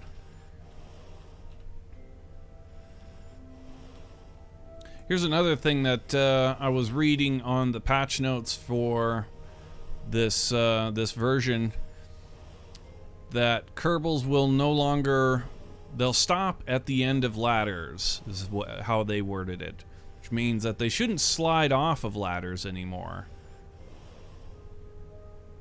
Which it absolutely appears to be true, which is sweet. Except for right here. He's stopping at the end of this ladder, but it's not far enough.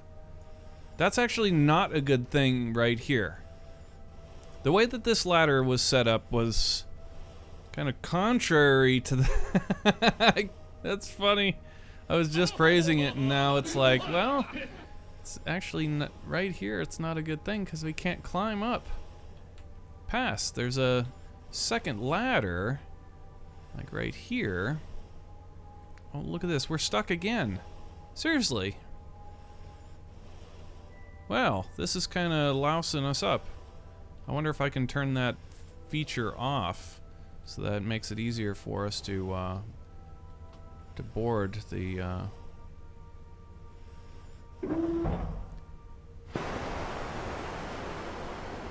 Quest airlock there.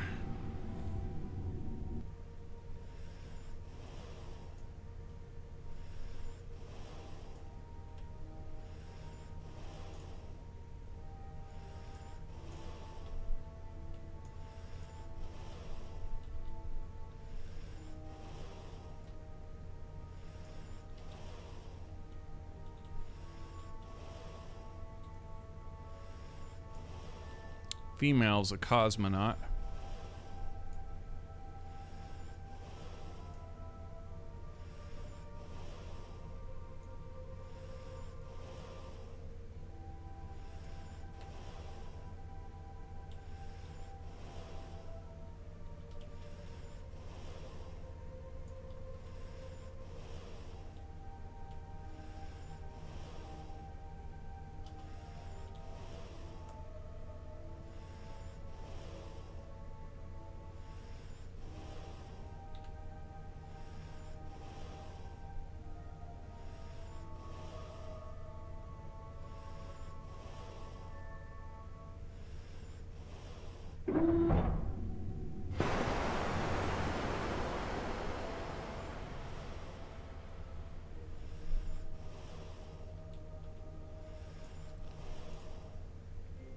Alright.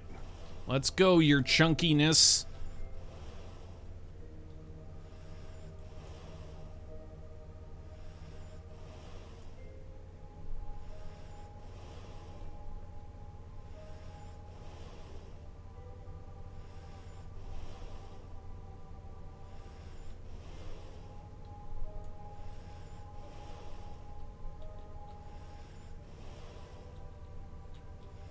I shudder to ask how he gained the nickname Chunky.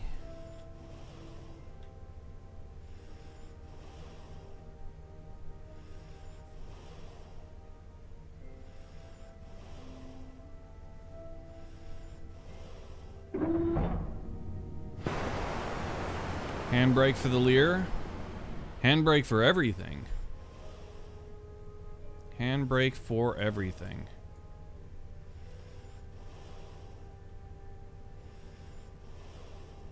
Limo. Handbrake for the limo. Handbrake for Gunter's van. I actually had some ideas for a new version of Gunter's van. It wouldn't be near as efficient or practical to use, but it would be a lot more impressive in the build. But yeah, I don't know if we want to actually do it because, like I said, it wouldn't be as practical as Gunter's van, and I don't know.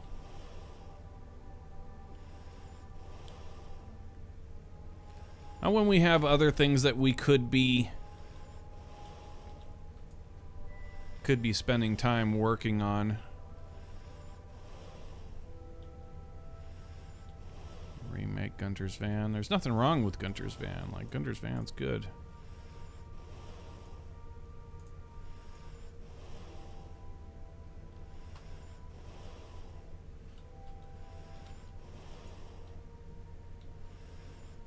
But having an e-brake on there would be really fantastic. Boombastic, in fact. Very fantastic.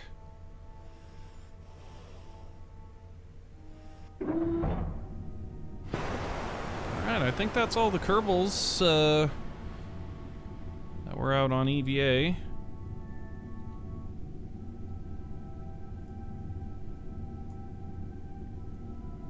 So we'll go ahead and leave these boys to their International Space Station stuff. Working out, measuring muscle mass, bone density loss, and doing experiments and stuff.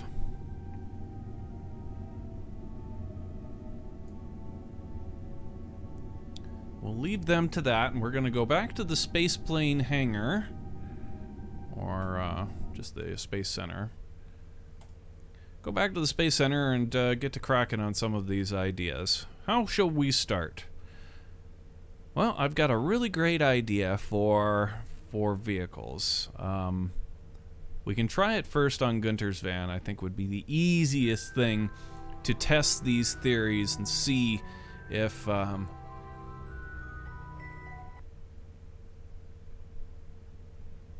they'll work out at all. I tried the idea earlier with the Sikorsky S-43 plane and the new landing gear setup that we put on it, and it failed, but it was also a project that was extremely difficult because of the angles involved and the weight distribution and all of that. So I think we get a little more fluent in the fundamentals of the idea of making a platform that can clip into the vehicles and can be extended and locked, and then be a, you know, kind of a pedestal, if you will, for the vehicle. I'm quite convinced that that's a valid way of making keeping vehicles from sliding around on the terrain after we've driven them, of course. When you're on the wheels, anything goes, but that's kind of the whole point, is that we want to lift the thing.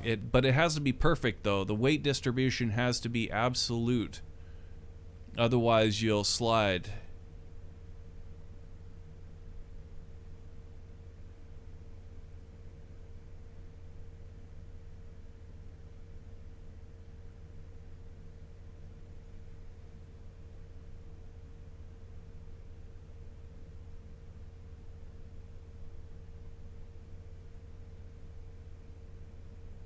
I would say for most things that we do on the launch pad, say, for example, we're going to need to make a real strong back. That's probably one of the larger tasks that we're going to have to accomplish here eventually.